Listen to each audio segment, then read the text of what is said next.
Well, we started the year here and we're back once again. We just can't get enough of the Europa Sports Complex here in Gibraltar. You join me, Charlie Hunt, as we're ready to get things underway for another Tri-Series T20 Internationals here in Gibraltar on the European Cricket Network.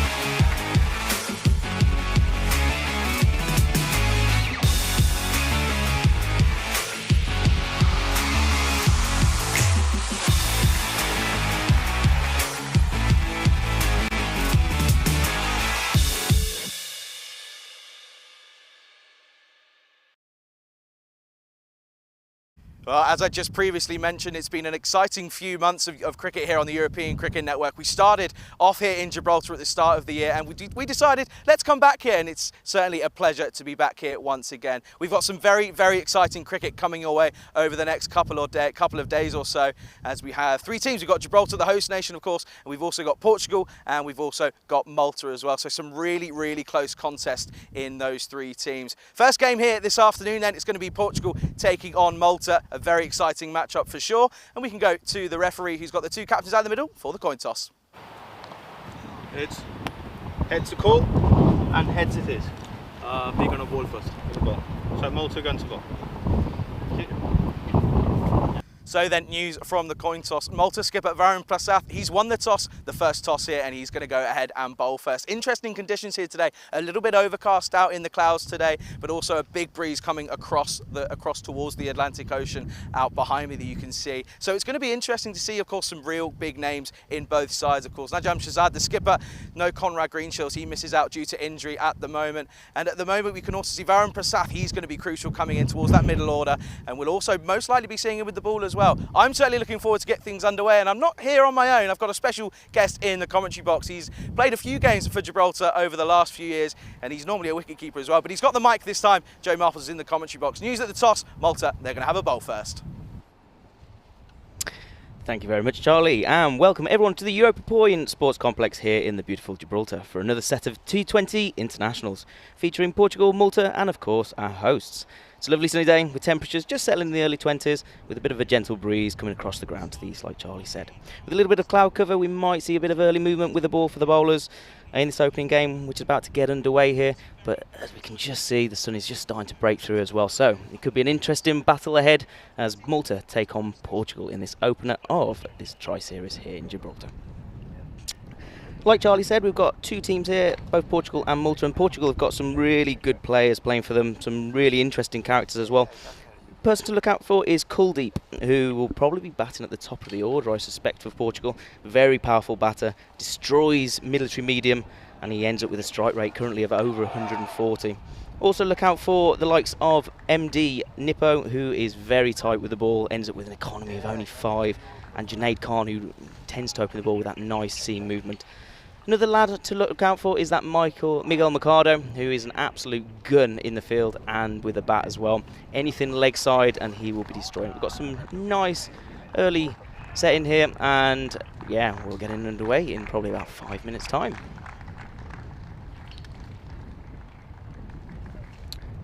Looking out for Malta as well. So Malta, on the other hand, we have captaining for the first time is Varun Prasath. He is normally the vice-captain alongside Bikram Arora, and he will be taking part as captain for his first tour. It'd be great to see how he gets on, and hopefully he'll be looking forward to trying to get underway here with a win to start off. He's also a danger with both bat and ball. He strikes at over 150, I think, with the bat, averaging 27.76, so he's a danger to look out for. As well as Basil George, another key influential figure within this Maltese team. It's quite a new look Maltese team. I think there's a few debutants making their mark here this week, as they're looking to set a new kind of their stall out for the 2023. They've not played since this time last year, whereas Portugal have recently come off actually a tri-series against, well, a 3-game series against Gibraltar only a month ago, which they won 3-0. So it'll be good to see who starts the better of the two sides here. Malta did win the toss and have decided to bowl first, and they'll be looking to try and get a few easy, nice quick wickets here. And they'll be opening from the rock end.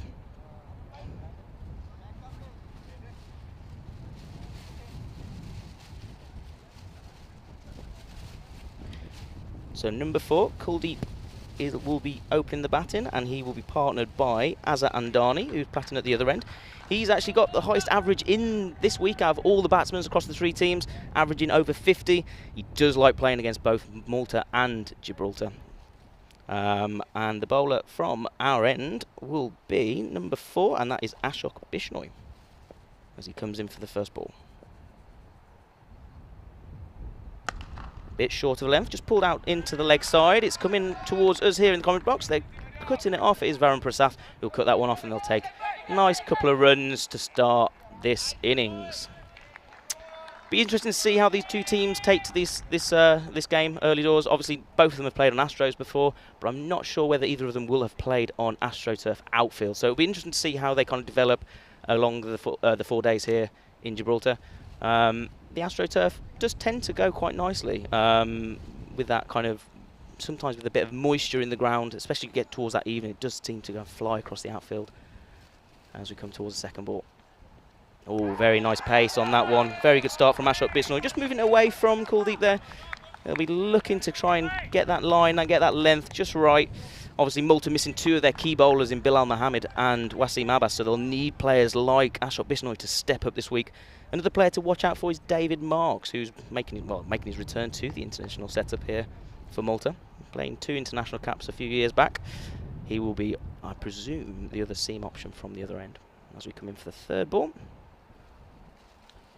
Again, lovely outswinger, just moving it away from Kuldeep again, just tentatively kind of prods at that one.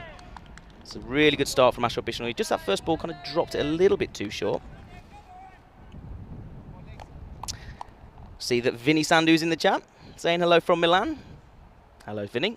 Nice to see you joining us as well. It's a really good start here from Malta. Ashok Bishnoi getting his lines and lengths just right. Those last couple of balls. That was just in. He's going to get a quick single here into the outfield. Really good start from Malta. Like I was saying, they'll be quite happy with this. He's just got to try and get out the over now, Ashok Bishnoi, and it'll be a solid start from Malta.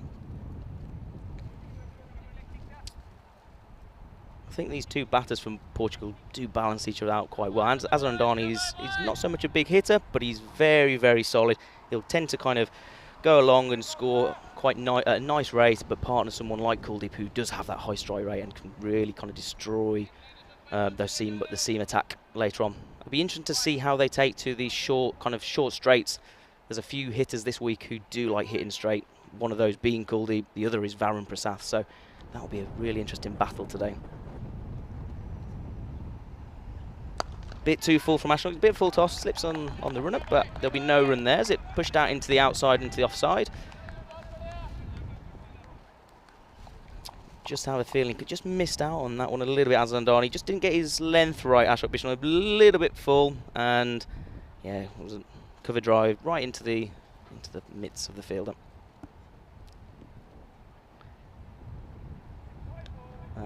Just a little bit wide from Ashok Bishnoi there, and we'll end up having to bowl the last ball again. But solid start here. And hopefully, over these 4 days of cricket, we're going to see some really high scoring games, good fielding, and of course, some wickets. I'm really happy to see everyone joining us from wherever you're watching in the world, either via YouTube or fan code. Here's Bishnoi coming in. Bit shorter this time. It's going to fire down towards fine leg. It's not going to make it.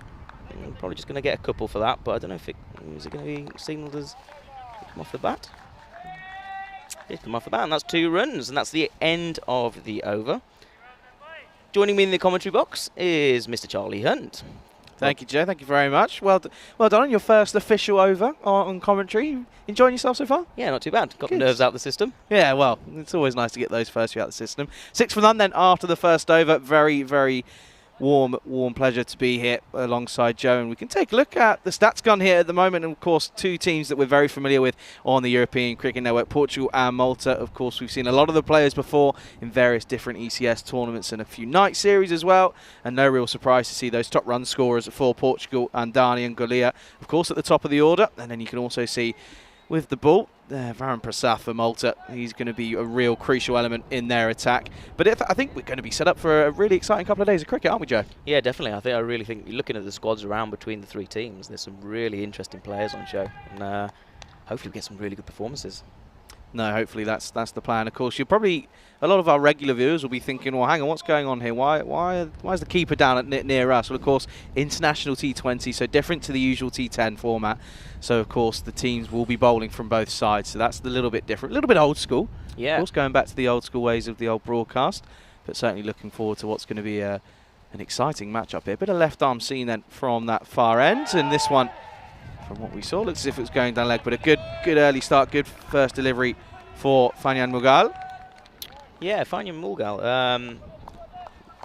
Nice action. Just drifted it onto the pads a little bit, didn't he? And yeah, just as we can see, it's definitely going down leg with that one, but good start. Kuldeep didn't quite get hold of it, but he's a dangerous player left leg side. He certainly is, and that's where you're going to want to miss out. This time it's full, and this is clipped over, and that'll be one bounce for, and that's the first boundary of the Tri-Series here in Gibraltar. Not really a shock to see that it's going to be Kuldeep Gulia who gets the first boundary, and it's a lovely shot. He clips it down the ground, 4 to the total.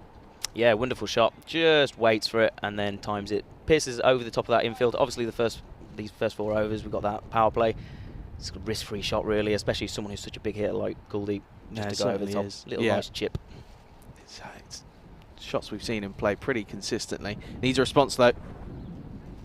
It's Fuller again, and once more punch down the ground, but straight to the man at mid-on, and it's just another dot ball. But a very warm welcome to everyone in the live chat, wherever you're watching from. And of course, Vinny, James Stewart as well in there, and Paolo. Butchie's in there. Butchie, hope you're well, and Conrad as well. Of course, Conrad Greenshields is on the squad, but has missed out due to, I believe it's a hamstring injury. So, of course, wishing you a speedy recovery, Conrad.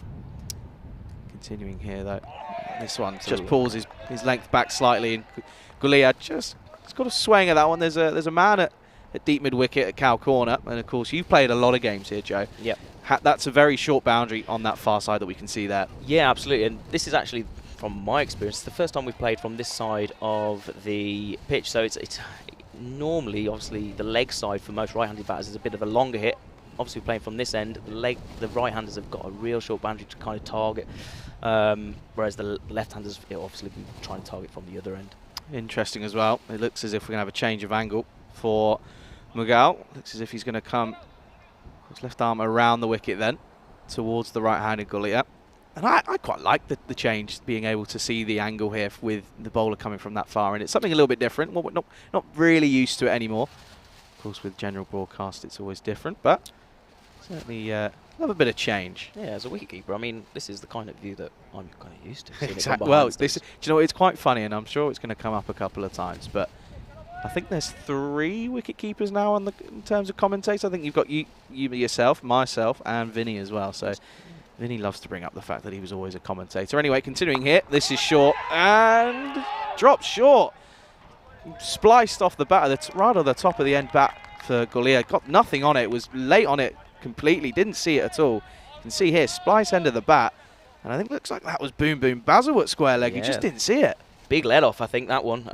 Didn't get hold of it at all. He's really misjudged it. Come off the back of the bat, and I don't know. I don't know whether Basil didn't quite see it, but didn't look like it dropped too short in front of him, actually. No, it didn't. The only thing I could suggest, obviously, he's looking towards the grandstand here. He might have lost it there, but even still, it's an early let off. Well, this time, clothed over the offside. It'll take some cutting off. It's actually eventually pretty good work in the end. Looks like that's Darshit Patankar out there. It's Ryan Bastinas in fact. Ryan Bastinas, yeah. Good cut-off, actually, good 2 runs. And, yeah, we've got a decent over, actually, in the end. Just see there, just piercing over the top. It did well to put the brakes on in the end, did Bastians, to cut that off, but he does well. And again, apologies for the on-screen graphics. Just playing up, having a few teething issues early on in the tournament at the moment, but we'll get that score across to you. But a good afternoon to James Stewart. He says it's Charlie and I'm ready, feeling the tingle of a summer of Charlie. Bloke Crush flashback. Well, James, you know, it's always a pleasure to have you in that live chat, and it's something that I don't miss, that's for sure. Maybe it's going to be Charlie Summer 2.0, but we'll see. It's always nice to be back on the airwaves and It's not. Do you know what? It's nice to have someone to talk to, because sometimes I'm talking to myself, but it's a bit of a change when I have a commentator buddy, and it's nice to have you here, Joe. It's nice to have someone to bounce off and not talking to a wall. It's quite nice. It's nice to be here as we come in for third over. And this is a full toss, and Andani just with the full face of the bat. Of course, not T10 here over the next couple of days in Gibraltar, T20 international, so you wouldn't surprise me if we see a few batsmen giving themselves a little bit more time just to get that eye in, and that's normally a delivery I'd expect Andani to be punishing over the top, but T20 just decides to give himself a bit of a break. And this one just left through. That certainly isn't something you very much tend to see in T10. No, I mean, I like the look of Mughal. He's getting some really nice away movement, but there is that odd couple of balls which he has just got a bit too full, a couple of full tosses, and Andani hasn't managed to punish them yet. Obviously, he's going to try for that York, potentially that York length, but yeah, I don't think they'd like to give him too many more opportunities of getting a full toss. Oh, exactly. You don't want to give him any opportunities at all. It's a serious danger at the top of the order for Portugal as Andani just misses out there. We've seen him hit plenty of runs, and of course you were mentioning earlier how successful he's been against the two teams he's up against in this tournament. Yeah, I mean, he's a nice little bat. He's quite technical, so we don't really, I don't think, tend to see him on the international stage for the T10s that much, or batting higher up the order in T10s. But for the as we come in for another ball here, but yeah, that's a lot better line, a lot better length. Yeah, so he tends to, for the 2020, he tends to bat quite high up the order at times. But yeah, he's scored a hell of a lot of runs against Gibraltar and Malta. Most of his actual international runs have actually come against Gibraltar and Malta. Well, he'll certainly be feeling confident. But that's again another really good delivery from Bishnoi. Is that one again just nipping away off the seam. Of course, everything's Astro here in Gibraltar. The Astro outfield and of course the middle as well. So no issues of rain clogging the pitch, which is always nice. Continuing here though, kept this over pretty quiet thus far. Just chops this down, and thinking of a single, but that's good fielding by the man at slip, and it's just another dot ball. Yeah, Mughal's really started well here, hasn't he? He's kept it tight from this top end, and they're just struggling really to get him away. He's getting that really nice kind of outswing, and yeah, that one just a bit of a short of length, and Andani decides to go back to it. Doesn't really get much on it. Tries to glide it down to kind of backward point region. But yeah, it's a good start from Malta. Yeah, it's tidy. Only the couple of extras so far, which is always an area at this level that you want to be keeping down to a minimum. This time again, just pushes this, and again, struggling to get things off the square. And that's another dot ball, and it's an end to a tidy over. As you see here, just pushing at this one, plays it right down in front of himself. You can see, just needs to wait on it a little bit longer. But he's just that eager to rotate the strike, but it's a dot ball to end. You can just see him kind of trying to get off the mark and get off that quick single. It's a real, he just needs to settle down here, Andani. He's got plenty of time to play with. It's still early doors, and as we've seen against Malta and Gibraltar, he can hit big scores. Once he gets in, he's a dangerous player. He certainly is, and there's a lot of players like that as well. Of course, we've got another game coming up later this afternoon. We're only just started this one, but we've obviously got Portugal taking on the host nation, Gibraltar. Of course, you've played a fair handful of international games for Gibraltar. Who are you certainly looking forward to? From the Gibraltar's perspective, I'm really interested to see how they perform on home soil. Obviously, there's the first set of internationals, T20 internationals here at home soil, and the first here at the Europa Point Sports Complex. Continues. This is an edge. Flash and flash hard. That's exactly what he does, and it's another boundary. Well, you take anything you can get here at the Europa Point Stadium, and that's exactly what Kuldeep does there, Golia. He gets a nice bit of a lucky edge. It runs away. 4 more. What they always say, if you're going to go hard, and that's what he's done there. He's gone flying over the top of the slip cordon, and that'll be 4 runs. But I wouldn't be too worried about the bowler. He's not really got going too much yet, Kuldeep, and they're giving away chances. They are giving away chances. I think that's kind of expected, though. I think especially in the power play, it's going to be an aggressive nature from the 2 openers. That's what they're there to do. And Danny might just be dropping his bat and playing the anchor row early on, but he's more than capable. This time, elegantly played over the top through the covers. Don't think it's going to go all the way. Nope. It looks as if it's going to be cut off. That's David Marks there. That sort of cover point region. Collects that. It's another 2 runs. Yeah, watching, kind of hearing from the guys from Gibraltar about Kuldeep. They've obviously been to Portugal in the last month and played them in a set of T10s and also in some T20s. But a few of the guys have been saying, "Oh, cool, watch out for Kuldeep. He is destructive. If he gets going, he is really destructive." Yeah, he's So talented. I mean, I remember being in Coimbra last year for the night series, and some of the shots he was playing were just outrageous. That is a very well-placed Yorker, but it's matched by Kuldeep Galea. Manages to get the shovel out, digs that one out. It's just a single again, rotating the strike. Yeah, so just going back, I mean, yeah, really excited to see Gibraltar on home soil. I mean, we're used to this pitch. It's the right opportunity now, I think, for Gibraltar to try and go out and really take the game to teams. Obviously, Portugal are real favourites during this out of the 3 teams. But Gibraltar have played a lot of games now against both these nations, and Malta especially. There's been some really close games between the 2 nations. So I really think Gibraltar will be looking to at least get 2 wins, if not 3, on the board this week, and it'll be a good test against some good nations on home soil. No, Hopefully. of course, and I was just managed to speak to Samir Nayak, who's of course the head coach, and he's a regular on the blue crew as well. And he's got a similar view. It's just that if we can get just nick a couple of wins here and there, we'll be quite happy. As this is confidently just pushed into the offside for should be a single, and will be. Marks does the job out at deep cover. But yeah, that's really the vibe I'm getting off of Gibraltar at the moment, is if they can nick a couple of wins here, because of course the real turning point in this and the sort of big motivation is ICC ranking points. That's the big talking point. So for a team like Gibraltar to be able to go ahead and nick a victory against Portugal with a significant space and gap in their ICC rankings, it's worth so much more to the likes of Gibraltar than it is to Portugal if they were to get a win. Of course, a win's still a win, but that's what they're going to be looking for here as Mughal continues. This is lofted over the top. Hasn't quite got all of this, and it's going to be 1 bounce for, signalled by skipper Varun Prasad. He wasn't able to check that one off. And once more, it's a lovely boundary for Kuldeep Galea. Just 2 full, and it goes a long way. 4 more. Yeah, good shot. Straight down the ground. Like I said, the straights here aren't particularly long, so if you do get hold of it, it's going to go. You're going to get 6 on it. I think, again, a risk-free shot, because it looks like they've got a mid on, but a long off. So if you go straight or slightly down that leg, you're going to chip it over where Varun Prasad is down there, fielding it mid on. Continuing here, needs a response then, Mughal, to finish out the over. And he does exactly that. Pulls his length right back, hides it outside off, and Galea misses out on the cut shot over the top. And that brings us to the end of the 4th over. Portugal 24 for none. Yeah, solid start. Solid start from both teams here. Just sizing each other up at the minute, aren't they, a little bit? But I don't think either side will be too disappointed with how they've settled in. No, I think we're going to see more and more expressive shots coming into play as we go on throughout the tournament. But just looking at the ICC rankings then at the moment, of course, they were recently released again, or they were updated by the ICC. Gibraltar sat in 77th, playing against Portugal later. Portugal currently sat in 44th, so yeah. a 33 ranking point difference is certainly just goes to show, of course, if you're aware of how the ICC ranking points work. If a lower ranked team gains a victory against a higher ranked team, then they gain more points from it, and vice versa. And then, of course, we've also got Malta, who are sat in 54th. So a little bit of a interesting ranking points, but I'm sure Gibraltar will be hoping to come away with at least a victory or 2, as this is, again, Bishnoi coming up for his 3rd. Yeah, I think ranking points can be sometimes a little bit, rankings can be sometimes a little bit misleading. So, for example, Gibraltar played a lot of games, but a lot of games against teams who are ranked significantly higher.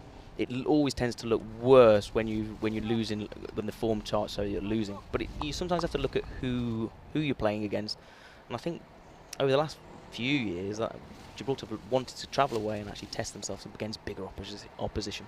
That's the only way you're going to improve is playing against better players. But this is a full toss. This is lofted and lofted, lovely, and that will be all the way, 6 runs, and it's the first maximum. And no real surprise, Kuldeep Galea. It's taken him only a matter of delivery, 16 deliveries, but he's got there. It's the first 6 runs of the tournament. Yeah, fantastic shot. Lovely. Held the pose, didn't he, as he drove that over the covers. But yeah, I mean, Bishnoi, who's been bowling really well, has sometimes dropped 1 or 2 just a bit too full and left it with that full toss. Just see here, just too full, isn't it? Yeah, and you don't bowl there to Kuldeep. He's going to punish you. Yeah, watching it from the side angle here, just holds the pose over the top of the covers. Lovely shot. Back to live action then. And tries to go for 1 too many. That one was trying to hoik that into the leg side, but good comeback from Bishnoi. Gets his length back on the money. Yeah, really good comeback, actually. Just consistency at the minute. If you can get that consistent line and length and avoid that kind of ball which just pushes a little bit too full, he's bowled a really decent spell so far. I mean, 0 for 13 off 2.3. I wouldn't be complaining about. Too happy with it. It's another full toss, and he takes a bit of a no tumble ball? as well. It has been called eventually. It is called by square leg umpire Richard Cunningham, Mr. Gibraltar cricket himself. So this will be a free hit, I'm pretty sure. And there's a signal from Sebastian Maynard. Yeah, dangerous now. I can imagine Kuldeep is going to target this leg side. If you're Bishnoi, you're going to be wanting to push this outside of the off, quite full, maybe York length. Here we go then, free hit time. Oh, he's gone short, and he's executed it pretty well. That's a really good comeback from Bishnoi. Gulia just asking the question. This seemed pretty decent to me. Digs it in, and that's fine. That's fine for height. Yeah, about head height, wasn't it? But if you're going to bowl a bouncer, you want to make sure you get it at least head height or trying to hit that kind of badge on the helmet, and he's got it perfect there. Yeah, he's executed that really well. Good comeback after being dispatched for a maximum. That goes short again, this time further on the leg side. Marks does the work again. Marks seems like he's a pretty decent fielder from what we've seen very early on, but that's another single. But of course, interesting enough, and of course a lot of fans of Spanish cricket, and they obviously moved up to 33 in the rankings, so they're essentially the best of the rest with Europe as far as Europe's concerned. Of course, you've got Jersey up in 23, but in terms of sort of mainland Europe, they're they've jumped Italy and Germany, which is a credit to those involved. But again, looking forward to more internationals coming up throughout the year. This one just sneaks inside. Yeah, I think Spain, looking at how they've been over the last year or two, as we finish that over on 33 for no loss. But yeah, looking at Spain, they're almost setting the template for a lot of other European teams to kind of replicate now. What our very own Corey Rutgers has managed to do there and develop in the last year or so has been quite incredible. One of the teams who are here this week, who I'm really interested in, is Portugal, because if you look at their record in general, it's pretty impressive in terms of wins to loss ratios. They're a type of team who are developing, a bit like Spain were, and bringing in players from the outside and starting to develop a squad in a positive manner. Could they replicate in maybe a couple of years' time if they keep building the way they are? Can they replicate Spain? Well, that's what they'll be hoping for. This is what we've got coming up today then. So this first game is Portugal versus Malta, which is currently going on at the moment. And then, as I mentioned, Portugal, they return for a second T20. They come up against Gibraltar, the host nation, coming up around about 7:15 local time. That's quarter to 11 in India. So do make sure you keep engaged and keep tuned in, because I reckon we're going to have some very, very exciting T20 internationals coming up over the next 4 days. Do let us know where you're watching from. If you're watching on the ECN European Cricket Network YouTube channel, get involved in the live chat. Let us know where you're watching from. Always intrigued to know where we're coming from. Change of bowling then. Rahman, and well, he could get a wicket early on. It's up in the air, and it is taken. And that's the first wicket then of the Gibraltar Tri-Series, and it falls to Rahman. He comes in and he gets the breakthrough straight away, and it's the very, very important wicket. Kuldeep Gulia, he goes for a very impressive 27, but the first wicket falls here in the 6th over. Portugal 33 for 1. Yeah, massive wicket that for Malta. Huge wicket. And what a way to start a new spell. First ball of your spell on tour, and I'll take a big wicket like Kuldeep. That is fantastic. You'd be pretty happy with that. It was a decent delivery. Didn't really seem as if it was doing much. Just the wrong shot really from Gulia, trying to turn it around the corner when it just wasn't there. Leading edge, and pretty simple catch in the end. And I think that was taken by our very own David Marks as well. So looks like he's had I was mentioning his fielding was pretty good early on, and he's proven me right, taking a good, simple, but still needs to be taken catch. Yeah, absolutely. There's always that pressure on at the start to take that first catch. When the first one goes up in the air of any tour or any game, the pressure's on to take it. And relatively comfortable, simple catch, but there's always pressure to take those. You've got longer to think about it when it's hanging up in that air. No, exactly, and there may have been some revs on the ball that you just don't know about. There's so many different variables, and of course there is a bit of a wind out in the middle. You don't really feel it where we're sat at the moment, but there's always that wind out in the middle, because of course the last point of contact for Europe, so it's next to the sea, and yeah, you get that breeze coming in, and just you can see there just a leading edge, almost a collision between Sharma and Marks, but luckily so Sharma managed to get out of the way and brings in the new man to the crease, and that is a man he's made 2 international appearances in T20s. Miguel Mercado comes out to the crease. Yeah, very dangerous plays. Only played 2 internationals, both against Gibraltar about a month ago, but in the one game, I think it was 52 not out he hit, and striking at 166, which is pretty impressive. pretty impressive. And well, there's a bit of a mix-up here. Could be buzzers. It won't be. And Dani was wondering. Machado didn't look very interested whatsoever. First delivery he's faced. Didn't really look like he wanted to move, but Dani was looking for a quick single. Yeah, Andoni just looks a bit hot on his toes, a bit like a cat on a hot tin roof. He'd like those quick singles, wouldn't he? I think he's just wanting to get rotating a little bit and get his iron a little bit further up, furthermore. This is short. I'll tell you what, even though it's a dot ball, one thing I've noticed very much straight away, he plays it very late under his nose. Yeah, I mean, he's a really talented cricketer. He's only just, I mean, I've watched him a little bit in the most recent series in Portugal, which he did really well in. Very leg side dominant, but he's a proper cricketer. And a little bit tidbit information. He's played quite a bit of club cricket in the UK. But I think he's also been part of the Gary Kirsten Cricket Academy as well. Okay. Continuing here then, Rahman, good first over. That's a lovely shot. That'll be 4. That just breaks through, and well, there's that timing coming into it. Didn't really play a very powerful shot, but Machado, he's able to time this out of the middle, and it races away. 4 more to the total. Yeah, timing and placement, isn't it? Didn't need to overhit it.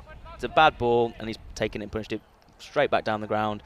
Perfect placement, isn't it? Ooh, just wonder if that fielded a bit unlucky, nearly if he could have got down to that one, but yeah, it's really good placement from Machado. Mixture of an over, Rahman conceding the boundary, but also getting the wicket. And this is gone. He's given. Cunningham didn't take any hesitation. And well, Rahman, what an over this has been. He comes in, first delivery gets the big wicket of Gulia, gets hit for a boundary the delivery previous, and well, he turns around and says, well, I'm going to come back and haunt you in your dreams. That's exactly what he does, and he pins him leg before wicket, and well, that angle, if that's anything to go by, looks pretty dead set. Cunningham was pretty happy, and the finger goes up, and it's the second wicket to go, and all of a sudden, Portugal looking like they're in a bit of early bother, as they are 37 for 2. Yeah, I mean, it looks plumb from behind. It's difficult to say from behind because you don't get that read from the front. The only thing I'd question is potentially height. It does look like it hits him above the knee roll. But yeah, in terms of, it does look pretty straight to me. Yeah, I mean, well, Cunningham, it took no time at all. He was pretty happy. He saw what was going on. He saw that everything was, in his eyes, in his mind, there was 3 green boxes. And yep. he was that finger was going up. So an early sight of Machado, but he goes. And it brings the new man to the crease, and well, this is an interesting one. It looks as if that is Ahmed Zaib coming in at number 4. And again, is an interesting customer when it comes to his previous history. Looking forward to seeing what he's got about him, though. It's a testing situation now, of course. 37 for 2 with a delivery left in the 6th. It's good. It's a bit of a rebuilding stations now. Well, it's been a fantastic over for a first over for Rahman. 2 for 4 off his first 5 deliveries. Can't really ask for much more. And he's taken probably 2 really key wickets in Machado and Kuldeep. Very, very good first over. Trying to finish it off here. As he pushes, a bit of hesitation, but it's pretty comfortable in the end. And Dani, he wants those quick singles, doesn't he? Yeah. And it's a single to end. A very tidy over. 2 wickets from it, just conceding the 5 runs. At the end of the 6th, Portugal 38 for 2. Fantastic start from Malta. That over's really just started to swing the pendulum from this start, and they're going to be very, very happy with that start. 2 big wickets, 2 really key players there for Portugal. But as we know, Portugal got a really deep lineup when it comes to batting. Zaib, who's just come in, currently striking in T20 internationals at 126. So he's not a slow coach, that's for sure. Yeah, he's going to have his wits about him. Looks as if we're going to have an early. No real surprise at the end of the power play then, as it looks as if we're going to see an introduction of spin here from this near end. Looks as if that is going to be Amar Sharma.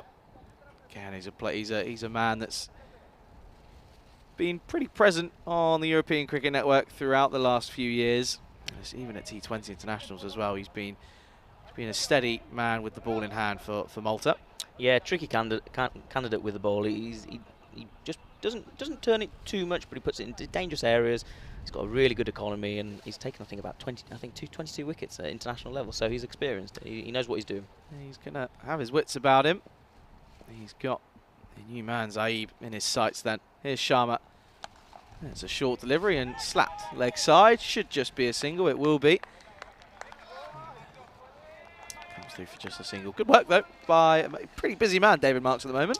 Yeah, it looks like they've put him out in those areas. He looks like a genuinely top quality fielder, doesn't he? He's athletic. He's quite a tall character. Must be nice.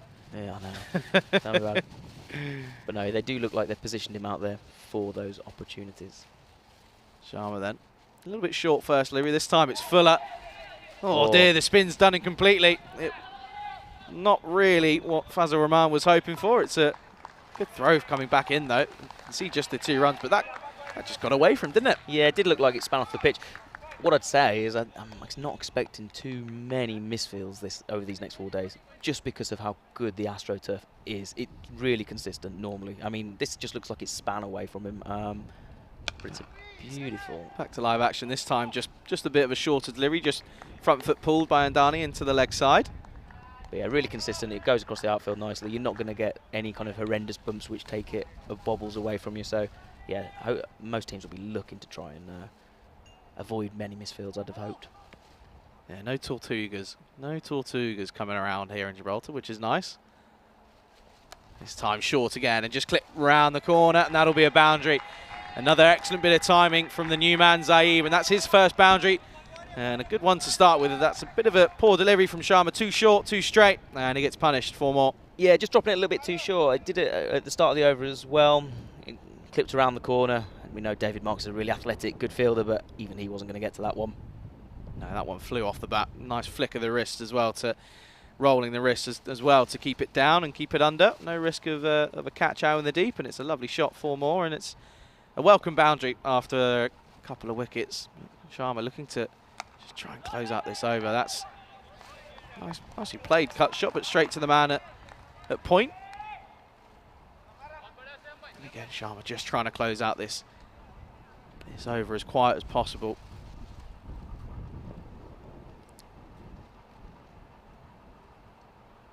And again, back on the money, hiding it outside off, and Zaib can only equal it back to point as well, and it's another dot ball to finish the over. 7 overs down, 46 for 2 on the board for Portugal. Yeah, really good to see actually this from Malta. Obviously they've lost those 2 key opening bowlers in Bilal Mohammed and Wasim Abbas, so it's interesting to see where their bowling options were going to come from in this opening game. Also Bikram Arora, who tends to bowl in the middle overs for Malta with a bit of spin. So I was always interested to see who they were going to select and who's going to stand up to the plate. And at the minute, it does look like the bowlers which have bowled have really taken it on and going, right, let's start well here. Yeah, Fazal Rahman, just that 1 over previously, 2 for 5 off his first over. He'll be thinking, well, if I can replicate anything like that, we could be up for an early lunch here. That's what he'll be hoping for, but long way to go in T20 internationals. Long way to go. Continuing here though from that far end, and Dani just pushes this away, and it's signalled as a leg bite. Just looks as if he's pushing it through. Of course, we get the angle from where we are in this grandstand, Joe. We get to see that, you know, he looks as if he's pushing it through a little bit. It looks like he's got a bit of an extra yard of pace. That may be just what's troubling the batsman a little bit more than anyone else at the moment. Yeah, it does look quite nippy, doesn't he? I mean, it's always difficult when you're looking on a camera. Everything seems a lot slower from the kind of the straight-on views, but from a side you get a real true perspective of actually how quick people are bowling. And he does look like he's pushing it through. And it's down the leg side, and it's going to go away. It's going to be a wide down the leg side, so 5 wides, and that's a little bit tough on Darshit Patanka, the wicket keeper. Didn't look like he had much of an opportunity. Pretty quick delivery, but he got it all wrong, and it's 5 wides, and all of a sudden that first really good over becomes a pretty average one now, with it not being backed up in the second. Yeah, just drifted it down the leg, didn't he? And at that pace, if you push it too far, it's going to be a difficult take down that leg, especially flying through. Didn't look like it really got up much either, so it's always difficult to get back down and across to those. And yeah, flew away for 4, didn't it? It's tough ones with those 5 wides, of course, but it's all about how you come back. How you come back into the situation. Of course, that's such a promising first over. Doesn't want to give it away. Needs a response, though. Oh, it's a chance. As if that was a bit of a slower ball, just popped up by Zaib. Was that a missed caught and bowled, or was that a bump ball? It looked like that was a chance. Take a look at the replay. It was. That's out. It's a tough one. It's a tough one. It's especially on the coming throughs, and you know. Yeah, just got away from him, didn't it?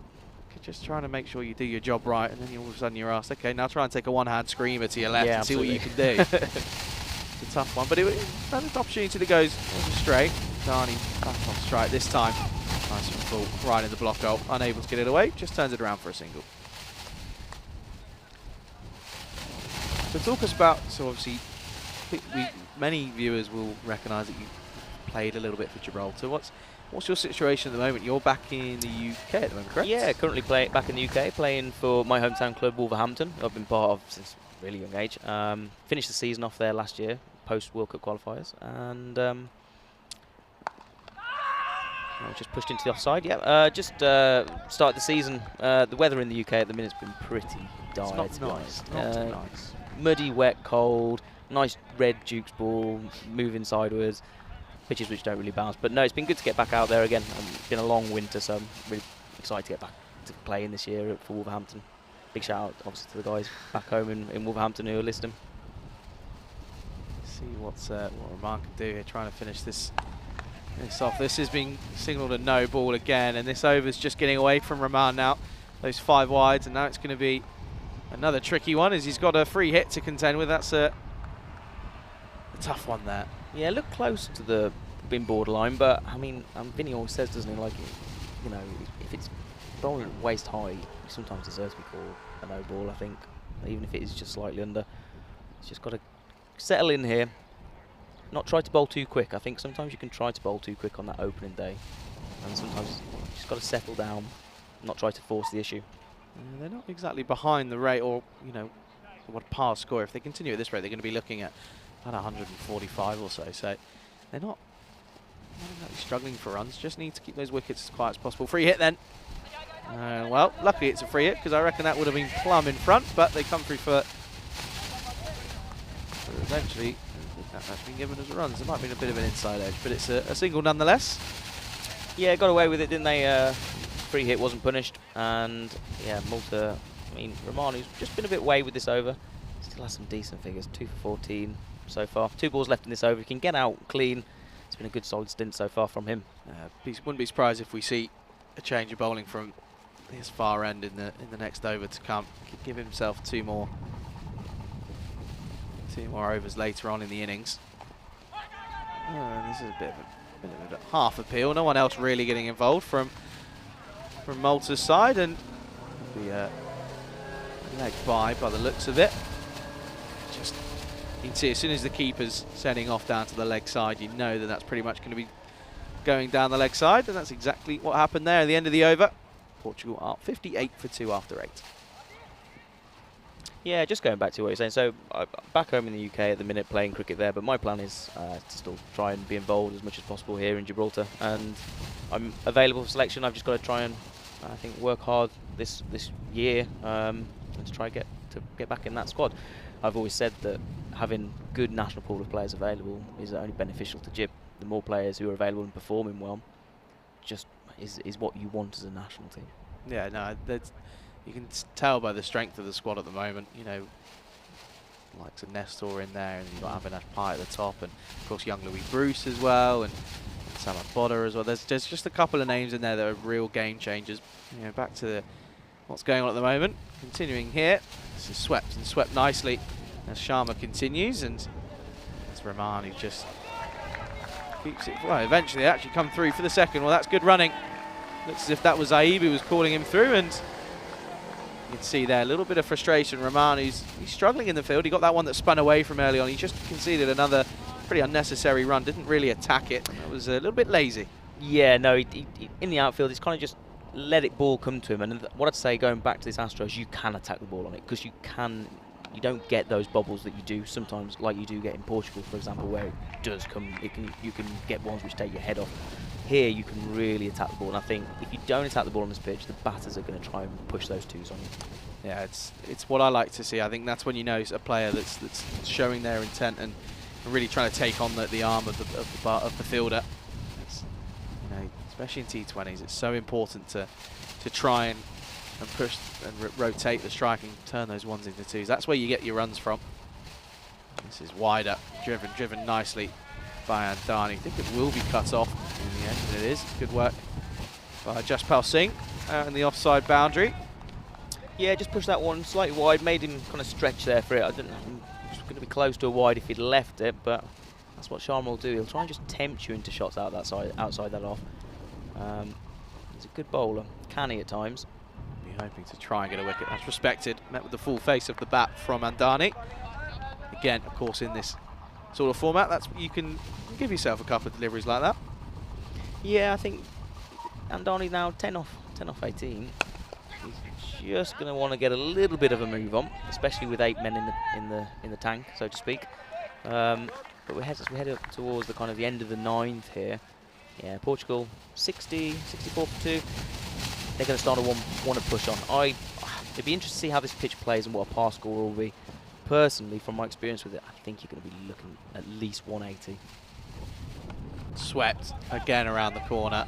Rahman will cut this off. And this time they won't take on the arm, and it will just be a single to end the over. And 9 overs down. Portugal 65 for 2. And yet, like you're saying there, they've still got players in the shed, the likes of Chambers, Saman Gimeli, who is a player who's incredible in the night series last year that I was a part of. And you've also got young Francois Stoneman. Yeah, he's a serious player who I know that those involved in cricket in Portugal are hoping that he's going to develop and continue to develop. Of course, he's got his older brother as well, Miguel Stoneman, who was playing for Iris in Portugal earlier on in the year. So there's a lot of players as well in that national squad for Portugal that have come from play for Iris in the domestic side. Yeah, really got a load of players from Iris and also from Malo as well, who obviously Marlow, played. Galanders, yeah. Some very, very talented teams and very talented players. Well, for 2 years, Marlow didn't lose a single tournament. No, It took until that night series last year for them to lose a tournament. They were reigning champions in, I think it was 4 tournaments in total. Yeah, Gamblers SC were the ones who went on to win that last year. Kuldeep Gulia was a big part of that, but the man who's been fielding a lot, he's going to be given an opportunity with the ball. David Marks just starts with a bit of a backfield length delivery. He's just pushed for a single. Yeah, just kind of guided down to that kind of third man region.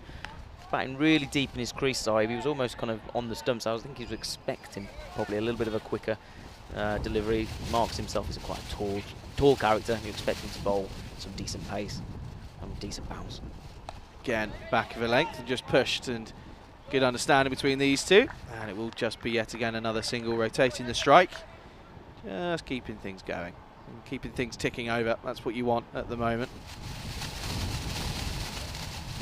Yeah, so just going back, like I said, it'll be interesting to see this first day what the scores are. People will be testing the waters with the pitch, testing the waters, getting back into cricket, I guess, as well. But it will be interesting to see what the scores are. Again, back of a length, and this time it's such a classic cricket shot in T20s, is just to run that down to third man, and looks as though he's mastered it at the moment. That's the second one in a row that he's played, and it's come off pretty well, hasn't really given anything away. Yeah, so I mean, this pitch getting some decent bounce on it. It's got some decent pace. Just use that someone's pace like Marks and just guide it down there. They do have the man out there for it, so it will only be a run, but it's just keeping that scoreboard ticking, isn't it? Rotating with the strike is crucial. And Darnay is just now chewing up a few deliveries, and it's, again, well, if this was in T10, you'd be thinking, right, get him out, get a retirement in, get the next person in. But again, T20s, all it takes is an over for just some destructive batting, and again, Andani is capable of it. But of course, given it is T20, he's probably going to be playing that anchor role. If he bats through the 20 overs, I'm sure Portugal will be pretty content. And well, this one was half of an appeal from a few of the fielders, but again, just pushing at it, and Darnay just looks a little bit out of sorts at the moment.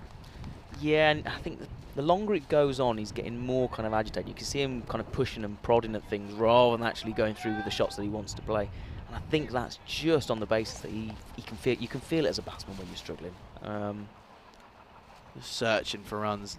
Good over though from Marks, and it will be, oh, there's going to be a mix-up here, and he's gone. Excellent bit of work. Looks as if that was the skipper. It is. Varun Prasad at mid-on came in, and Darnay, we've been saying he's been looking really tentative with his running. There's a complete mishap, and Zaib, he gets stranded at the non-strikers, and it's the third wicket to fall. And Portugal looks as if they're struggling here. It's the third wicket down. 66 for 3. Bit of yes, no, maybe. I mean, it's the wrong decision. There was never a run there, and it's a brilliant direct hit. Running in, one-handed. That's really good, but, I mean, yeah, what The thing what is, are though, you is doing? Andani sets off. He's one of does. those players that as soon as he makes contact with the ball, he will move. And, you know, if you're not too certain on it, he will just go, and then you get stranded, and then he's not even in frame. Not even in frame, and he has to make that long, dreaded walk back to the dugout. And, well, it might be a blessing in disguise because it looks as if it's going to be the danger man, Najam Shazad, the skipper for Portugal. Looks as if he's coming in next. And, again, he is a very talented batsman, isn't he? Very talented batsman. Strikes at 1-2-1 in international cricket. He's hit out or get out. I think with Najam, it's there's no real kind of two ways about him. He will go after you. There you will. And just a reminder, this is what we've got coming up tomorrow. Finals day, of course, and then we've got international T10s later on in the weekend. But Fresh Tropical taking on Kings 11 in Milan. That's match 56, the semi-final. That starts at 9:30 local time. 1 o'clock in India. And then Brescia CC taking on Gina Brescia, the Brescia Derby. That's certainly an interesting one to be looking out for, of course. And there we'll have the bronze final and then the final later on during the day. Vinny Sandu will be alongside Danny Hudacek, who will be taking you. And credit to those two out there as well. Done an amazing job. Danny and Vinny been incredible to listen to and watch. Of course, the cricket's been pretty decent as well, and that's again what we've come to expect of cricket out in Italy. It's been splendid viewing. Yeah, a lot of talent on the show. I've been really enjoying the cricket out there. Just catching it, obviously travelling the last couple of days, bit of downtime and been able to catch up on some of that. It's, yeah, some really top quality stuff out in Italy. Najam Shazad then coming out to the middle, and he's probably going to be thinking, well, this is what captains are made of. Of course, Conrad Greenshield's not here, and Najam Shazad, the skipper now for Portugal. Well, if he can come in and get some runs in the next few overs, he'll be pretty happy. As his first delivery, just fended back to Sharma. Yeah, this is where you're kind of looking for a captain's knock, isn't it? You want your captain to come in here where it's teeter on the ring. Could it go either one or two ways for Portugal at this point? They could either end up kind of collapsing, or they could go on and push on a really good score. Oh, this is an outside edge. Shazad plays down the wrong line completely. There could be buzzers here. Well, no real surprise that Andani wants the buzzers, Yeah. but Najam Shazad wasn't looking very interested. What do they say? Never run on an overthrow. Captain knows he's not risking it. Just playing in front of him, just gets away from him slightly. Just needs it's T20. This is the thing. Got to give yourself time. Got to give yourself a bit of momentum. This is short, and Andani misses out on this one. Doesn't middle it whatsoever. Tickles it down the leg side. Should just be a single. Could be buzzers again. No, Won't well be. backed up. Just be a one. Again, yeah, Shazad is so destructive. That's the thing. This middle order, they do back quite deep, do Portugal, don't they? They've got, they've still got Chambers, Gimmerty and Stoneman to come. It's a very, very long tail. Yeah, I think that's the thing with Portugal. You kind of go, oh, brilliant! I've got one of the key players out. And if you look at Gibraltar a month ago when they played, obviously back in Portugal, they got big wickets, but then one of the other ones went on to make big scores. So it's so difficult when you've got that deep lineup. And this time, eventually just pushed leg side. No one really in the ring. Wicketkeeper has to go and chase it, but he doesn't do it. And it's eventually pretty good running again, and it's 2 more to the total. Yeah, just pushing the fielders, and that is like I said, it's very good running. You just want, I think, you want some loud calls. You want some communication between the two batters. Yes, no. There's kind of, I think the run out was a real case of no communication. A kind of, oh, stop, start. Is it a yes? Is it a no? And Zaib ended up halfway down the track before kind of trying to set back, and at that point he was always going to struggle to make it. Continuing here then, this is driven nicely, however. It's good captaincy. There's a man placed right out on the offside boundary, and it is just a single to end the over, and that is the end of 11 overs. Portugal 73 for 3. Yeah, I think Portugal are just going to try and start up in that run rate now. Obviously, we're going about 6.64 as you can see on screen there. They'll want to get that up to at least 8 and over, or even 10s now in this kind of last kind of 9 overs. Najam Shazad is the type of player who's going to push that run rate up though. Yeah, he is more than capable, and especially when you've got Faf Stoneman, who's still. I look over to the dugouts at the moment. He's just faffing about with a couple of things in his bag. Don't think he's going to be coming in next though. which is, again, you've still got some serious batsmen to come. Yeah, Suman Gamir is the one that I'd be looking at next. And if you manage to get Jam and him in together, it would really be a bombshell, couldn't it? It wouldn't surprise me to see Andani being taken slowly down the order if his form continues, because just struggling and hasn't really got off the mark in terms of boundaries. In fact, I don't think he has scored a boundary so far. He hasn't. So 13 off 24, striking at 54 in T20s isn't really where you want to be, is it? As Marks is going to continue. And this is slapped back over his head. Well, that will be out of the ground. 6 runs. And that's gone towards the lighthouse. And if you're over there, can we have our ball back, please? Because Najam Shazad's at the crease. And when he means business, it's going to be going a long, long way. 6 runs. Yeah, lovely shot. Really got hold of it. And yeah, you've got no room for error. If you bowl that kind of length, it's going to get sent. And yeah, just sent into that leg side, over the mid-wicket kind of region. Really good shot from Najam. Yeah, it's slot delivery though, isn't it, from Marks? Just too full, not full enough to be a Yorker, and well, Shazad really is just going to turn around and go, thank you very much. And well, there's going to be a bit of pause because, of course, that's gone out of the ground. We're going to see if there's going to be a nice member of the public who's going to give us our ball back. It'd be interesting to see how, this week, if we can see if someone manages to hit the sea. It's a long distance, but... If someone does that... Or maybe the lighthouse.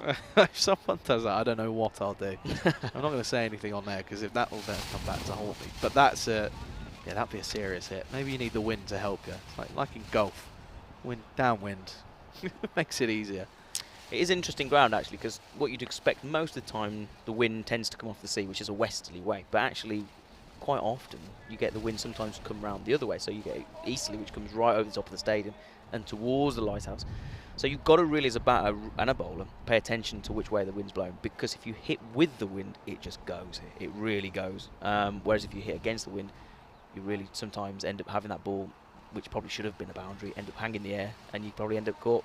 Yeah, that's the difficulty. I think we have got a ball back, or a ball. Might not be the ball, but it's going to be a cricket ball, which is, at this point, good enough. Yeah, 79 out for 3 on the board here in the 12th. And yeah, as you mentioned, that sort of potential pass score of 180 is what you're expecting, but again, it could be anywhere around between that 140 and 180. I think might be in the region of where we're going to end up. We have got a ball back. There we go. It's taken us a couple of minutes, but we're back. We're ready to get things underway again. And again, this is it's a big comeback moment here for Marks. This has got to be back on the money, isn't it? It's got to be nice and full. Right on those toes of Shazad. Just ask the question, say, are you quick enough to move out of the way, or get your bit of bat on it? I think this is the thing, and like I was saying, with someone with Marks, with that pace that he does generate, if he doesn't get it right, he bowls a slot ball, you've got no room for error on that leg side, with it being so short. Come back then. What's he got? That's a really good delivery. Pushes it through a little bit quicker as well. Back of a length, and Shazad through the kitchen sink at it. Wasn't able to connect, and that's really where Shazad will, that's his downfall, as he will throw everything at it at some points, and you end up seeing not the prettiest of shots from time to time. Agricultural, but it gets the job done, I think.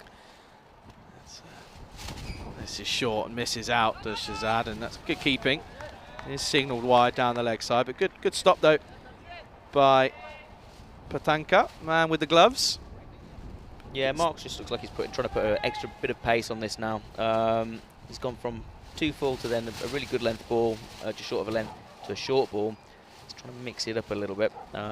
Just needs to kind of get his consistency, I think, though. Needs to get it right, and that's slapped and slapped. Could be an opportunity. It won't be. It's gone all the way once more, and it's no surprise. It's Shazad again, and it's 6 more runs. Slapped and slapped hard. Baseball-esque, but yeah.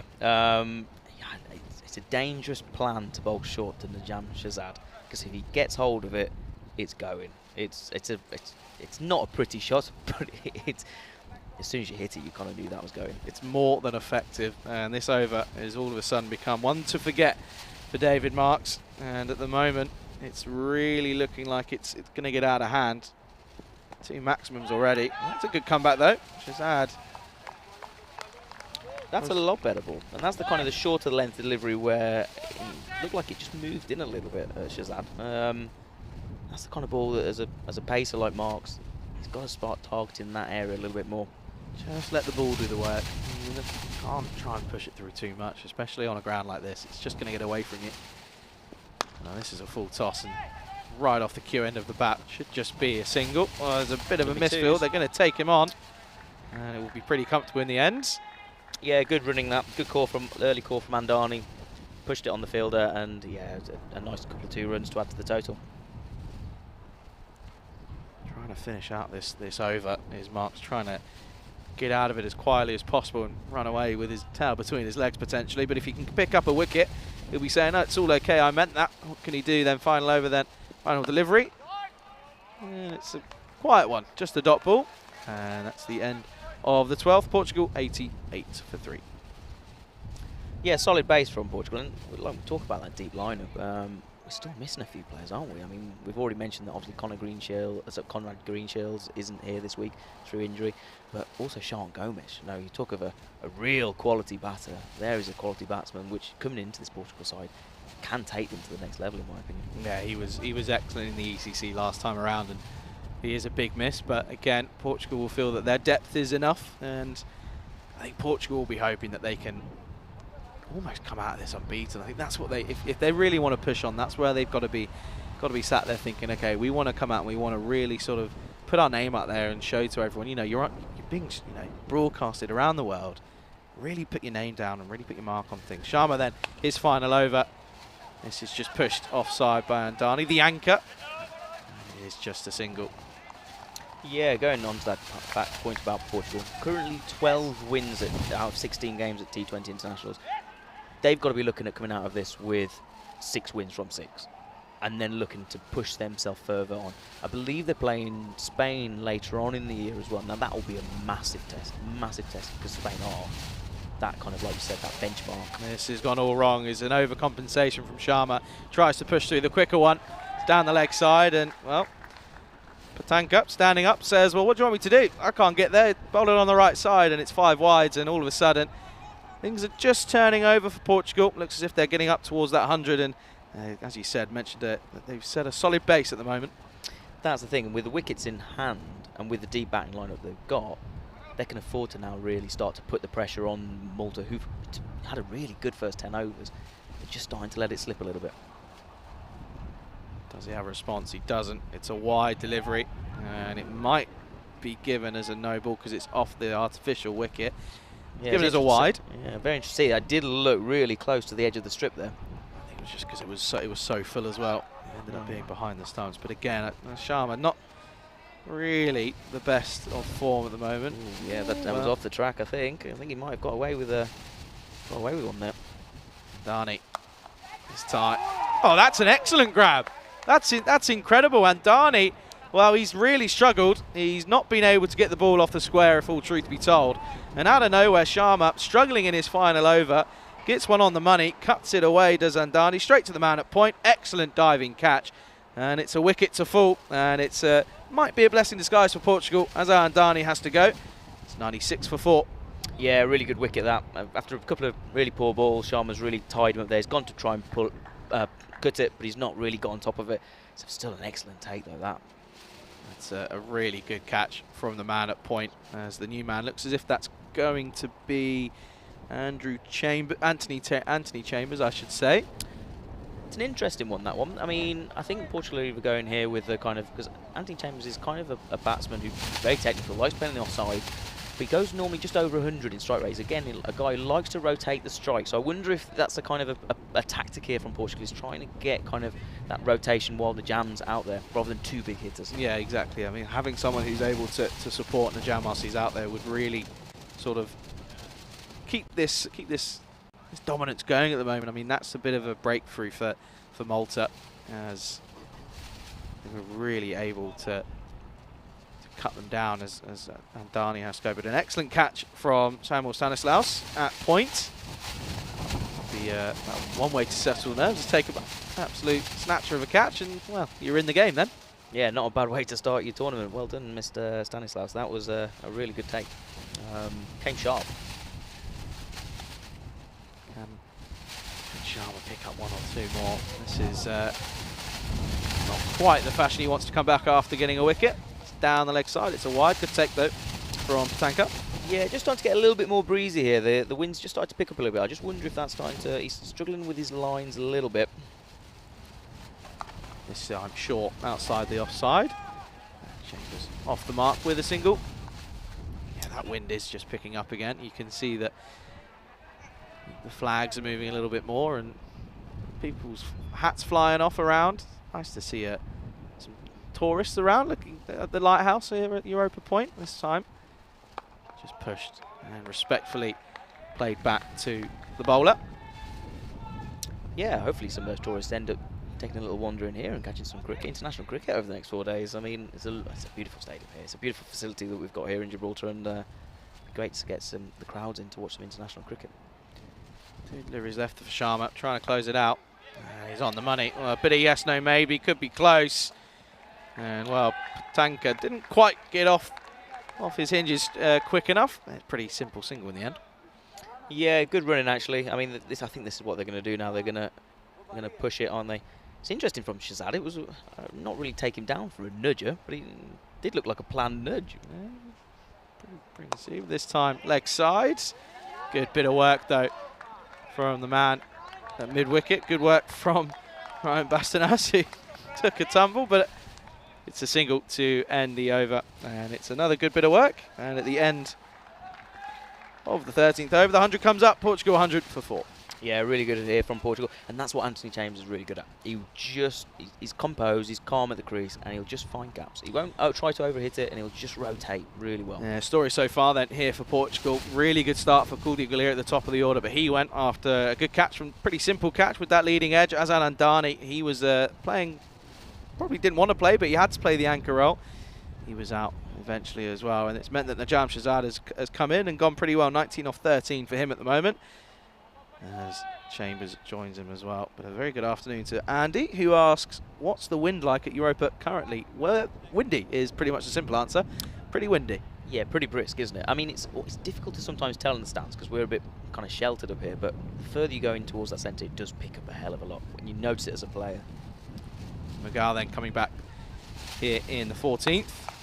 Chambers just pushes this. Oh, there's a bit of hesitation again. The throw just wasn't there. Didn't quite get the power off out of the arm of Amar Sharma. And it's a very, very, very entertaining dot ball. Yeah, they're looking to push the fielders, but I think this is a clever call from Shazad to send him back because it does go to him pretty sharp. And yeah, Shazad didn't fancy that at all, did he? I mean, Chambers was really keen to get going, but it's probably a clever call to send him back actually, because I think Shazad would have probably been struggling. Yeah, good call though. Good call to bring him back, as a certain Senior Hunt has walked into the chat. That's my father. Very good afternoon to you. Hope you're well. Hope you're enjoying it. Looking after the dog for me. Magal continuing here then. That's a short delivery. Really got up on Chambers. He did well to ride the bounce though. There's no one at the non-strikers end, and that's lazy. That's poor. No one paying attention. It's a wild throw from, it looks as if it was Marks down at third man, who's just had a shot at the stumps for no real apparent reason, and they come through for an extra single. Yeah, Malta just letting things slip a little bit here. They've just got to try and pull that back. They've had a good first 10. There's a lot of overs still left to play in this one.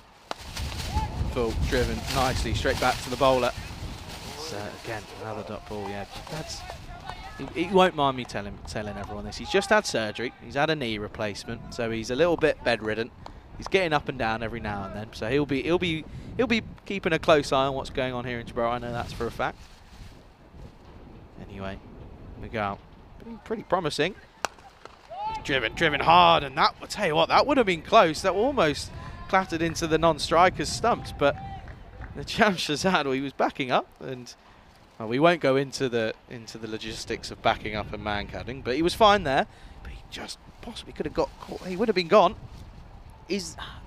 I've been out that way before, where it's deflected off a bowler onto the stumps. Is there a worse way of being out in cricket? No, that's. I'd argue coming in and not facing a ball, getting run out is probably worse. Yeah, I think that's probably worse. But that's up there, isn't it? That's the most demoralising way. It's nothing you can do.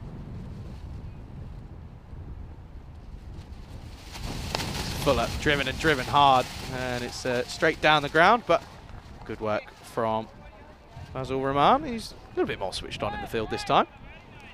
Yeah, I've been impressed with Mughal as a bowler. He's international debut, I think, isn't it? So he's bowled really quite nicely. He's knocked straight down the ground there. They've got the fielders in the right place. Just get out this over now. Yeah, doing a good job of coming in at the top of the order now in the middle overs. This time just clipped down the ground by Chambers. Will just be a single, and that will be the end of the over. 14 overs gone.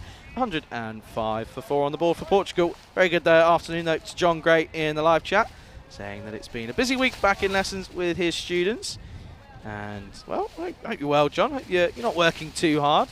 If you're working hard and playing hard at the same time, then that's not the end of the world. But then we can take a look at the story so far. And, Joe, would you want to take us through the bowlers? What's been the story so far? Yeah, I mean, it was a very good first 10 overs, I thought, from Malta in keeping it tight. Ashok Bishnoi and Vanya Mughal have bowled quite tight. They've obviously Bishnoi with an economy of 5, Mughal with 7.6. It's just started to slip in that last few overs, in that last kind of, since we hit the kind of the 8 over mark, as Portugal have just tried to push the run rate up a little bit. And with 6 overs to go, if Malta can just rein this in, it's going to be a tight game, I think, this one. Yeah, I think we could be looking at a nail-biting finish. Of course, no golden ball. It's not T10, so it's going to be if there's a draw, it's a draw. Simple as that. We move on. So no golden ball there. Many people will be thinking and hoping that there's a golden ball, but we won't be bringing you any this time around. And it looks as if the skipper is going to come into the frame of things, running Prasath. It's only a matter of time until he was getting involved, and he's coming in straight away. And he starts pretty nicely. Hides this outside the off stump. Yeah, Varun's a really tricky character with the ball. It doesn't bowl express pace. He puts it in really dangerous spots. Takes a lot of wickets as well. And he normally bowls in this kind of mid to late phase of an innings. It's a good decision from the captain to bring himself on, I think. Yeah, again, he's that bowler who's just going to ask the right questions at the right time, isn't he? Got that different angle of that left arm. They've got a few left armers of Malta, but that one coming across Anthony Chambers. Yep, Varun coming in again. This one stays really low, skids on through. Chambers does well to get a bit of bat on this one. Just pushed down foot. Another single down to long off. Good afternoon to Zishan as well. So Puzzle did a good spell. Good luck to Malta. Well, I know there'll be a lot of fans for both sides and all 3 sides throughout this tournament. There'll be a lot of Gibraltar fans that'll be paying attention. If you're on the rock, come down, come and say hello, come and get involved. It's free entrance, no payment, no nothing. Free international cricket at your disposal. Come down and have a watch. It's a lovely venue to watch cricket. As Prasath is going to continue on here. And this one, we're just getting a little bit tight on Shazad, trying to just play this down, run it down to short third man. Doesn't quite execute it though. No, it just looked like he pushed that one through a little bit more. The good thing about Varun, he does vary that pace and it makes it really difficult. That one, whereas some have stayed really low, that one's just got up and risen on him, hasn't it? And this one down the ground, and that'll be 1 bounce 4. That was just before the rope, and well, that's where you don't bowl to Shazad. We've already seen it in this inning so far, and that's just another prime example. Gets it wrong entirely. 2 full in the slot and punished back over his head 4 more. Yeah, really good shot from Shazad, isn't he? Just moves that front leg out the way, steps back and drives it straight back down the ground. Very unlucky not to get 6 runs from that. Just before, of course, we haven't got the usual 50 metre boundaries that we're used to. It's the usual T20 regs here in Gibraltar. This time, good variation of pace, but also good batting, rotating the strike after a boundary. That's proper T20 cricket there from Shazad, and it brings us to the end of the 15th over, 111 for 4. Yeah, decent first over from Prasath. Just that one bad ball, really, which got pumped down the ground. But it'd be interesting to see how he does in the next few overs, because he has, out of any bowler here this week, got the most international wickets, 30 wickets. He's a dangerous character. Yeah, he certainly is. Just a reminder there, Gibraltar taking on Portugal later on tonight, and well, the skipper for Gibraltar, he's in the chat, Avinash Pai, just asking if there's a super over. From what I'm being told, I don't think there is, because it's obviously that table format. I don't think there will be, but that's what we've got going at the moment. Just got a question as well, which we'll come back to. That's a full toss, and that's been hit and hit well. And that's going to be 1 bounce 4. They're asking the question. I think he's okay. No use of the limited review system here, so no use of the cameras. And that's going to be 1 bounce 4. Yeah, punished. Really didn't get the length right on that one. Very close to being a no ball. We did punish it anyway. I mean, yeah, I think it probably just dipped below his waist. It's tough to see from that angle. But, yeah, punished. 4 runs to Shazad. Miguel needs a response in his final over. Fuller and slapped. Should just be 1. They're going to turn and go. They do, and that's good running from Chambers. Gets the dive in, makes his ground, and much to the appreciation of his teammates sat in the dugout. That was really good, promising running. Nice attacking turn of the arm, and pretty simple too in the end. Yeah, really good running from the 2 of them there.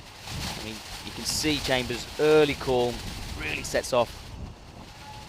Throws in the dive as well. That's what you like to see. Just for the cameras. Just for the cameras. I do like throwing in a dive myself.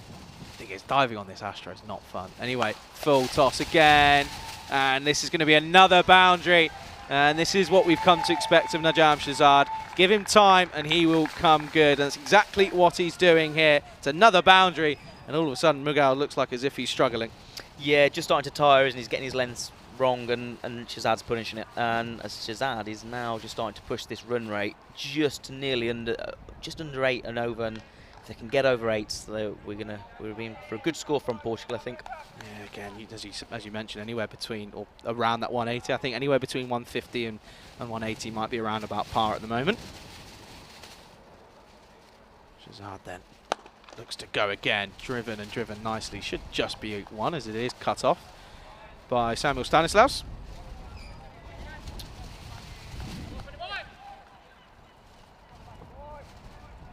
Yeah, and so a bit of interesting information for here. So Najam Shazad's highest ever T20 score is 34 apparently, according to my notes. It'll be interesting to see if that's the case, because he is a very, very good batsman. Full toss, and oh, that's a ripper! Oh, wow. That's outstanding! Out of nowhere! Ryan Bastinash, he's absolutely taken us, done it. I one-handed to his right, diving. That's insane. They're asking a question of height, but for me, that looked fine. I don't think there's an issue there, but that, if given, and should be given, in my opinion, that is an outstanding bit of work. Oh, that's... well, the thing is they're going to have to go with what's on field, because you can't, with no use of the cameras for an ICC regs. Yeah, I mean, I think it's under the waist. I do think it's under the waist. It's another full ball, which he's got really, really wrong. The catch is spectacular. I mean, you want it to be out just for the catch alone. He's diving to his right. It's come so quickly. And he's pulled out a one-handed specky. It's just insane. We're waiting to see what's going to happen here. But my reaction is it should be given. We're just trying to see what's going on. Yeah, yeah, there's luck. It's going to be given, I think.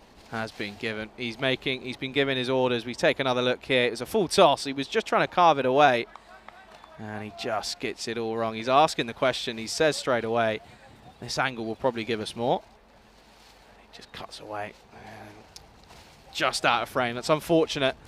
But you've got a feel for Chambers. It would have been, and it was an excellent catch. If he misses it, I mean, it's rocketing away for 4. I mean, he's really slashed it, and it's gone hard and low, and Bashanash at backward point. I don't think he knows much about it. It's just a reaction catch. He's flown to his right, one-handed, and it's just stuck like Velcro. It's incredible to see. I mean, we had probably the best view in the house where we're sat at the moment. That was incredible. And the new man coming in, he's got a lot. He's pretty much just got to say, right, I'm going to get a 1, and then you're going to carry on doing the rest, Najam, as the new batsman is just looking as if to who that will be.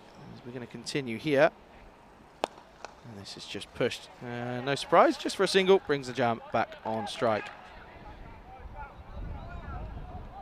There's just a bit of commotion out there. I think a few words being said, potentially, after that dismissal as well. But that is the end of the over, and at the end of the 16th, Portugal 123 for 5. Yeah, good base here now for Portugal to really push on in these last 4 overs and go for it. Tough decision on that last one. It was very difficult to see from the view we got whether it was a no ball for height. Third umpires decided it was, and that it was below the waist, and effectively that's what you've got to go with the decision of the umpires. Yep, so the new batsman, Ranasawa, is the man who's come in. He's got the single. And he'll be on strike, of course, due to the end of that over. And Prasad, he's going to carry on. So Miguel finishes his spell, 1 for 35 off his 4 overs. Promising start, but just in the middle of the innings, he struggled a little bit. But he's going to be relying on his skipper to sort of bring things back here. Prasad then. Short, slapped and slapped hard. There is a man out there, and it goes through him. That's not what you want to see from Jaspal Singh, and well, that's a gift. That's a gift of 4 runs. Yeah, really good shot, but it should have only been a run, shouldn't it? I mean, he got to the ball and then just takes his looks like he takes his eye off it at the last minute. Doesn't get his body behind it, and those are the big, costly errors. Short again and slapped hard leg side. Should just be 1. Don't think these two are going to be quite like Azad Andani and pushing through for a run, but again, good, promising signs early on for both sides. It's been a pretty even contest so far. 5 wickets for Malta. Just a man like Najam Shazad being able to take the game away from them if he really gets going. Yeah, only 14 runs away from that 50 now, and he's striking the ball at a really good rate. This one gets under him, just stays low, and you can see there he's a little bit confused by what's just happened. That one just didn't get up, and we've seen that from Varun Prasad. It's just not getting up, but then he will get one that will rise. It's really difficult. It's not the pitch misbehaving, because it's not normally like that, but it's just he's obviously doing something. Maybe he's rolling his fingers down the side of the ball. You just don't know. You just don't know. Only he knows what's going on in his head.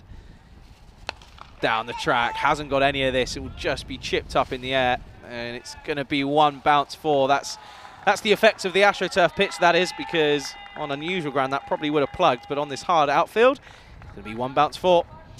Yeah, he got fed up with the invariable bounce, and he decides to come down the track to him, sets off early.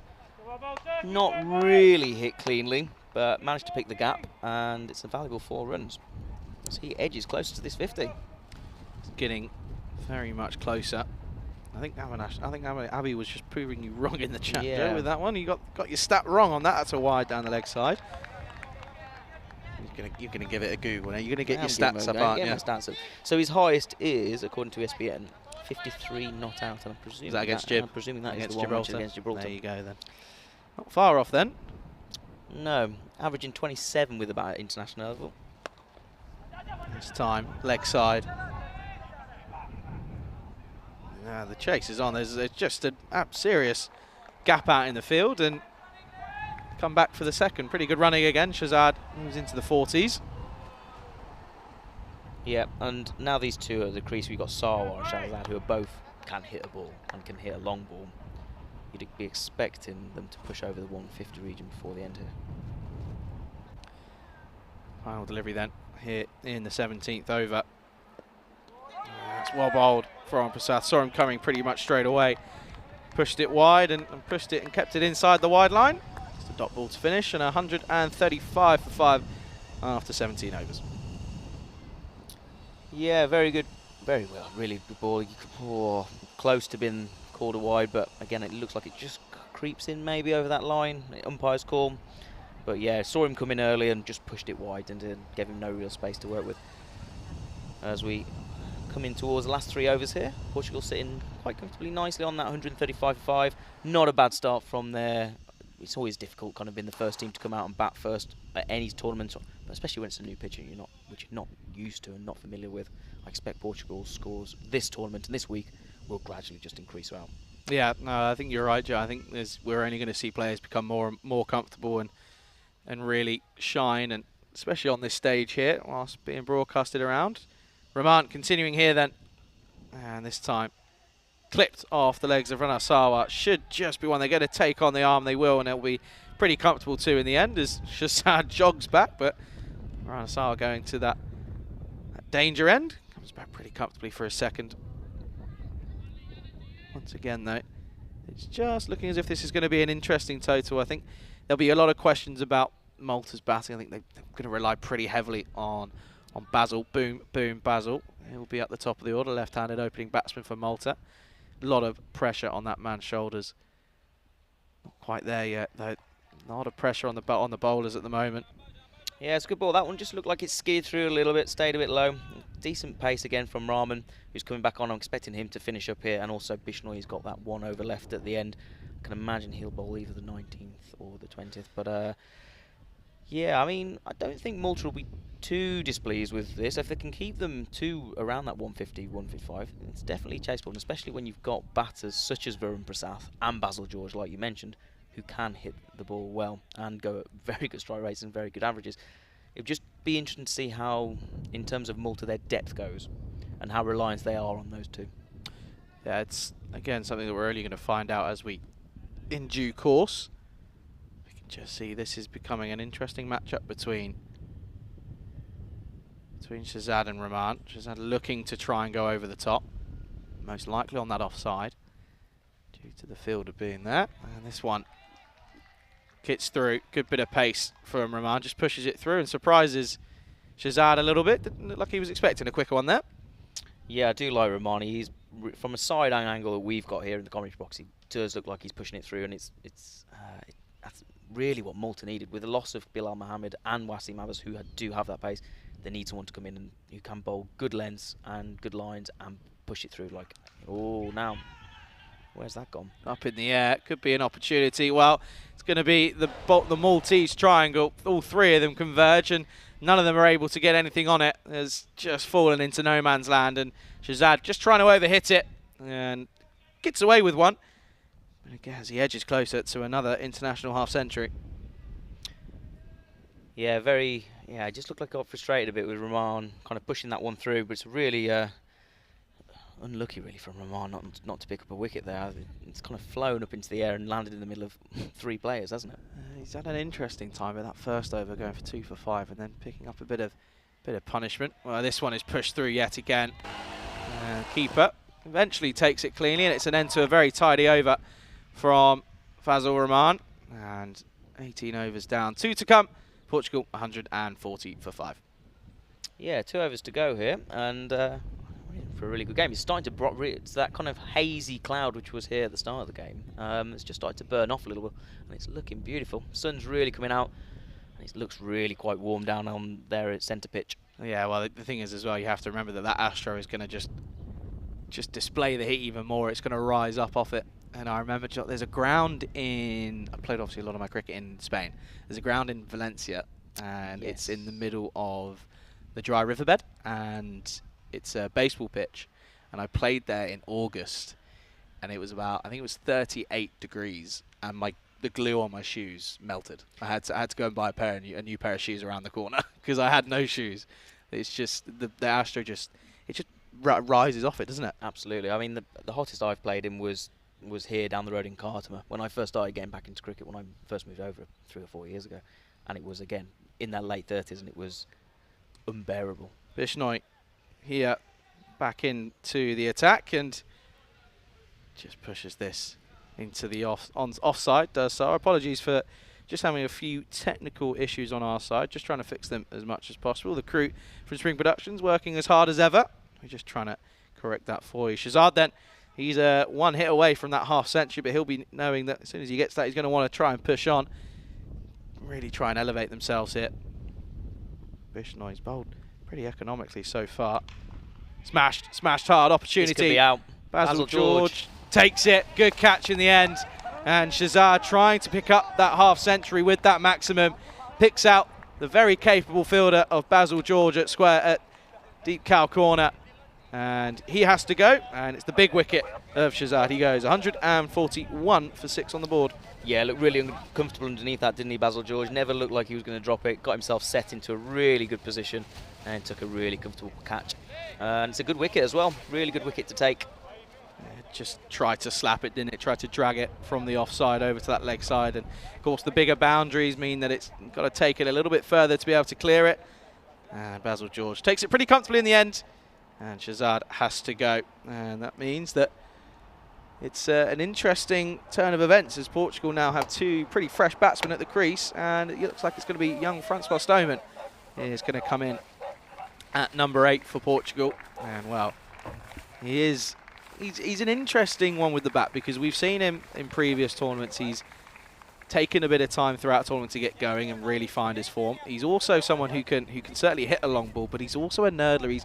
He's a bit of a sensation really for Portugal. He's very young, still up and coming. Played originally, was born in South Africa, then moved over pretty early on into Portugal, and then, as I mentioned previously, his brother, of course, still plays as well down in Portugal as well. So again, a very, very capable batsman, and coming in at number 8, it just proves how long this lineup is in terms of batting.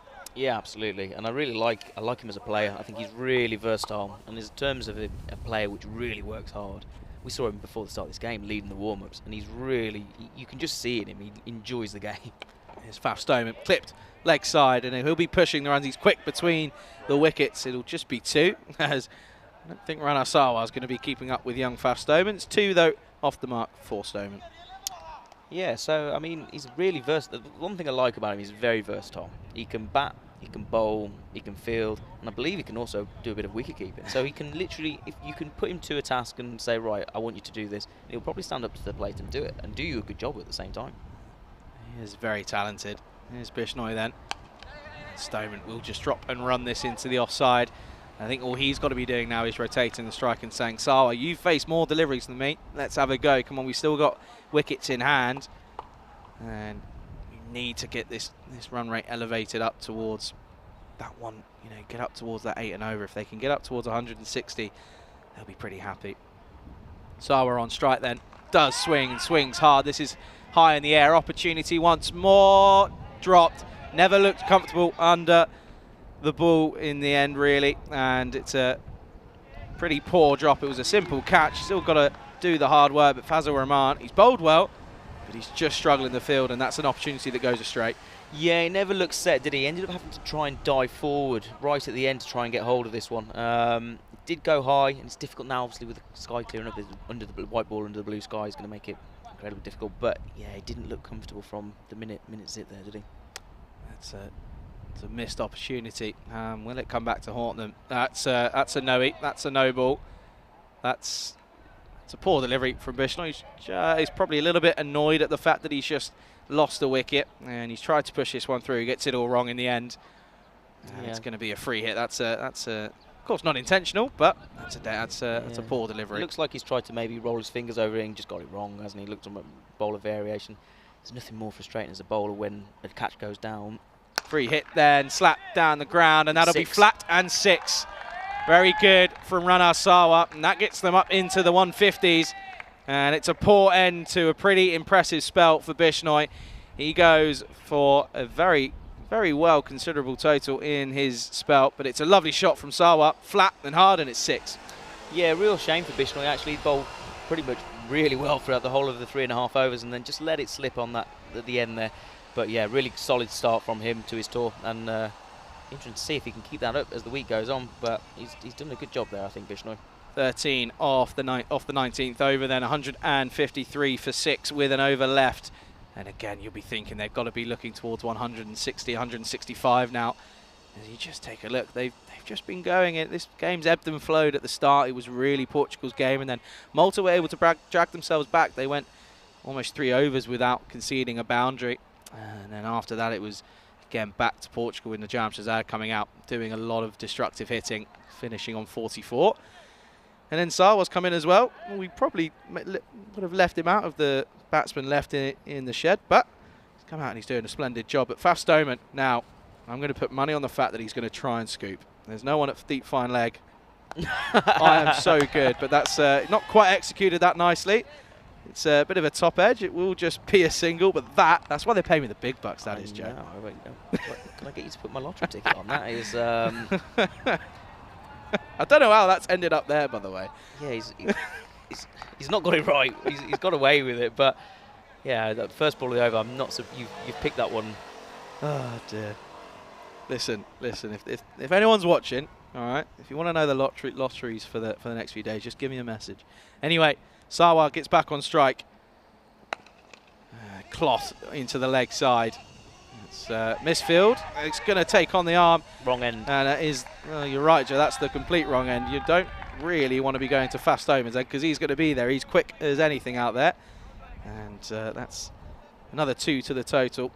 It's one thing I do like about Faf Stoneman. Obviously, those players who aren't maybe the general big hitters who are strong down the ground like Faf, they've got to look at other alternative shots. Full.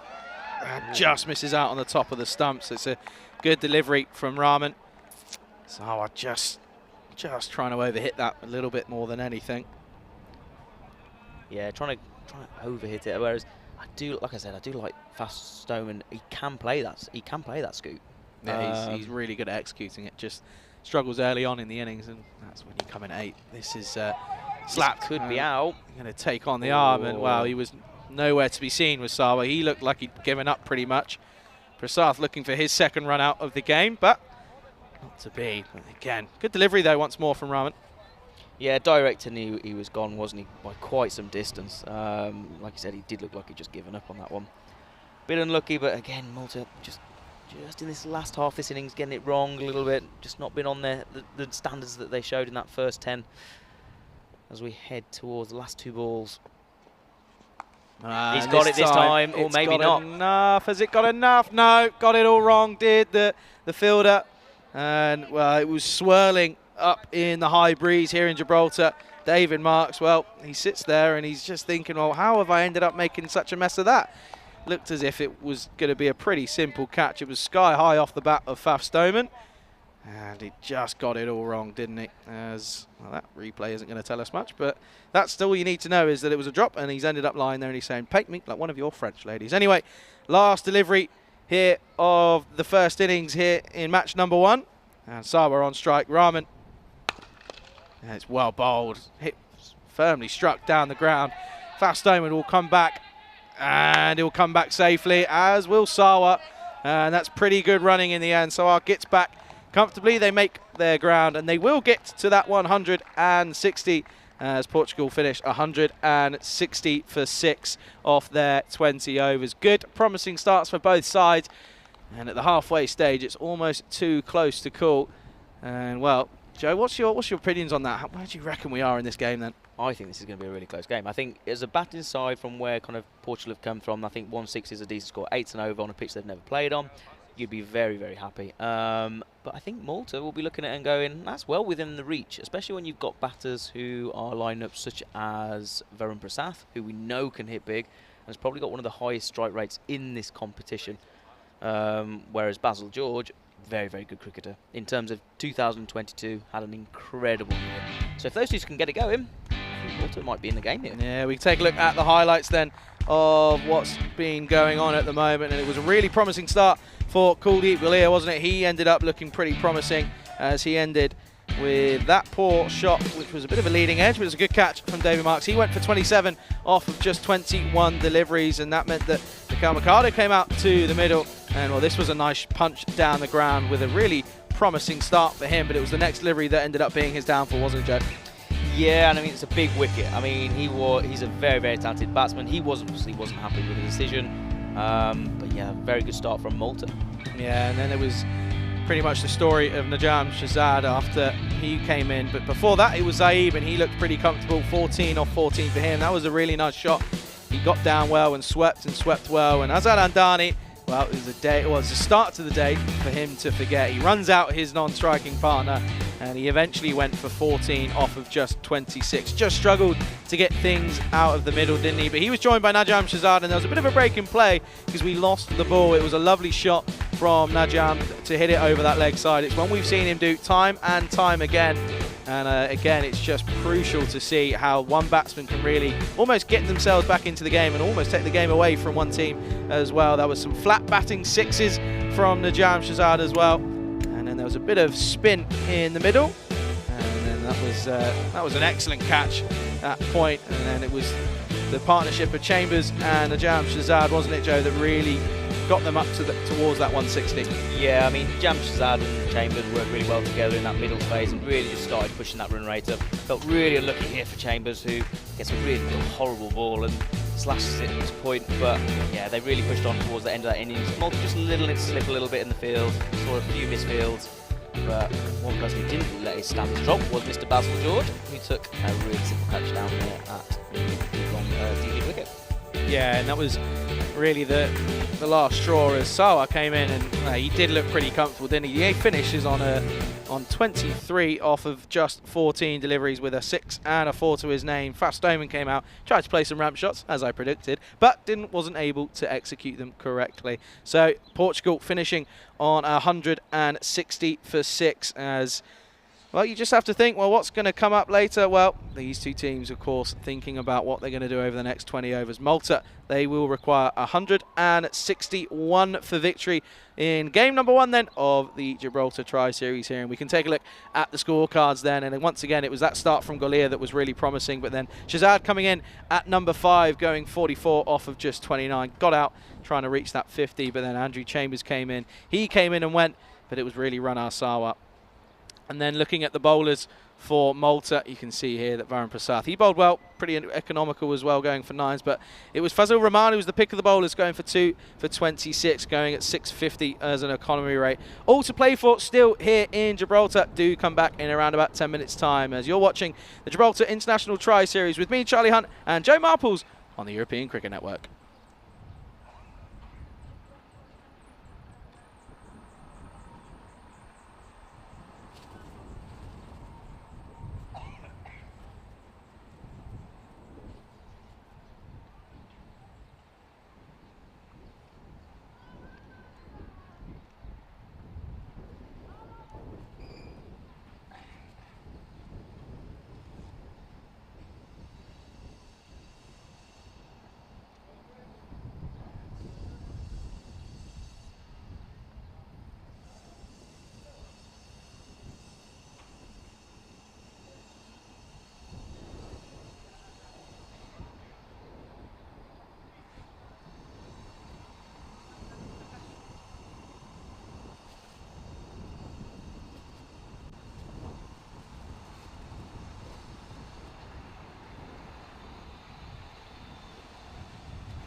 Starting to adjust. Oh, we removed it. Okay, good.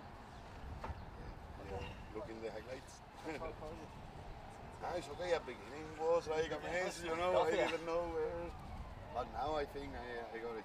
If you put the camera a little bit slower, then you would see that where's the guy with your peripheral vision. Where's the guy? That is what I'm doing the last times. I look the guy and I remove the camera. Who is trying. I try.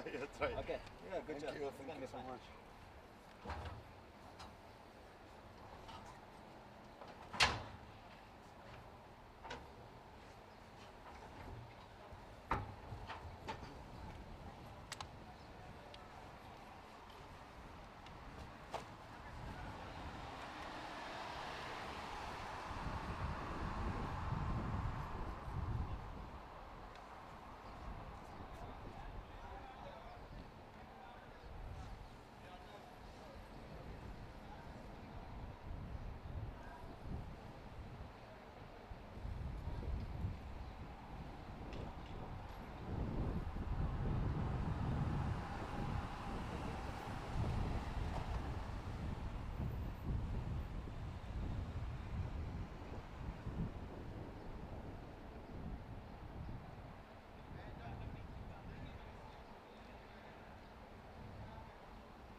Welcome back to the Europa Point Sports Complex here in Gibraltar for the first game of this international T20 tri-series between Malta and Portugal. We had a good first innings there, Portugal finishing on 160, leaving Malta the total of 161 to get to win this game. Really good first start to this tournament here. Portugal just getting used to the pitch. I think they'll be quite happy with their 160 they set for Malta in the end. Malta obviously will be looking to try and get off to a really good start here in this opener. Does look like we have Junaid Khan, who's going to be opening from this rock end. Really tidy bowler. Bowls at an economy rate of about 7, but has 14 international wickets to his name. Very canny character, can get it to move in both ways. But yeah, he's a tricky customer. Does like to push it through, gets some decent pace on it. And as we can see, Portugal are starting with that first slip for that very reason. So, Petanka making his international debut for Malta. We've seen him perform in the Malta ECS series, very big hitter. He will be looking to really set his stall out early doors here, and Mughal will be opening up alongside him. As Khan comes into bowl. Starts with a wide as he just pushes that one down leg side. It'll just take a little bit of time just to get used to obviously the conditions here, and it's a bit windy in the middle as you can see. He's just pushed that one just down leg side there. Tanker leaves it. We'll take the extra on the first ball of the game, or first ball of the inning should I say. So 160 runs in 120 balls needed at 8 and over. It's a lot better from Junaid Khan as he pushes it in towards those pads. I do like Junaid Khan. I've seen him a few times on the international circuit and also at club level, and I do like the way he bowls. He's a canny character, gets the ball to move, and he can, if he puts it in the right spot, he'll pick up some wickets as well.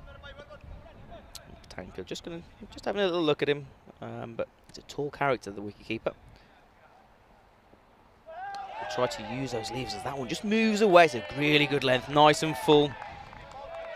Went for the big kind of straight kind of cover drive, just went to play it over the covers, doesn't get it, just moves, maybe nibbles away from him. Very close to maybe potentially getting a little nick on that. Really well bowled from Junaid Khan though. As Malta find themselves one off the first 2 balls of this game, which was a wide. As Khan comes in. Pushed out into the covers. Are they going to push the 2? No, is the call. They'll just take the single as that's fired into the keeper. Really good start this from Portugal. And we're heading towards the midpoint of this over. And I do like the way that Portugal have set up here. But Junaid Khan just finding that length now. Nice and full.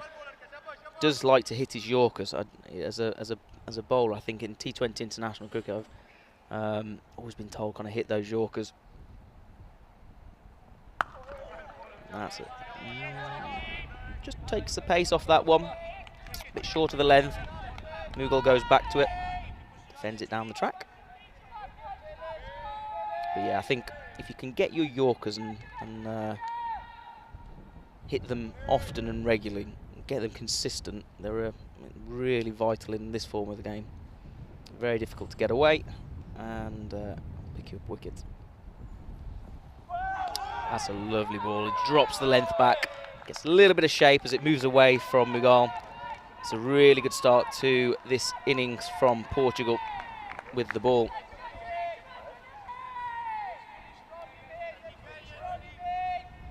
You can hear them in the field. They're up and about, our Portugal. They'll be looking to get this this tournament underway with a win. As we said earlier, they'll be looking to really cement themselves in that top half of the rankings by getting 6 wins from 6 would be really ideal for them. As we finish the over on 2 runs for no loss. Going to welcome back in a second Charlie Hunt to the commentary box. Good start for Portugal. Yeah, very good. Do like what Junaid Khan brings with the ball. As a seam bowler, he gets everything that you can't. He ticks all the boxes, doesn't he? He can hit those Yorkers, gets good movement, and he got such good control over where he actually is putting the ball. He doesn't run up and just bowl. He knows what he's doing. Yeah, he's a very calm and collected customer. He knows what he can do and what he's capable of, and he'll be backing himself in this circumstance as well. Of course, in the field as well, they're pretty electric. Portugal, they've got some really talented fielders, the likes of Suman Gimidi and Faf Stoneman as well. And Mikado at slip is another one. Yeah, I think as the game goes on, I think you'll find Mikado moves out into the offside covers because he is. I've seen him there a few times, and he is an absolute gun. If you do not want to take a single on Mikado's arm, because he will just throw down the stumps. Yeah, direct hits for fun. He's a very talented bowler. Najam Shahzad, the skipper, and they're asking the question. Well, someone's very, very interested, but I don't think there was anything on there. It didn't seem as if there was any deviation, but again, very good early start for Najam Shahzad. Getting it right on the money straight away. Yeah, really good ball. This again, does it just move? Oh, it leaps, doesn't it? It really leaps off the pitch. They were interested. It was a very good ball. Just see that. No Basil George at the top of the order, but so they'll be maybe thinking, try and save him possibly. I mean, yeah, it's an interesting move. Yeah, I think. Do you like to see Basil bad? I think Basil likes to play down at about number 3. I think when I've played him before, he tends to come in at 3. But I would be very surprised if we didn't see him coming in very after these two. Yeah, it's a batsman that you want to face as many deliveries as possible. The more he faces, the higher the likelihood is that this is going to become a pretty comfortable chase. But it's not an easy one. 158 still required then off of 112. So that run rate just below 9 or 8.5 at the moment. That's where this is at the moment. And Mugawi's been hit, and that's it's a nice way to get off the mark. Punched and pulled lovely from Mugawa, and Shahzad gets it all wrong. He gets a bit of tap. 4 runs. Yeah, I think you've always really got to be careful bowling short on this pitch because it can sit up, and he's pulled that beautifully. I mean, especially at this early stage in the innings, he's just gone over the top. He's really got on top of it, and it's a really good pull shot from Mughal in the end. Yeah, Shahzad doesn't exactly push it through for pace, so it's kind of just sat up and almost like taking candy from a baby, really. Just sits up nicely, says, thank you very much, I'll have the 4 runs. Needs a response, though. And goes full up, and rightly so. That's a good comeback from Shahzad.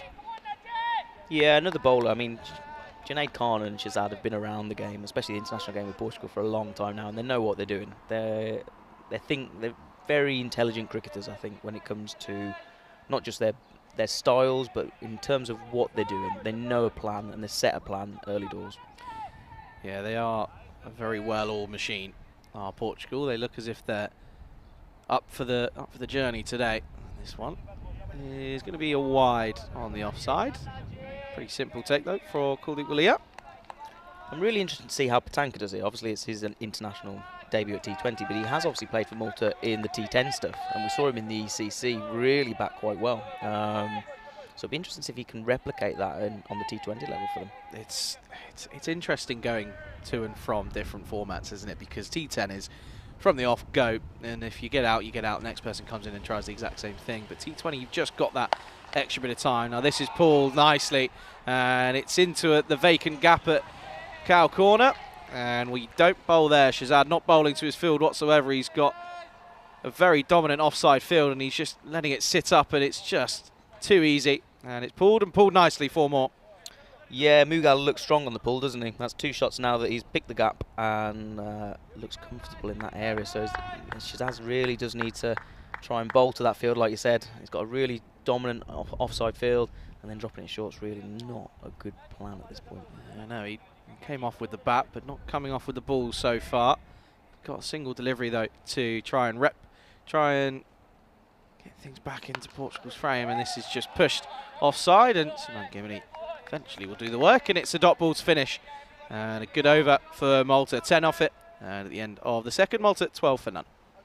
Yeah, Malta would be happy with that. It was a very tight over from Junaid Khan, so for them to get on the front foot here and get 10 off it is exactly what they needed.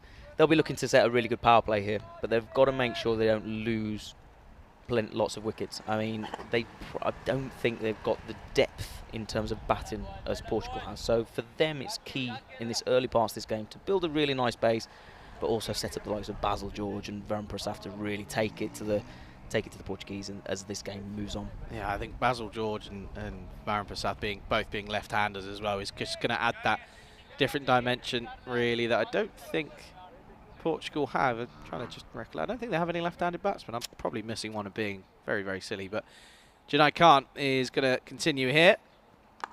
And this is just uppish a little bit, and they're taking on Suman Gimini. If history is anything to go by, you don't take on Suman Gimiri's arm. Even though he's predominantly a keeper in the field, he is electric, and there's nothing that really he can't do. It's insane.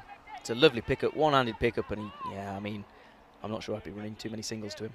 No, I certainly wouldn't. There's a change in field. Slip comes out, looks to fill that gap at cover. This will be Miguel Mercado. So if it goes in there, you do not run to this boy. He can throw down the stumps every time. He is quite an incredible fielder. There he is.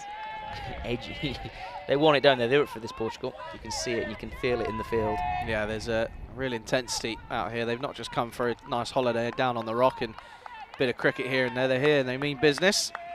There's a lot of supporters for the Portuguese side tuning in as well. I know that for a fact, and they'll be pretty happy with the display they've given off so far. Does just need to keep this momentum rolling. They've had a good first half of the game with the bat. Need to keep it going with the ball though. Unfortunately, this is slapped hard, and that'll be 4. Nice shot from Mughal, and that was slapped rather hard, and he is taking the game by the scruff of the neck. As that's 2-4 from Janai Khan. It sits up and it gets punished down the ground. 4 more. Yeah, really good shot. Started with really good intent here, Mughal. He's having quite a good game, isn't he? Yeah, he was really, really good with the ball. I was pleasantly surprised and happy to see him perform nicely. He's doing it with the bat as well at the moment. That'll be down the leg side and signalled wide by Seb Maynard, the umpire. On-field umpires, of course, Seb Maynard and Richard Cunningham.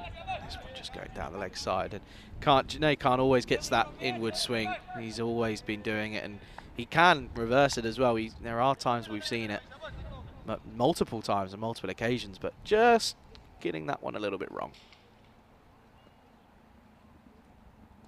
This one right back on the money, and it squeezes out into the leg side. Chases on for, looks as if that's Azan Andani down at square leg, and they'll come back for the second. Yeah, squeeze out, nice 2 runs. It was good ball from Janai Khan, really. Kind of bowled it right in the block hole, kind of dug it out and out into that outfield on the leg side. It's a good 2 runs that though from Malta. Yeah, good comeback after that wide delivery.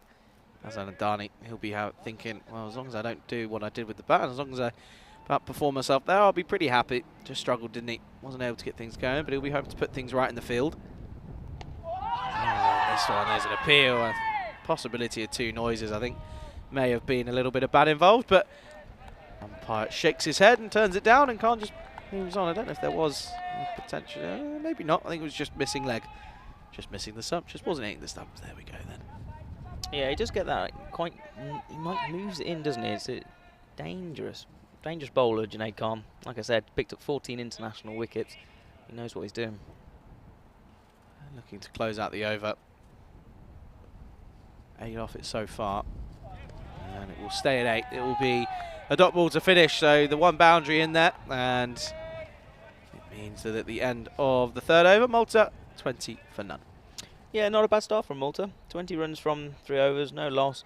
Obviously, as we head towards the halfway point of this power play, they'll be getting to the 40s for the loss of no wicket. It's been a very, very decent start from them. Yeah, that run rate's just coming down now, just above 8 now, required an over, as looks as if the skipper's going to continue into his 2nd over.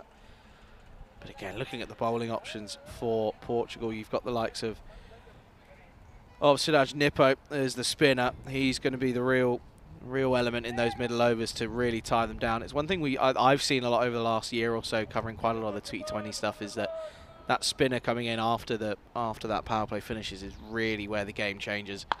And it'll be interesting to see if that's what we get to see later on and throughout this tournament, is that those overs, those 2-3 overs after the power play, is where the game, I feel, is predominantly won or lost.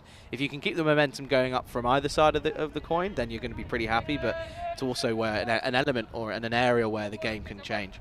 Yeah, completely agree with that. And I think spinners, especially at this level, are a commodity. Like, if you get a very, very good spinner, they can win or lose you a game. Nippo for Portugal is that guy.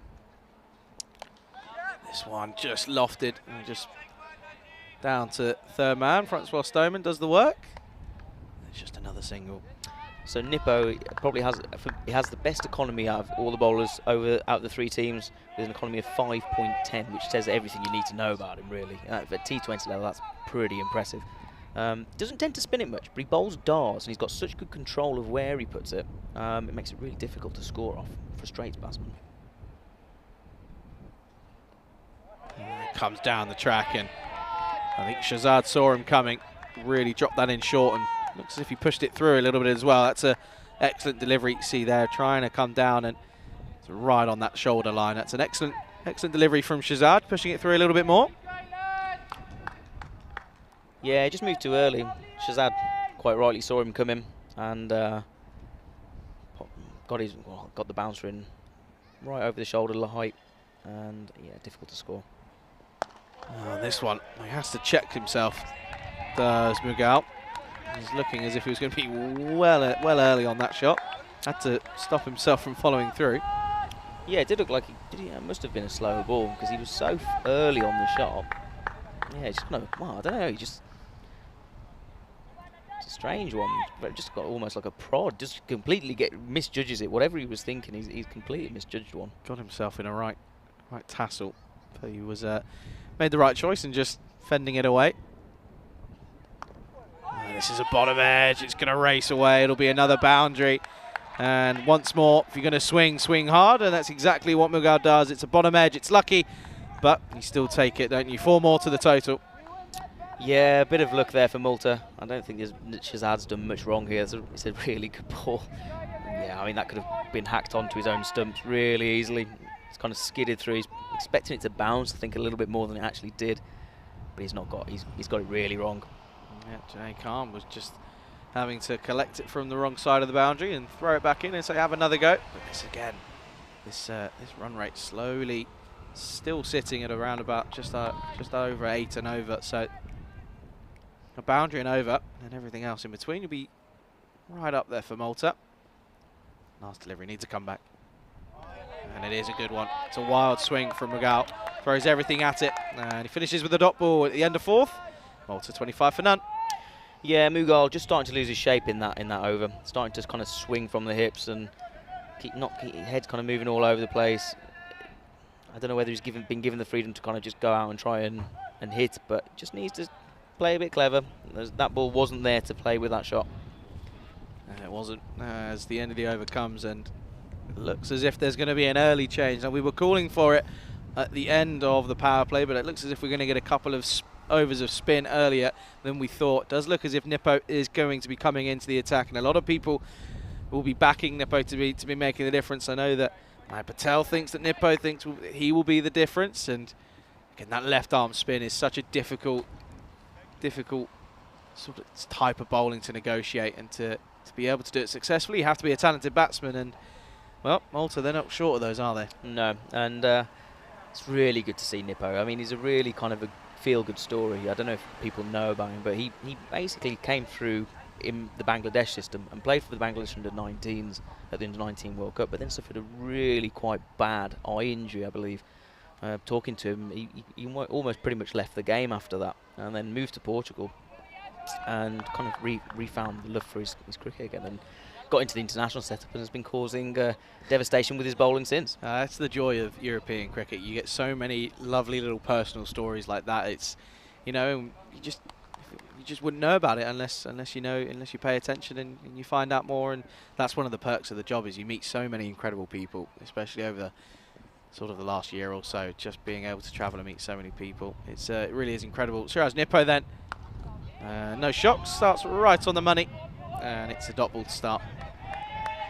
Yeah, and this is what he's. I mean, the one thing I'd say about him, he's got such good control of where he lands the ball, and I think that's what makes him such a good bowler. He knows exactly where he wants to put it, and he can put it on a handkerchief. Excellent delivery again, gets a bit of drift, then turns it away from the right-handed batsman. It's good competition. I tell you what, I'd love to see Nippo up against Basil George. That would be a contest. That's a proper contest. It'll be interesting to see, obviously, with Basil George being a left-hander, how Nippo goes about that. Might be something we see, you never know. Oh, no, this is an opportunity. Everyone likes it, and it's given. And, well, there's no real surprise that Siraj Nippo is the man who gets the first breakthrough for Portugal. He comes into the attack, only takes him 3 deliveries. And it's a really good take, though, as well, from Kuldeep Galia, trying to cut this away. No real foot movement, gets stuck, throws the hands at it. Well, everyone else liked it, and that means that Darshit Patanka has to go. First wicket down, 25 for 1. It's a big... They were happy, weren't they? Portugal really thought he'd definitely nicked it, but from Patanka's point of view, it's the foot movement. He's got really stuck in the mud, and he's stretching so far outside that off-stump line. You're going to really struggle to get any purchase on that, even if you do get hold of the ball. I mean, just got really stuck in the mud, feet got stuck, and yeah, it's a good wicket from Portugal. And Nippo, as we said, is started well. Yeah, bit of the commentator's kiss is what that might be. Is a classic commentator's curse. But that was the opposite, unless you're a Malta fan, then it wasn't. But boom, boom, Basil George is in next, coming in at number 3. And it's a lot of pressure on one man's shoulders, isn't it? He's going to have to be the man for Malta. Yeah, no, I really like Basil George. I think he has, when I first saw him, when I played against him in 2021, he was a decent cricketer, but he came on so much last year. 2022 was definitely Basil George's year. He really had improved on his technique, and his performances showed with that. And he's their danger man. I think if he can continue that form, obviously carry it from last year, he's their star player this week if he can get going. He played so well in the recent ECL just a few months ago. Well, this is the competition we were asking for. We've got it. It's Siraj Nippo up against Basil George. Only time will tell to see how it's going to come about and who's going to come out on top. Place your bets, ladies and gentlemen, because could be in for an interesting matchup between these two. Yeah, I mean this could be the game. Nippo versus Basil George. Whoever comes out on top, this could be the determining factor on who comes out on top in this game. It certainly could be, as Nippo up against Basil George, and gets a lot of turn on that one. Bit of turn, bit of bounce. As if you're a batsman, that's the last thing you want. As Basil George does the right thing, just fends that one away. Yeah, horrible. As a batsman, that's the last thing you really want. And I mean, Basil George isn't the tallest man in the world, and if you've got a ball which is darting, moving and bouncing, there's not much you can do with that. And this one just pushed back away, and I think Basil knows that Nippo is the bowler that you just have got to negotiate his 4 overs and get him out. That's all you got to do. See him off, as that's exactly what he does there. Just fends that one away, and Nippo, excellent Wicket maiden. start. It's a wicket maiden. Very rare you see those on the European Cricket Network, but there you go. Don't say we're not giving you entertainment. Wicket maiden for the first over for Siraj Nippo, and at the end of the 5th, Malta 25 for 1. Yeah, as we can just see on the graphic on screen about the run rate, how that gradually just started to creep up, and they consistently went up throughout their innings. Portugal. Be interesting to see how Malta compare to that, and if they can keep up with the run rate throughout, I think they've got a good chance of reaching this target. It's going to be a really, really crucial match to get your first win, because being able to set that tone in the camp and say, right, we've got the first one, let's push on now, we've got a point to prove. It's going to be time, only time will tell. Looks as if there's going to be a change of ends for Junaid Khan. There's a slip, then comes out again, and it's Mercado. Mercado fills in the covers. Yeah, they've got a good bowling attack, I think, Portugal. If you look at them statistically, they've got, well, economy-wise, 4 of the bowlers out of their attack have got the best economies. This is a lovely shot.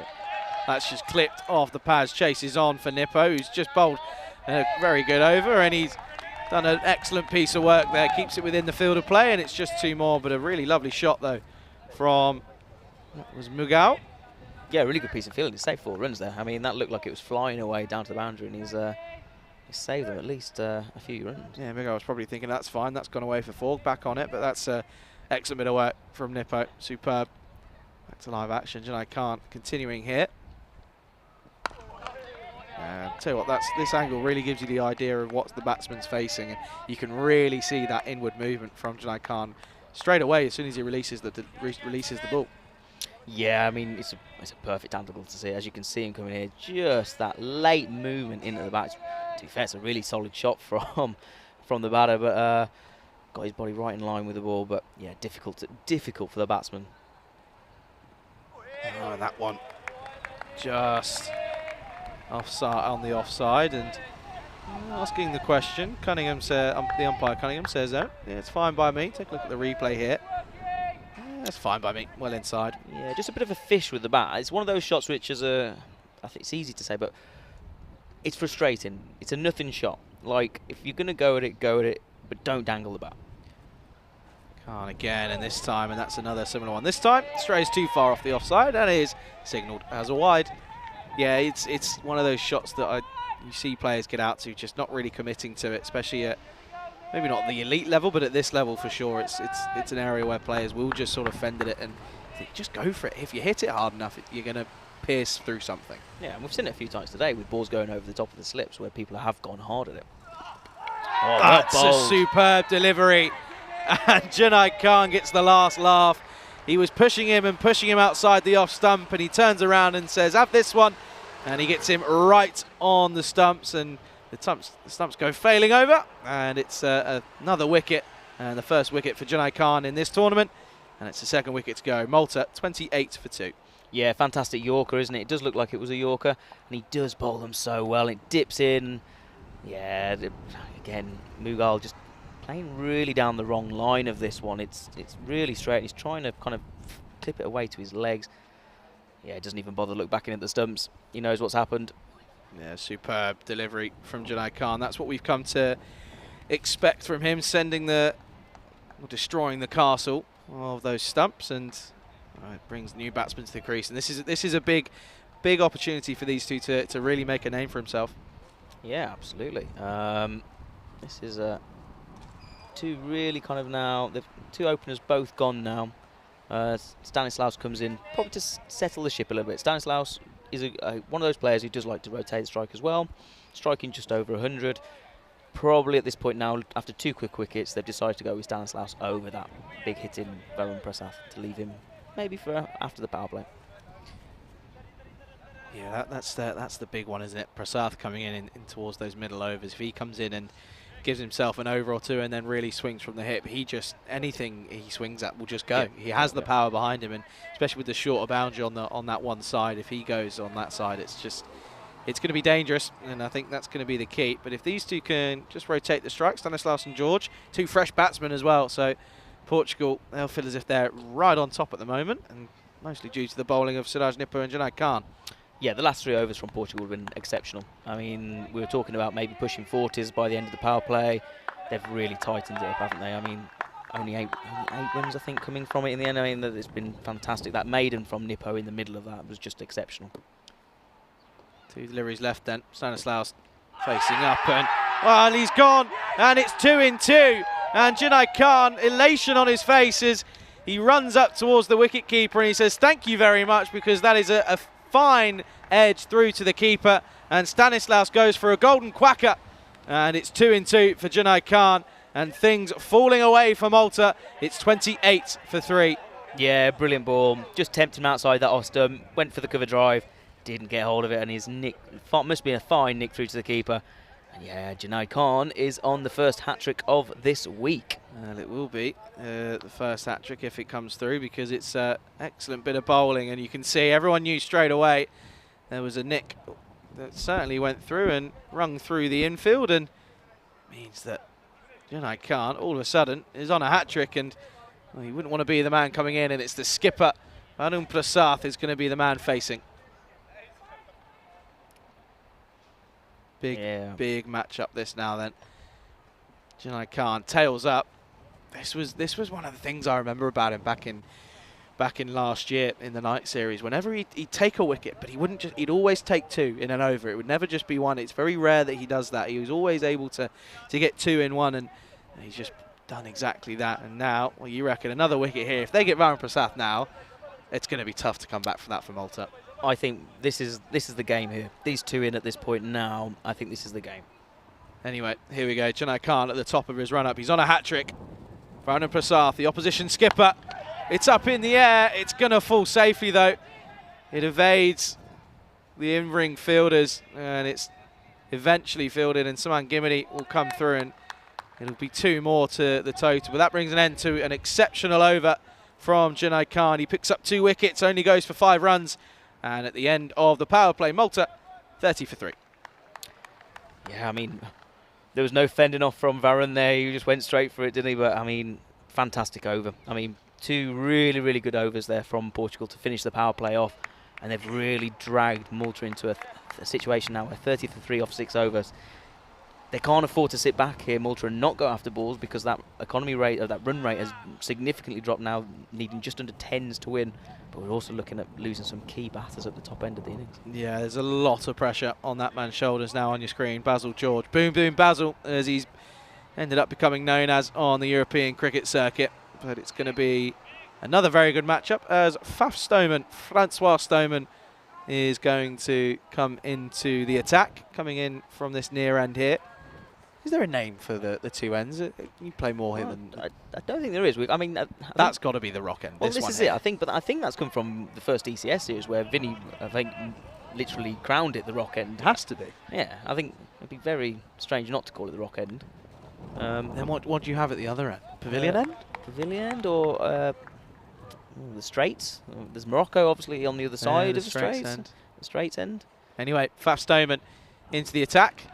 Start straight away, ask the right questions, and they'll come through, and that'll be given as runs. It'll be a single for Basil George. Good start, though, from Faf Stoneman. Yeah, tricky customer. Like I said, I really like Faf Stoneman. He really just throws everything into his cricket, doesn't he? Yeah, he's what we would call a badger. He's a little badger. He loves cricket, never not talking about cricket. And they're a cricketing family as well, of course. Miggsy and Bucks as well, back in Portugal. I know they'll be watching, and a very good afternoon to you. Hope you're all well. Stoneman continuing.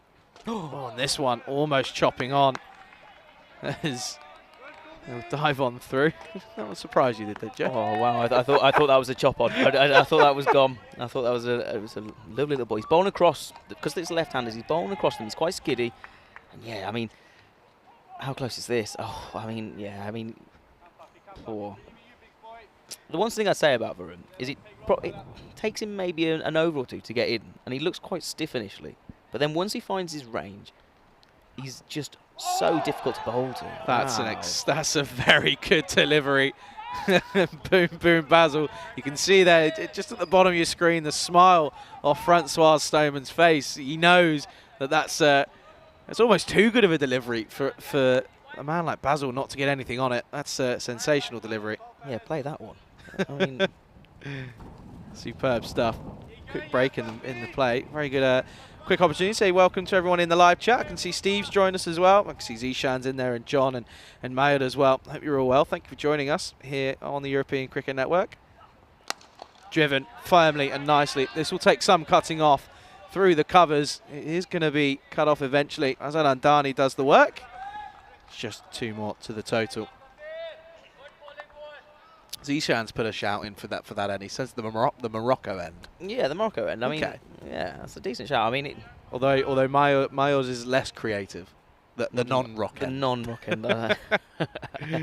I reckon by the end of this week we'll have confirmed names, and then they're going to get stuck to, and they're going to get signs, and they're going to put by Charlie and Joe. That's what they're going to do. Yeah, I like that. I like that idea. Faf Stoneman. Just digs this one in. They're going to take him on. Could be close. Oh, wow. There's going to be buzzers. There's going to be buzzers. It's going to go all the way. It's going to go towards the boundary. And, well, that's going to be 4 runs in the end. And you almost have to say, well, Faf Stoneman, he had the licence to go for it because it was such a big wicket in Varun Prasad if he got it. But he ends up going and costing him quite a lot. It's 4 more. Yeah, it's a real shame for Faf because he's bowled really well. And again, it's another ball. It's leapt up has really leapt at Basil George. It's a risky single. I mean, Faf's a really good fielder as well. And I think he has every right to go for that. I think if you're on the fielding side, you're asking you guys who are fielding that side of the wicket is why they're not backing up. I think you've got to be in that position. You can see they're trying to take a quick single. They're ball watching a little bit. Yeah, that's a really, really big opportunity that goes amiss. I mean, that's a game changer there. If you hit that, you get that direct hit, Portugal are on top, and you think, well, now that's you put the squeeze on, and that's it. Anyway, last delivery of this over. Oh, it's just pushed it wide, and Prasath trying to play at it, misses it completely. Good over from Stoneman. Apart from that, those overthrows, and it goes for just 9 off it. The end of the 7th. Malta 39 for 3. Yeah, top over that. And again, Portugal really putting the squeeze and putting the pressure on Malta now. Tight overs and really good bowling, really good bowling. Just to see Miguel Stoneman in the chat saying Faf is his hero. That's cute, isn't it? That's cute. I'm not sure my brother would do the same for me. I don't even think he watched any of my games. Oh dear. And it's going to be a change. Is there going to be a change? There isn't. Still going to be Junaid. And why wouldn't? Well, you wouldn't take him off, would you? After getting 2 wickets in an over, almost having a hat trick, you wouldn't really take him off, would you? No. Well, you'd be pretty angry if you were taken off. That's for sure. Absolutely. Interesting to see. I think obviously in this first day, especially for teams like Portugal and Malta, just taking a look at the pitch and seeing as the bowlers which end they're going to prefer to bowl from, and see which end is preferable. I don't think Junaid Khan's going to be moving from this end now. I think he's going to be pretty set. He's going to be like, that's me, I'm there. The non-rock end? The Moroccan? From the Moroccan end? What do you call it? We've got to find out something for it. We've got to come up with a name. The lighthouse end, but the lighthouse isn't particularly really... It's not at that end though, is it? The lighthouse is kind of off to Cow Corner, isn't it? Or if you're a left-hander like Basil here, not the Cow Corner, but... Junaid Khan then. Trying to turn this round the corner. Vanu Prasath getting stranded. And, well, just going nowhere, really. Didn't look as if he was really intent on anything. I'm just seeing the potential that this is being called a no ball by the square leg, potentially. Just going to try and confirm that. Looked as if they may have... I think they were okay, though. Just having a check. I might be dreaming. I don't think it was a no ball. I think I might be dreaming anything. This is down the leg side. That's an excellent take from Kuldeep Gulia. It was a really good bit of footwork, that one. Just down the leg side. Does well to get a hand on that. Stuck low as well. Like I said, it's always difficult when you kind of get unsighted going down leg side, don't you? And then you have to stick out a hand. It makes it even harder when it's really low to the ground. But really good keeping from Kuldeep. Khan coming in again. Just clip down. Fine leg coming round. That's a good piece of fielding. And that'll be 1 run to Basil George. Yeah, Basil just looks as if he's playing within himself at the moment. I think he knows that it's really him and Vanu and the Prasath that have to stay there. And I think he just needs to give himself a bit of time. You know, he has the capabilities to, 2 overs, take the game away completely, get them back in the driving seat, and then the rest is history. But you can see here at this point in time, Portugal were 53 for 2. So 10 or so runs in it at the moment. But Prasath, he's going to be wanting to go big soon. Yeah, I'd say if there's 2 batters that you'd want in this position for Malta, it's these 2. And they do have that capability of pushing on. So, as you can see, I think they're just getting a bit edgy at the minute. They've lost a few quick wickets. Obviously, they've not played international cricket for a year. They're just getting back into the swing of things. But if there's 2 people you want to really push on, it would be these 2. It's a big partnership, isn't it? Slower ball. Well weighted on by Prasath. Just dab down to third man. Should just be a single and will be. Yeah, you've got to be careful bowling to Varun as well. I mean, he's one of those players, because he's so tall, he can turn those kind of good length deliveries to a normal batsman into a full delivery. And he's so strong kind of down the straights with those long levers. I've seen him hit a boundary double the size of what we have here at Gibraltar. So you've got to be very careful where you bowl to him. It's a really enticing boundary. And Basil George has gone for it. Think it's going to fall safely. It's not. Saeed Masam is under it. And, well, Basil George goes. And that was just a build-up of pressure. Too many dot balls, a lack of boundaries. And they get the really, really big breakthrough. As boom, boom, Basil. Well, there was no boom, boom about that. It's just sky high. And Saeed Masam takes a good catch. And the next wicket goes. And it's now 42 for 4. Yeah, really good wicket and big wicket as well for Portugal there. He just doesn't get hold of it, does he? I think that was the pressure build, and you could see him just starting to get a bit agitated, a bit frustrated with the last few overs, not going for many runs. He's just pushed at this one, and he doesn't get hold of it, does he? I mean, it's off the toe end, right up in the air. And yeah, safely claimed. Yeah, that's something that that we always tend to see, is that there's a lot of the build-up of pressure will get to a lot of batsmen. It's something that that isn't, we're not alien to here at the moment. And anyway, Junai Khan gets another one, and he's building a man of the match performance at the moment, as he's currently 3 for 18 with a single delivery left here in his 4th over. In the 8th over, there's no real surprise to see him bowl all the way through, really.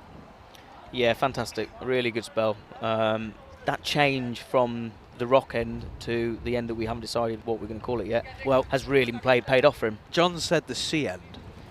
Straight. I like the straights end. I think the straights. Yeah, I like the straights end. It's got a kind of a good sound to it, hasn't it? The straights end. It rolls off your tongue a little bit better than the C end.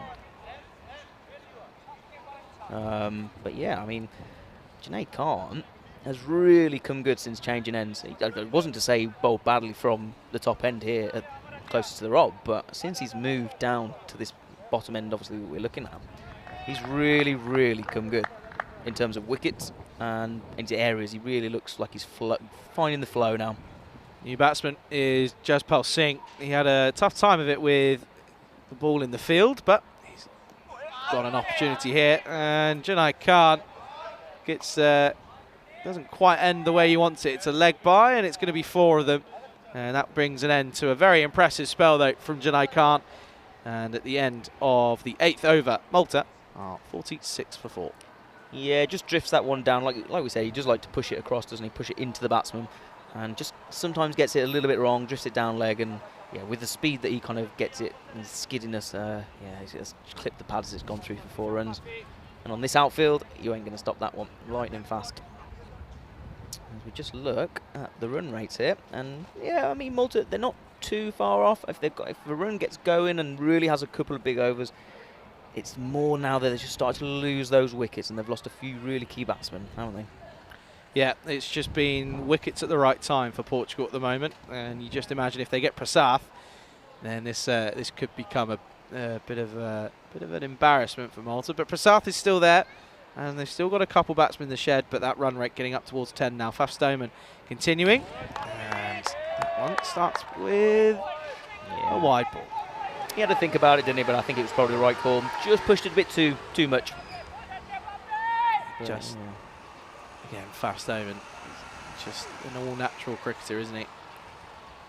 I remember this time last year, I remember sitting down. Obviously, Conrad was umpiring, and we were talking about Faf's development. He was just lacking that yard of pace. I think that's what he's been able to get recently. This is hit leg side. They take on the throw. Direct hit would have been close.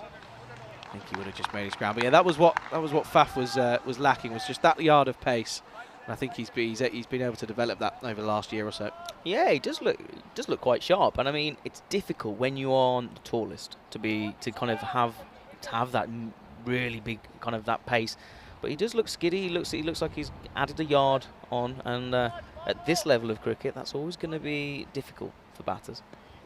Just needs to, if he can develop that Yorker, that skiddy Yorker, he'll be right in the money, just like that. Yeah, perfect. That's twice I've done that. Yeah, now, by the way. That's twice I've done that. But it's twice you've done it with Francois Stone as well. It's We're just best friends. Yeah, I mean, it's like there's something going on there. I'm going to ask him after the game. Good old Faf. But no, I think you're right. I mean, for someone who obviously is never going to have express pace because of his size, to be able to bowl Yorkers or have different variations is going to be massive in his development, especially as a bowler. Full, just Person. They're going to take on Masam, and a direct hit would have been gone again. And it's just these little moments that if you get a direct hit, it changes the momentum again. But Portugal's still firmly on top at the moment. Yeah, that should have been an easy single there. If you watch Singh here, he kind of thinks, I think he thinks the ball's going to the other end. So he sets off late, but then he's watching the ball rather than actually getting to. By the time he would have been close if it was a direct hit. I think he was gone by quite a fair distance, but lives to see another day. Varum Prasath, they need a boundary, don't they? This time, leg side again, unable to get it through the infield, and it's another single. And well, we haven't had a boundary off the bat. We obviously had those 5 overthrows. We haven't had a boundary off the bat since the 4th over. So Yeah, we're really, Malta really getting squeezed at the moment.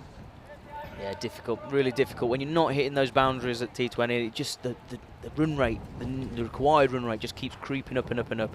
Pressure starts to build, and yeah, it just gets more and more difficult, doesn't it? Pushed off onto the offside, and again they take on the throat, and this time a little bit more comfortable than the previous. And it's another single, dealing in singles at the moment. Oh, Malta needing a boundary just to relieve that pressure. Yeah, to be honest, I don't mind that actually that they're pushing the arm now, rather than kind of eking out dots or trying to smack. At least keeping the scoreboard ticking over. At least keeps them in the game, but it can't be too much longer before they're going to have to really try and hit out, because that run rate is now creeping ever closer to over 10. Faf then trying to close this out. Can he pick up a wicket? It's another inside edge, and Faf's going to have to do the fielding off his own bowling, and he'll keep it to just a single. And that will be the end of the 9th over. Malta 52 for 4. Now Mike's come in with a suggestion of the Woodford battery end. Now, I'm going to have to do some Googling, because I have a feeling that there's obviously something to do with that. I'm assuming it's over there. I think you just pointed it out. Yeah, there is, yeah. But I'm going to let you Google it, because my knowledge on it isn't massive. But I know there is something just behind the stand at the back there. Well, the Woodford battery, but don't know too much about it. We'll find out. We'll find out more anyway. So there's an interesting. I've got my notebook here with a few interesting fun facts about Gibraltar. Go on then. There's a legend apparently that there is a tunnel which goes from underneath the rock all the way through to Morocco. Not that it's ever been proven, but there is a legend that there is a tunnel going all the way across to Morocco. No way. That Yeah. can't be. No way. Siraj Nipu continuing then, coming back into the attack. And Varum Prasath up in the air. Opportunity taken. Good catch. And that is an excellent bit of work from Rana Sawa. He had to have the presence of mind to know that he was right on that boundary open. Well, he did the hard work of taking the catch, but he also kept it within the field of play. And Siraj Nipu comes back and he takes another wicket, and it's the big wicket. Varum Prasath. He goes, and another wicket falls. Malta struggling. 52 for 5. Yeah, just didn't quite get enough on it, did he, Varun? I mean, it's not wrong by much, but fantastic piece of fielding. Really good presence of mind to know where the boundary rope is in that point, especially when you've got a hanger underneath you. It would have been quite easy for him to step back onto that rope there. But massive wicket, and now the game really turns in the favour of Portugal, doesn't it? Yeah, you feel as if that's now going to be, it's almost a downward spiral from Malta. It's just not clicked for them, is it? And the thing is they're going to be able to go back to the drawing board after today. The game's not over, don't get me wrong, but if it goes to, or finishes how we expect it to finish, then we just come to see what's going on. There's a pause for some reason. Not too sure as to what that pause is for. Aaron's still on the field of play. He's off now. Makes his way back to the dugout. It's just feel this could be the turning point, that this game's going to now just dwindle down, and Portugal, well, looking as if they're going to be very, very strong throughout this week. Yeah, absolutely. I mean, it was a decent knock with the bat first off, but I mean, as a bowl and attack, they are going to be, and a fielding outfit, they're going to be dangerous all week. I think it's going to be, they don't really give many runs away. They take wickets at really good points, and then in the field, they hold the catches, and I mean, they're sharp as well. We've not seen a direct hit yet, but I tell you what, there've been a few close ones. Not for Portugal. I had one for Malta. Oh yeah, for Malta. Yeah, No, I meant for yeah, for Portugal, though. Siraj Nipu continuing then. And this is just fended back by the new batsman, Bastians. Again, another left-hander coming in. They're not short of left-handers, are Malta, but unfortunately, no one's really been able to click at the moment. I'm hoping. Oh, I mean, that's gone very straight. This could be 4. Really well fielded. Kept it in play. Fantastic. That might be our man Stoneman down there again. He just can't keep him at the game at the moment. There he is, Faf Stoneman. Oh, that's Ranasawa, who just took a catch, but that's an excellent bit of work again from Faf Stoneman. Yeah, a little whippet, isn't he? Kind of just covers the ground so quickly. Yeah, It's sticks out the hand. Brilliant. Excellent bit of work right on that boundary up there. That's just excellent bit of work. And again, that's just the difference, isn't it? They had a few misfields, did Malta, whereas Portugal, they just seem to be on it, on the ball, on the money. High in the air, could be another opportunity. It gets held in the wind and taken comfortably by the man out in the deep. That's the skipper, Najam Shazad. Pretty simple catch, didn't really have to move. And it means that things go from bad to worse to even worse for Malta. Jaspal Singh, he goes, and it's another wicket to fall. Six wickets down. Malta, 53 for 6. Yeah, fantastic again from Portugal. Brilliant in the field from Shazad. Never looked like dropping that one, even though it was went up fair distance. Just seemed to get caught in the wind here at the Europa Point Stadium. But I tell you what, Mr. Nippo, who we talked up a lot at the start of this game, is now taken 3 wickets for 1 run, which is highly impressive. Yeah, it certainly is. It's going to be very, very interesting here on in. So his best figures, well, I remember it because it was my first tour, was against Gibraltar, and he took 3 wickets for 13 runs off his 4 overs. And that was my introduction to him. He's on here for probably his best ever figures at T20. It's incredible. 3 for 1.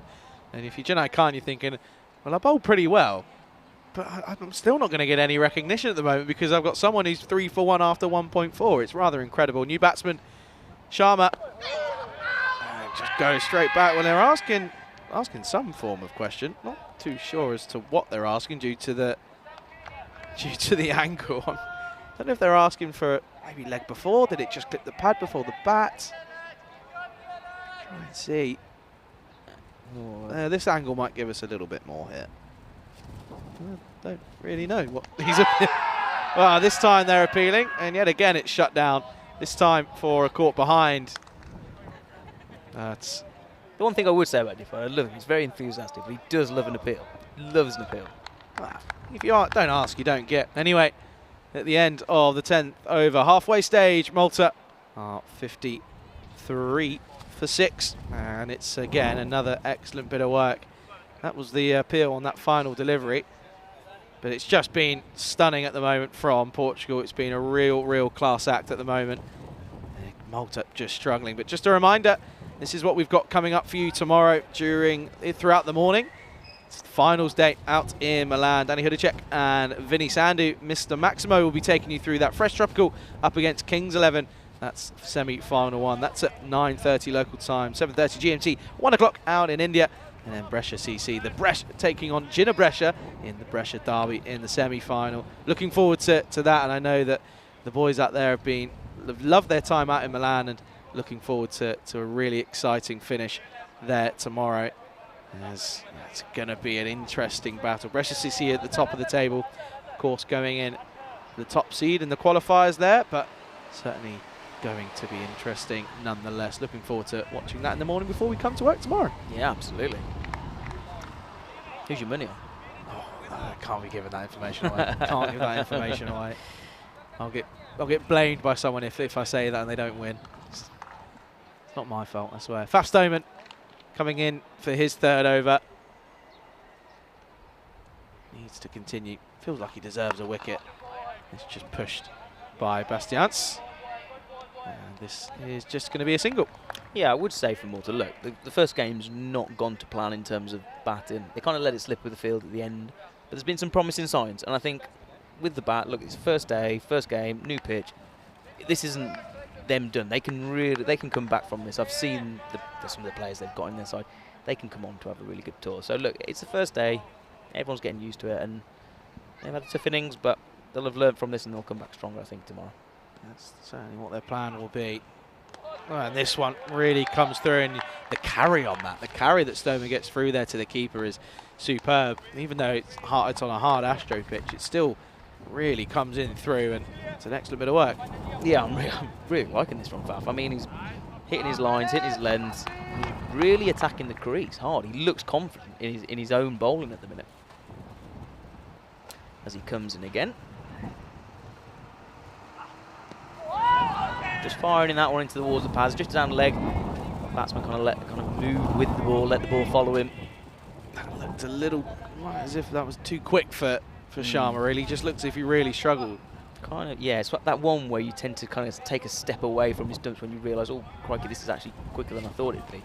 You can see kind of the ball just follows him. Squares him up entirely as Squares well. him up, yeah. But yeah, Fast Omen, he's on a roll. He's really hitting the crease hard. Yeah, he'll feel a little bit hard done by if he doesn't pick up a wicket. Fast Omen.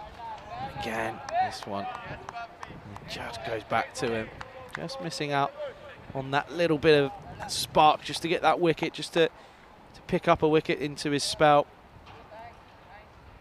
Yeah, now this is interesting. If you're in the Maltese camp, would you be sitting here thinking, okay, let's just try and bat out the innings, or were you thinking, let's give it a go, let's throw a bat at it and see what happens? That's the question that I want to pose. This is short, and it comes off off part of the body. It's going to be a single. I think they're just checking he's okay. It's all right. Comes off the bat, given his runs. What would you be doing? What would you be hoping for? So I think you've got to take a balance with it. There's no point at this point now kind of just going, right, we're going to shut up shop and play for time, really, and we're just going to get high, and that's not going to work. At the same time, I want you to play with intent, but play the shots. Don't just go swinging aimlessly and playing the wrong shots. You've got to take whatever these last 10 overs offer and take them into the next game. So that you've got to do something in a productive manner. So show intent, but at the same time, don't go throwing your wickets away, because there's no point just throwing the wickets away. Okay. It's a difficult one. I think you want to see them actually give it a go and try and go for it, but at the same time, don't go and throw that wicket away. End of the over then. 11 overs down, 57 for 6. Story so far for the bowlers. Well, we thought it was all going to be about Junaid Khan, but Siraj Nippo, 1 run, 3 wickets off 2 overs. That's just incredible scenes. Yeah, I mean, if he continues that for the rest of this week, it's going to be very difficult for teams coming up against Portugal to get runs. Or, I mean, not just keeping them tied, but getting wickets at the same time, and important wickets. We talk like the likes of Varun and people like that. If you can take big wickets and keep those guys from scoring, it's very, very difficult. It's going to be very, very difficult to beat. Yeah, it's certainly going to be an interesting contest, whoever he comes up against. But tails up at the moment. Siraj Nippo coming in for his 3rd over. This one right on the money. There was a bit of a coming together from the bowler and the non-striker. Looks as if they tripped up each other. I think they're okay. You see here at the non-striker's end. Comes through. A bit of a coming together, almost takes him out, but there's a look back as well. There was some evils going on there. There was some definite evils. Ooh, just pushed offside. They're going to Could be take a him direct on. hit. Oh. Thinking of buzzers, don't think they're... Oh, yes, no, maybe. No. There was a thought of buzzers once more, but just looking a little bit rattled, Portugal, maybe just after that trip. Few words being said, but again, Nippo just being right on the money. He's conceded more runs than in 3 deliveries than he has in his entire spell, which is rather crazy to say, but Siraj Nippo for you, 3 for 3 at the moment. Struck That well. is an incredible shot. That will be out of the ground, 6 more. And well, if you're over towards Woodford Battery, then can we have our ball back, please? Lovely shot from Sharma. Looked as if he was struggling with the pace, but with the spin, he seems a little bit more confident. And it's a lovely shot, 6 more. Very cleanly hit. You could just hear it off the bat that had gone off kind of a bit like a shotgun. It was really well hit. A little bit too full maybe from Nippo, and yeah, very good shot from Sharma to get himself really going. And like you said, he struggled a little bit with the pace with Stoneman. Just seemed to be a little bit more comfortable against that spin option in Nippo. Yeah, just looked as if he was really more comfortable with that. And that one's, well, where's that one gone? That's gone down towards that could be in the sea. That could be in the ocean, because they might have flown all the way through. We're struggling to see if we're going to get anything back. I think we might have something. We do. Fast Stoneman, you can see him as well from where we are. He has gone right the way down to the bottom. So there he is. Look, he's coming back. He's saying, wait for me. I'm coming. Look. Fafstoneman's been back to Morocco and back by the looks at it. Oh dear. There you go. Look, see, it's not all Not always pretty. The joys, anyway. He'll just be hoping the ball doesn't come to him in the next kind of like few balls now, because it's a serious effort to return. I'd be blowing if that was me. I'd be asking for a sit down after that. Serious Nipu needs a response though. Oh, that's not the response you want. Cool Team Kalia gives him a stare back and says, right, thank you very much, appreciate that, thank you, really, really nice of you that was. It's going to be a no ball off the pitch and free hit time, and all of a sudden, Nipu's gone from hero to zero really for Portugal. Well, Kuldeep saved him there, because I tell you what, that's not just off the track, that's some distance off the track. He's fired it down. That'd have been 4 byes, I reckon, because there's no one really back there, down at third man. Here he is then. Free hit, and it's going to go for 4. It was the quicker one from Nipu, and it's going to be another boundary. And all of a sudden, this over's gone from being rather all the way for Nipu. It's gone. He's now on his hinges and not really knowing what he's got to do. Another good bit of boundaries for Malta in this over. Yeah, just dragged that down again. It's a bit too short as well. I mean, I don't know if I don't know if that boundary's put him off, or he seems to have gone away from what he was doing well the last couple of overs. Response, and the response is hit down the ground. And that's out once more. Ranasawa, who's been pretty good down that area of long on, and it's another catch. And it's another catch where he had to have the presence of mind to make sure he was within the field of play. Nipu, well, now he's back to being a hero because he picks up another one. Yeah, fantastic. Again, really safe as houses, isn't it? Portugal have never looked like dropping any of the catches which have come their way. Again, really close to being a 6. Knows that presence of mind to keep those feet inside that rope. And picks up Nipo's 4th wicket, which are his best figures at an international level. There you go. He's looking at a 5-fer at this point. Still got an over and a delivery to go. It's a good response as well after a tough over where he's kind of got it wrong a little bit. He's come back and taken a wicket at the end of it. Yeah, that's really stunning bit of work though from Ranasawa. Pretty simple catch, but you still have to get it done. And he's taken 2 of them out in the deep, and he'll be pretty happy with himself. Had a good time with the bat, struck the ball pretty cleanly. And he's also doing his job in the field. So pretty good afternoon out for Ranasawa so far. Of course, still a game to come later on this afternoon. Do stay tuned for that. Portugal taking on the host nation Gibraltar. Of course, Joe Marples, Gibraltar national. We'll be keeping a close eye. Of course, you've got to be impartial in the commentary box. Yeah, I'm going to try and be as unbiased as possible. But yeah, no, of course, it'd be nice for Gibraltar, obviously Gibraltar International, for them to get an opening win. But it's going to be a very, very tough game. Portugal are going to come off this opening game feeling really confident, and they're looking good. I do have to say, Portuguese do look good. New batsman is Bishnoi, the opening bowler for Malta, coming in at 9. He's got a single delivery to negotiate from Siraj Nipu. Well, that was an appeal, but I think that was more just the ball making impact on the gloves, and I think Golia is almost laughing at his teammate as well. It's a wide, so have one more delivery to face. Nowhere near the bat. Last delivery then for Nipu. Lofts it up, chips it up, and almost got there. It's a bit of a giggle around from Simon Sam to his teammate, and Nipu's saying, well, where were you? Why didn't you catch it? Where were you? I wanted my 5-fer. But it's a dot ball to end an interesting over. Lots going on in that 6-4. Also a wicket as well. I tell you what, that's some effort there from Nipu. I mean, he had no right to get to that ball. He ends up sprawled across the ground with a smile across his face, which is good to see. Yeah, it was funny. 15 runs off it in the end for Nipu, and at the end of 12 overs, Malta 72 for 7. And you can see there, they were first few overs, they were right up in it. But wickets at the wrong time, and constantly losing wickets as well has meant that this game is becoming such a difficult task for Malta. That run rate now up at 11s at the moment, and only creeping up the more and more time goes on without a boundary. Yeah, and to be honest, I don't think, if you look at this run rate, they're not that far behind run rate wise. It's more to do with the wickets they've lost. At this point now, when you've only got a couple left in the tank with still a fair amount of overs to go, it's really difficult. New bowler is Namir Zaid, and he starts in classic European cricket style. Starts with the leg side wide. Very slingy action. Good take though from Galea. Goes with the untraditional hands out and hope. Takes it cleanly though.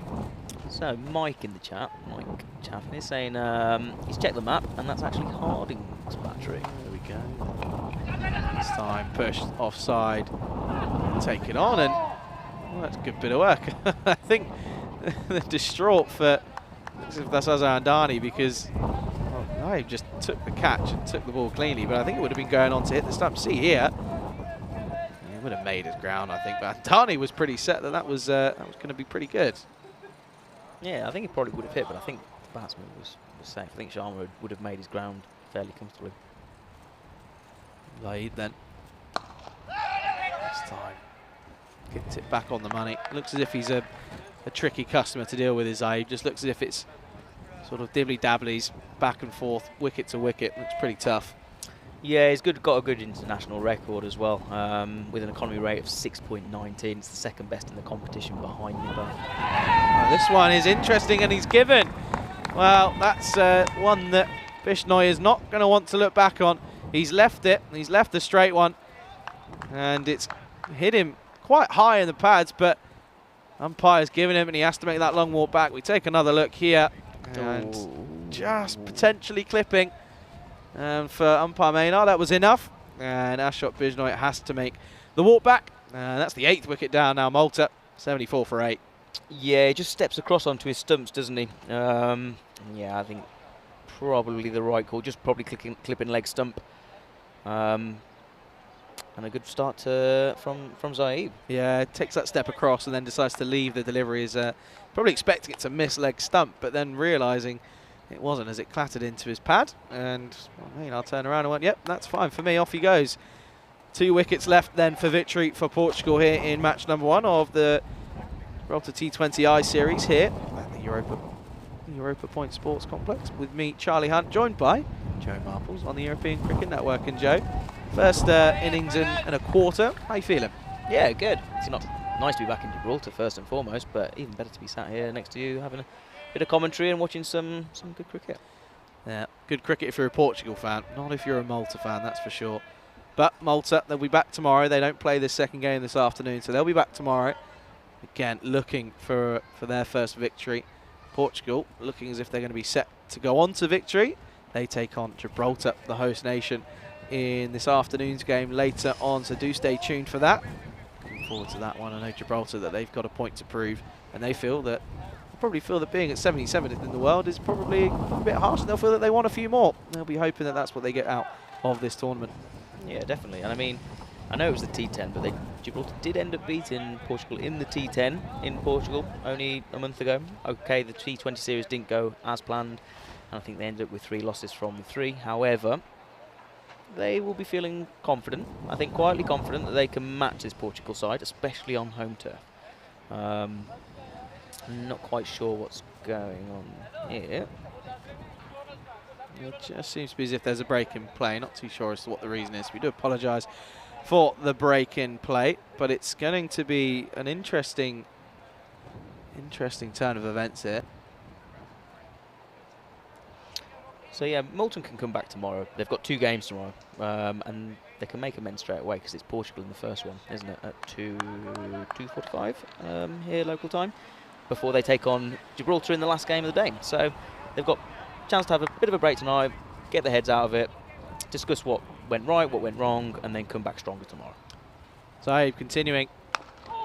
This is a wild swing from Rahman, or Rahman is the new batsman. It's a wild swipe, but it's a dot ball nonetheless for Zaid.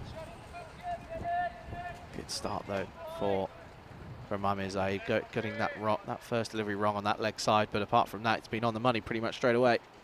Yeah, it doesn't bowl with express pace, but he bowls really good areas. Comes in off a fairly short run up.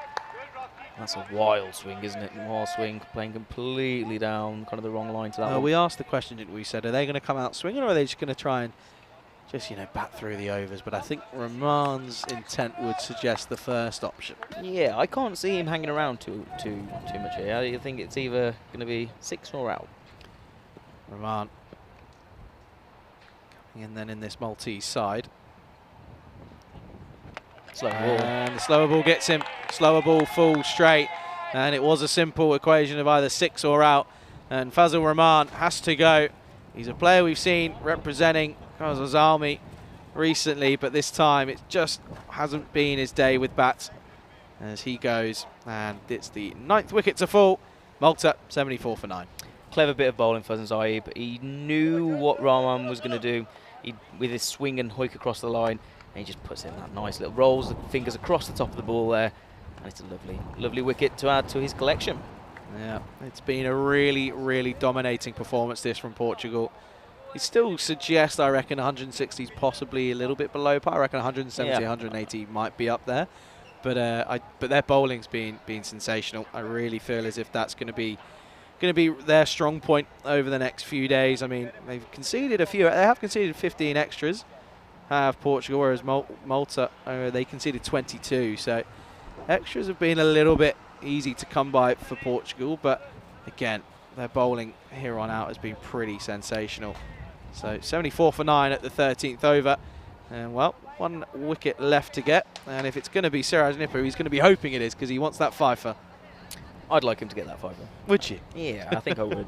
I mean, he's bowled fantastic. I mean, he kind of deserves it.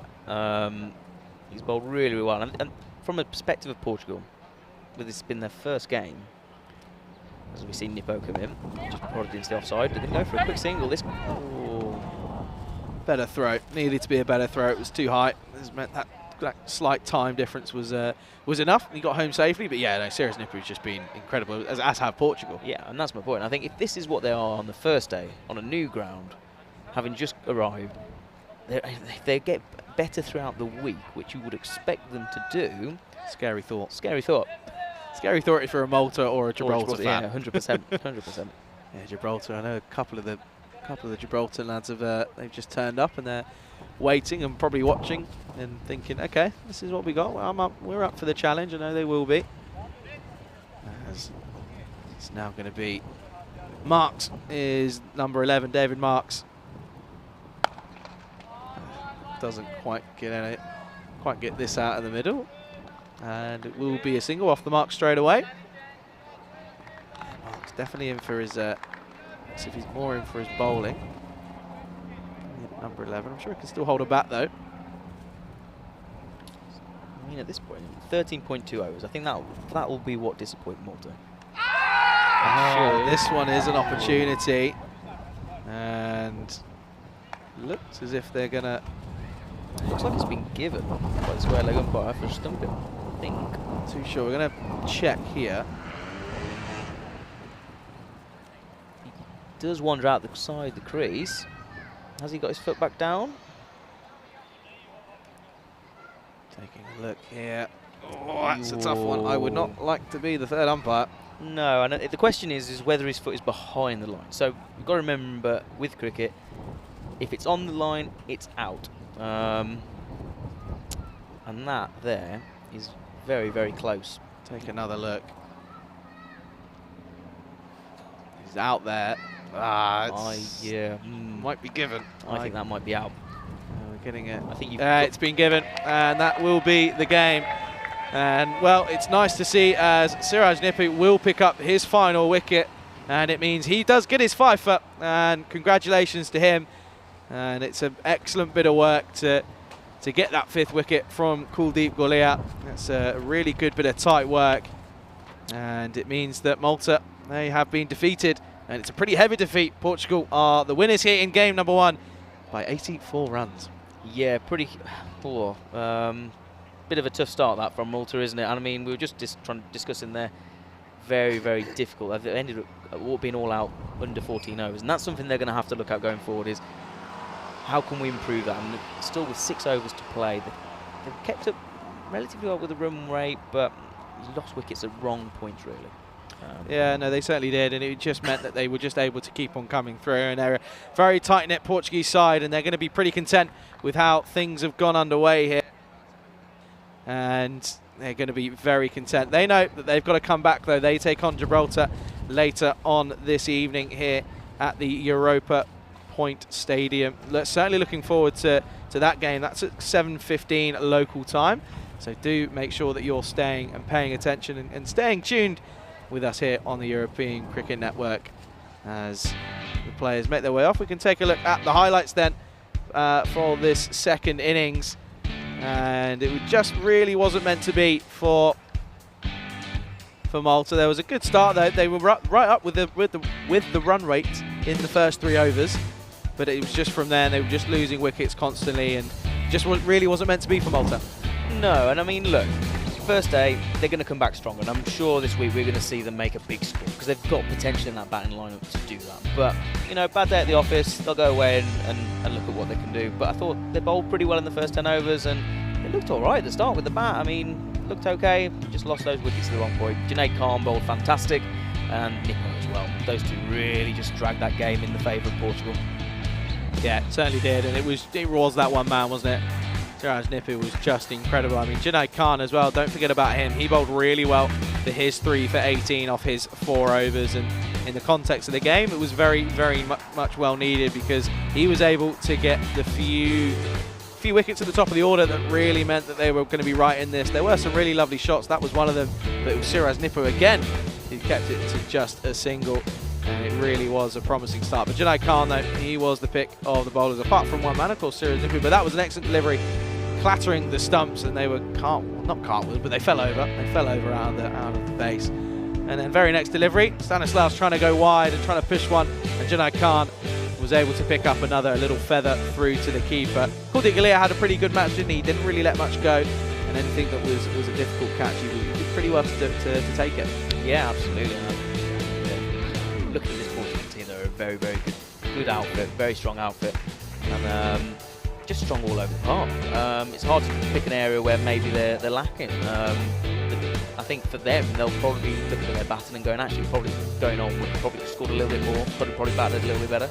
But in terms of fielding and bowling, as you can see, look, some of the fielding on the boundary with the high catches and just the presence of mind of where the boundary was pretty special.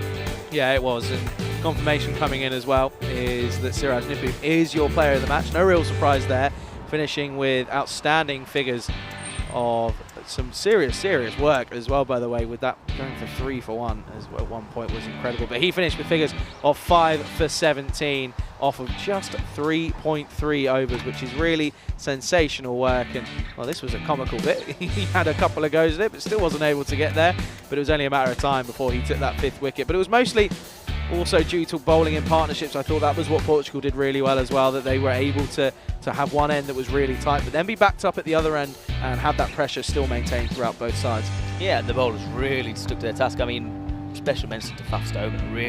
Really felt sorry for him, because he deserved wickets, didn't he? He bowled so well in that kind of spell that he bowled. But yeah, that bowling in pairs and that bowling combinations is something that both Gibraltar and Malta are going to have to look at how they can combat it going forward. Yeah, as well. And you think of that Portugal side as well, that there were batsmen that didn't come off as well. You know, Mercado didn't have a great day of it with the bat already, so you think you have a couple more players, and all of a sudden Portugal really looking as if they're going to be a strong side here this weekend here in Gibraltar. We take a look at the scorecard then, and it was just not happening for Malta, was it, with bat in hand? No, and I mean, if you look at it, the scorecard says everything you need to know. And barring Mughal, I think Mughal butted really well at the start of that inning, going at a strike rate of 100, played a couple of really nice pull shots. A few of those batsmen need to come off for Malta, and I think as the longer this competition goes on, their depth in lineup obviously isn't as great as Portugal's, but they've got some really big players in there who can really go on and make some good scores, and I've seen that firsthand, having played them a few times. When they do come good, they do come good. Yeah, well, only time will tell to see if Portugal can make it 2 from 2. Don't go anywhere. We'll be back in around about, what's that, about it's an hour and a half or so, as we will see Portugal. They take on the host nations Gibraltar in match number 2. It's been a pleasure to call the first game alongside Joe Marples. My name's been Charlie Hunt. You're watching the Gibraltar T20 Internationals here on the European Cricket Network.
Ready?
Good afternoon. Welcome back to the Europa Point complex here in Gibraltar, at the most southern tip of Europe. We're ready to get things underway here in match number 2 as the home nation Gibraltar, they take on Portugal in this second game here this evening. Portugal coming off a very impressive win up against Malta. We can go to the middle to the umpires with the 2 captains to see who won the toss. Tails it is. Okay, so Gibraltar won the toss and decided to bat. So then, news from the toss then. Gibraltar skipper Avinash Pai winning the toss, and he's elected to have a bat first. Interesting choice here, as we're going to be able to see the attack of Portugal once again. And Siraj Nipu coming off the back of a very impressive fifer alongside Junaid Khan, and Faf Stoneman with some very, very quick pace as well. Looking forward to see Avinash Pai at the top of the order with most likely youngster Louis Bruce. That's going to be an exciting matchup. I'm looking forward to it. Let's go over to Joe Marples, who's in the commentary box. Hello and welcome back to the Europa Point Sports Complex down here in Gibraltar. Brilliant first game which got us underway earlier with Portugal taking the spoils against Malta. We now see them back again and playing the hosts in an eagerly anticipated one. We've just seen fans just starting to creep in post-work here on a nice Thursday afternoon. Clearing up beautifully. The sky is a wonderful clear blue colour over the Straits of Gibraltar here. Perfectly can see the mountains in the background, and as we take on to see our second match of today, as Gibraltar are going to take on Portugal. Looking at our new side who are going to grace the pitch here for the first time this week, we have Gibraltar. Some key players to look out for on the teams. One of those being that of Ian Latine. Ian Latine, probably the key all-rounder for Gibraltar. If he gets going with the bat, he's destructive. Powerful hitter. Hasn't really managed to turn his club form into that on the international stage just yet, but if he comes off with the bat on his home pitch here, it could be really, really good week for Gibraltar. But also looking at captain Avinash Pai. Avinash Pai, that talismanic figure for Gibraltar, who has the most runs out of any batsman this week. 761 international T20 runs, averaging 42.27 and striking at 122. It's a really dangerous player for Gib, and if he gets going with the bat as well, he'll set up that little partnership at the top of the order with Louis Bruce. Also dangerous with the ball, Avi. He can come on in those middle spells. He'll probably split his overs up, kind of tends to split them up, but with that off spin, darts them very difficult to get away. One to watch out for is that of Louis Bruce, who we just mentioned. 17 years old, turning 18 actually in a few months' time. Incredible to think he's now been on the international scene for two whole years. He is a seriously good figure at that top of the order, looking to build that partnership with Mr. Pai himself. Jonathan West, a new debutant who will be playing also in the outfield. He is a dangerous potential batter. He's done well at domestic level in Gibraltar. Former teammate of mine. And there's also some really interesting figures of the popular Kenroy Nesta also in that lineup. Looking at Portugal, not many changes to their lineup. They have made a couple, and we see the likes of Mubin Tariq coming into the lineup for this one. Other than that, they've kept pretty much the same lineup going in. They'll be taking the field, having just come off the back of bowling Malta out with inside 14 overs. So they'll be pretty confident to get off to a good start here against Gibraltar. The likes of Nippo and Junaid Khan having fantastic opening games. Nippo coming off the back with 5 wickets for 15 runs. Incredible set from him. But Junaid Khan, I can imagine, will probably be opening up again for Portugal. It'll be interesting to see which end he bowls from, having started at the rock end earlier today and then changing down to what we're going to call the straights end. He came off that change and bowled really, really well, taking 3 wickets from that end. I can't imagine he'll be wanting to come back to the rock end after that spell from the bomb. And it does look like that's the end which we will be starting from, the straights end, and it is that man, Junaid Khan, who will be getting us underway. Avinash Pai at the other end will be the one to take the first ball, with his young protege at the other end, Louis Bruce. So it'll be interesting to see if you get in the chat. Great to hear from where you're listening from across the world, whether it be here in Gibraltar or wherever across Europe or elsewhere. Please get in touch, let us know where you are. And it's great to hear you on the chat. And let us know what you feel about this one. Who have we got? Who do we reckon is going to come out on top between these two? Obviously, recently played each other in Portugal. And that T20 series came in the favour of Portugal, who came out on top with 3 wins from their 3. However, prior to that, in the T10 stuff, Gibraltar did pick up a little win against Portugal. So they'll be feeling relatively confident they can actually match these guys and come out on top. Oh, now. What we've got is Junaid Khan maybe a mistake. Sorry, Junaid Khan is starting at this rock end. So he's starting at the same end he started from. Be interesting to see if they do the same thing as what they did in the last game and have him swap to that straight end after an over or two. Other than that, Faf Stoneman bowled really well in that opening clash with Malta. It'll be interesting to see if he can pick up winning. I thought he was very unlucky in that opening game not to take a wicket. But he looked very, very sharp. And Malta batters really struggled to get to grips with him. Portugal, very strong fielding outfit. Jib will be looking to get off to a good start here in front of the home crowd.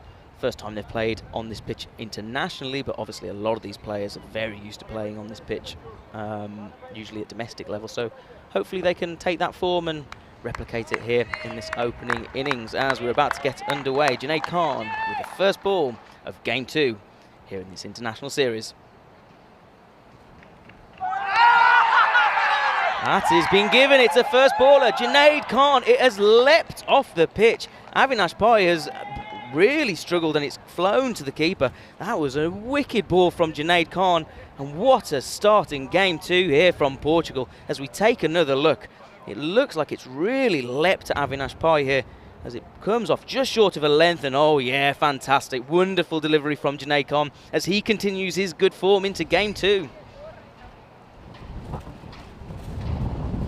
Not a good start then for the home nation. Yeah, just a little bit of a late movement, nibbled away from Avinash Pai, and he just knows.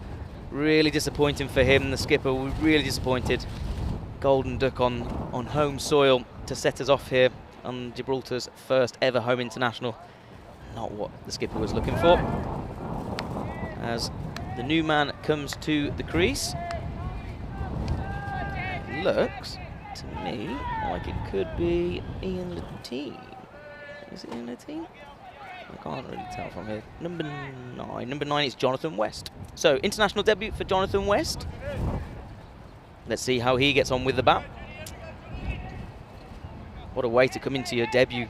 Second ball of the game, batting at number 3.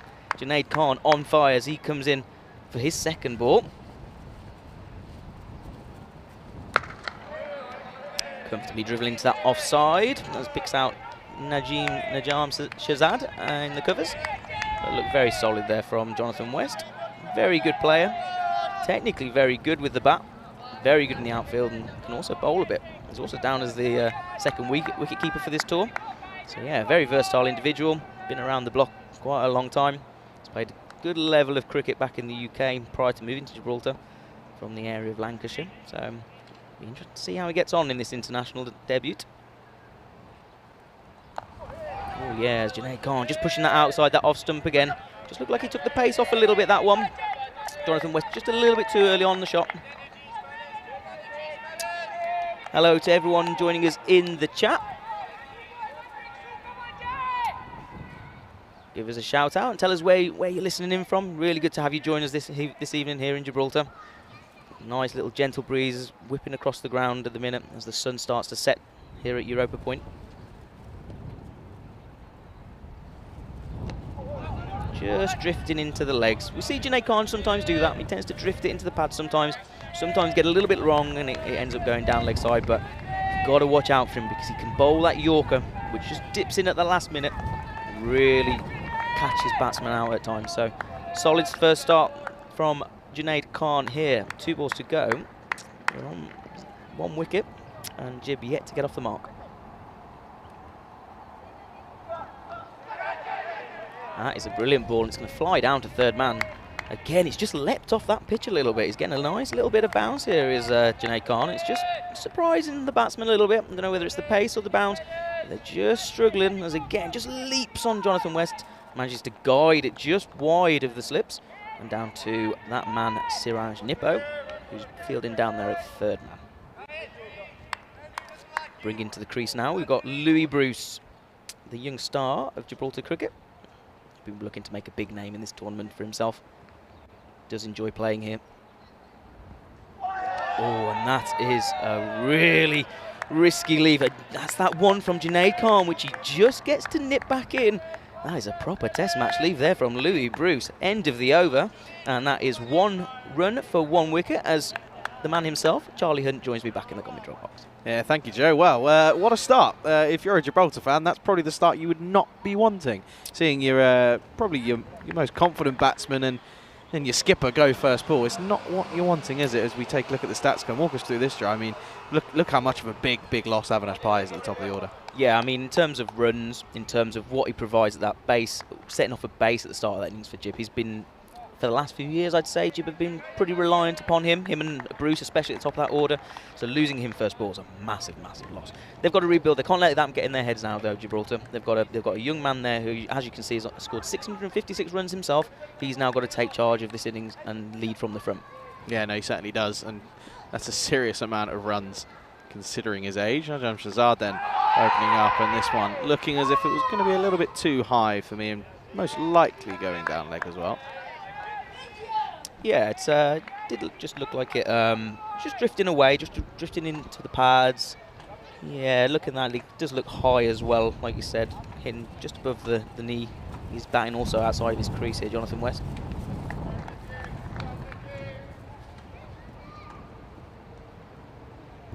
Okay, Najam Shahzad coming in. He's just pushed that one wide again.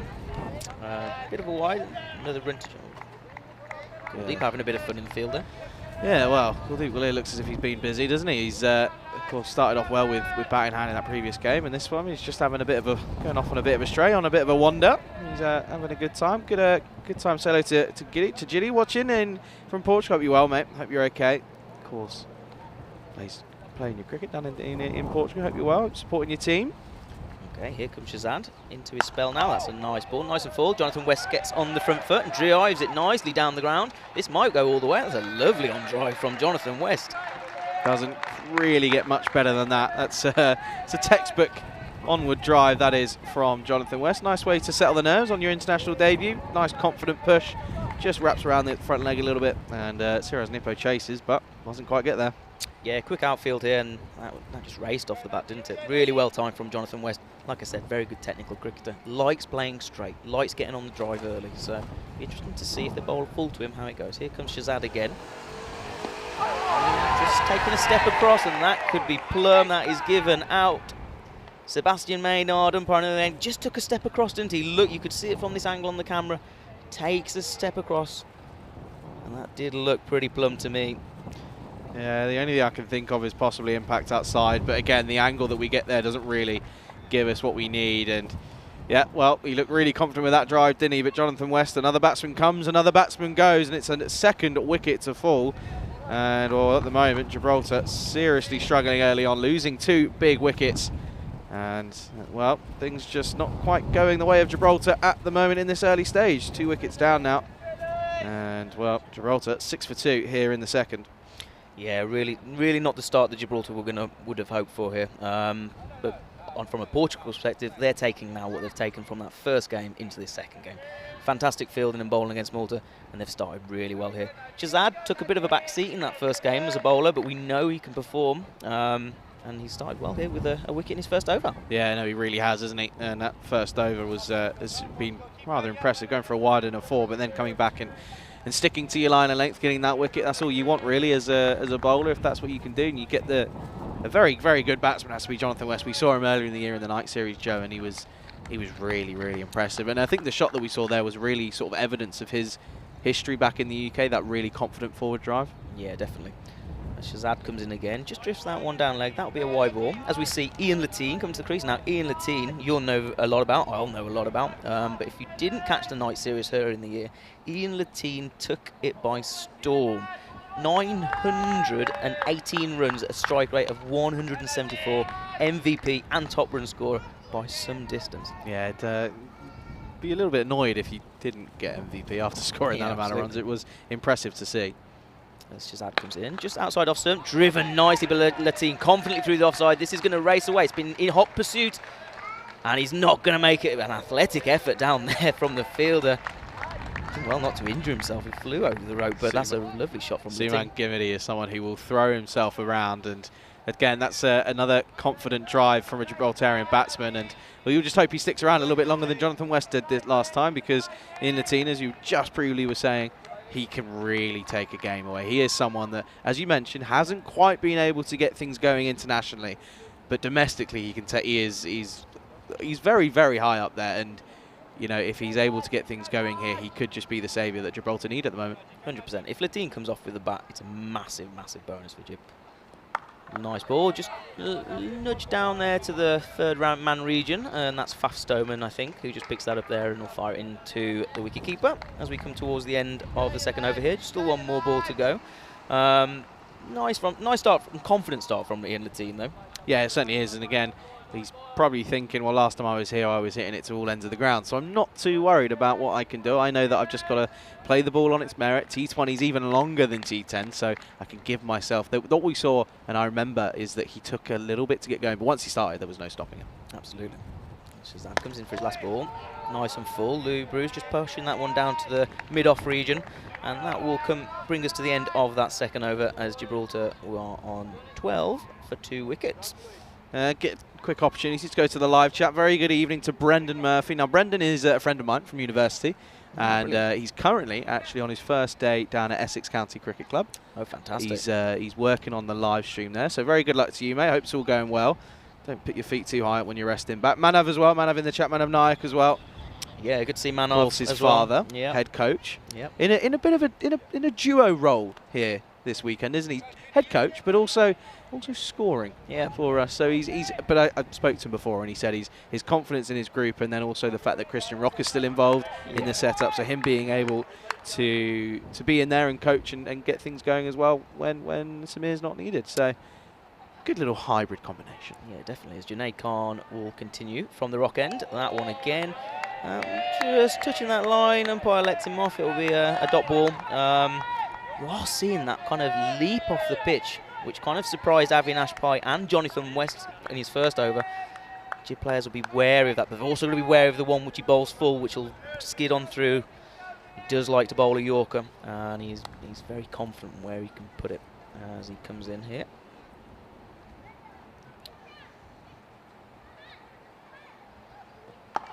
Oh, that's just leapt again on Ian Latine. I think Ian Latine wary of that bounce just a little bit too early there and kind of prodded it away into the leg side, but it'll be a good battle, this one, between these two. Yeah, no, it certainly will be. And again, we've been looking at matchups and thinking as to how things are going to go, and I think that Junaid Khan and Siraj Nippo against Latine will be a really interesting battle. If these two stay in there for Gibraltar, they'll be looking to set a decent total. That's that full ball which we're talking about. Just didn't quite get a Yorker length. Latine pushes it out into the leg side, well fielded down there, and that will be just the 1 run. Yeah, I mean, from a Gibraltar perspective, if they've watched that first game, the one big mistake that really Malta did was the wickets, and they lost big wickets early. And even though they were going at a decent run rate, it caught up with them in that end, in the chase. Obviously, different perspective this time with Portugal bowling first, but Gib will be looking to put a decent total on the board. They can't afford to lose those big wickets early like Malta did. Yeah, it's a real big turning point. Did sound a bit woody. I wonder if Lou Bruce just got a little bit of bat on that as it drifted into the pads. Possibly going down leg anyway. But yeah, that's that one from Junaid Khan. He just gets to kind of dip in. Definitely going down leg outside the line. But yeah, just got to be careful with that. You've got to get forward to him. When he bowls that Yorker kind of full length and he pushes it in, very difficult to play. Yeah, he really is. And he is a difficult customer to negotiate. And if he's able to get things going like he has been at the moment, he's going to be even worse for Gibraltar. Nice little push down to mid-on by Lou Bruce as he'll take his first run of this tri-series. Yep, that will give him some confidence. That will certainly help his heart rate drop a little bit. He's off the mark, and again, of course, you have to remember that these two teams were up against each other not too long ago in the past, so they'll be pretty aware of who's what and who's able to change a game.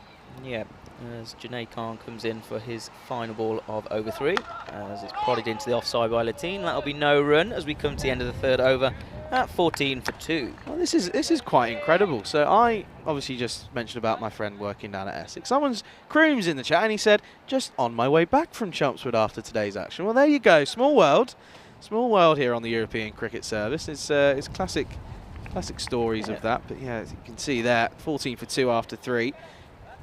Portugal right in the driver's seat at the moment, in the halfway stage of the power play. But yeah, it's going to be an interesting one, this one. It's a big matchup, because for Gibraltar, a win against Portugal, that's their tournament. That's the ICC ranking points that they'll feel that they need and they deserve coming out of this weekend. So Portugal will know that they're in, they're in the crosshairs, they're in Gibraltar's eyes. Yeah, especially when you're on someone else's soil. I mean, first international tournament at home for Gibraltar, they'll be looking and wanting to take this game to the opposition. They'll be looking at taking it to both Portugal and Malta, and they'll be confident of getting results. I really do believe that. As we see Najam Shazad coming in for his second over. And like Charlie was saying, I mean, these two sides are used to playing each other, as same as Malta. They've played a fair few games against each other over the last few years, as we see Latine just get one run from that ball. So it's when you're playing against those players that you're kind of playing against often enough, it's good to kind of you get a feel for how each player plays, and you start to know their ins and their weaknesses and what they're good at, and that really does add another dimension to this game. And I think what you're seeing obviously these days is teams are starting to get to know each other from the circuits, whether that be on the ECS, the ECC, the ECN, and of course the international games. And getting a really good showing as Louis Bruce just sees somebody walking in front of the side screen.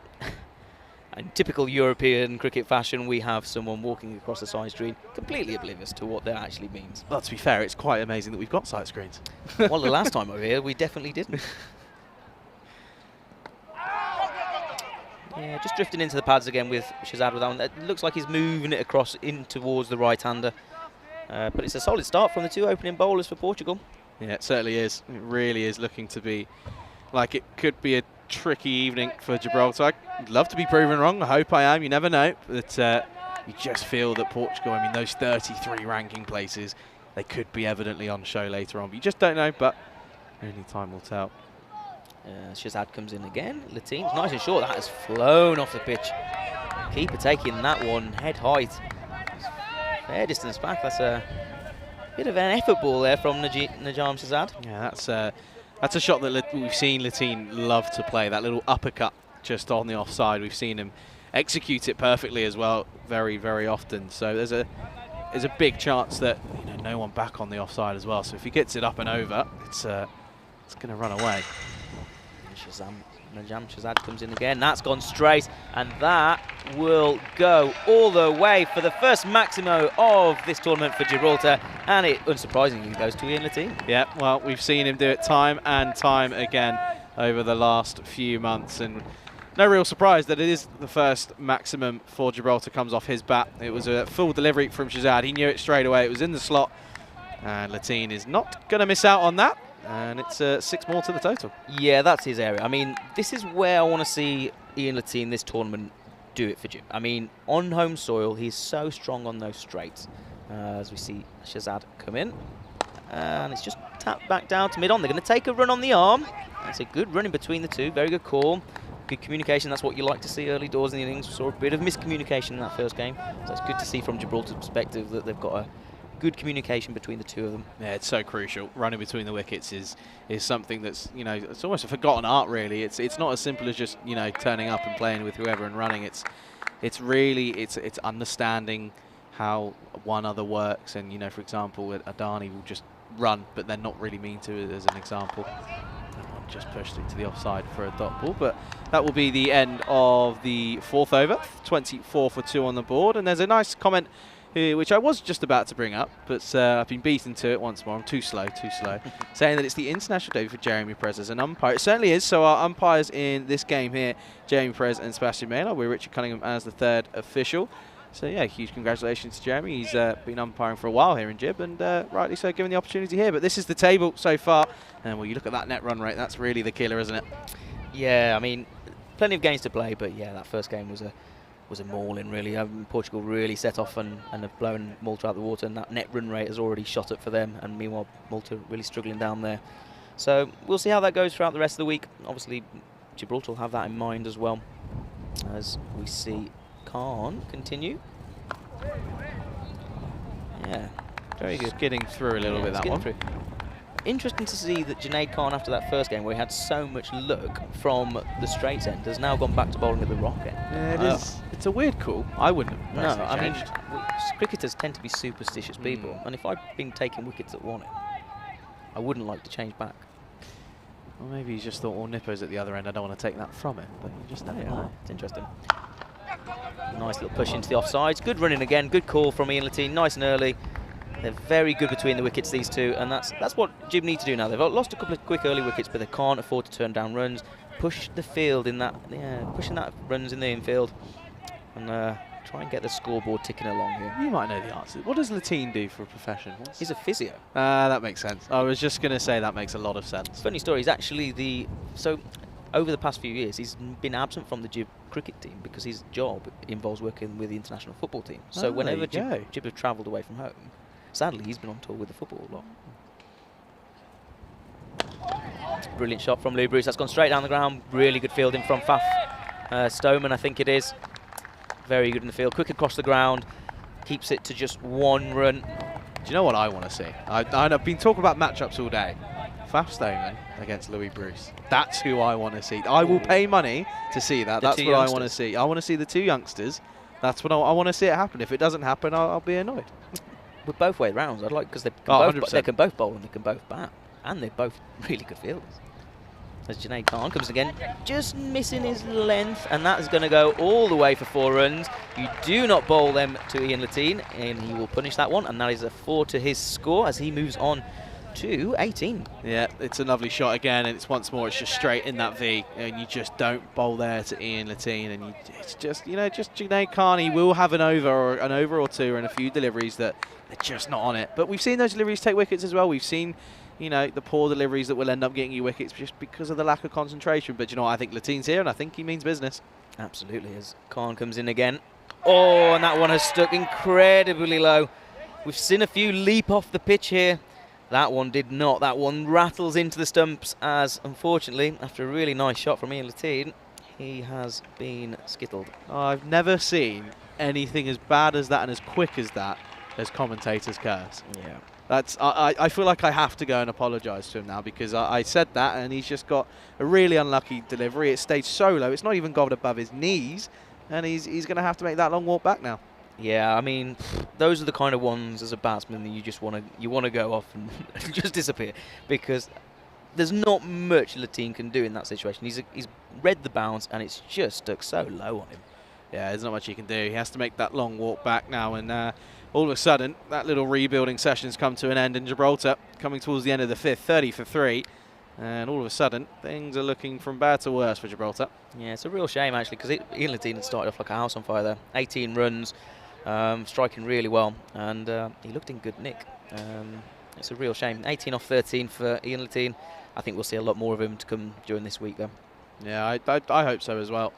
I think it'd be nice to finally see that talent come to show on the international stage. I think it's something that just hasn't been seen yet, and unfortunately for him, it's just not quite clicking. Whether it's something mentally, because he's clearly got the talent, he's got the technique, it's just that pushing onto the next level that he's just missing out at the moment. So hopefully over the next couple of days we see it come to fruition. But Karen Stagno is the new man in, and coming in at number 5 when you've still got 15 overs to play, you think just give yourself time.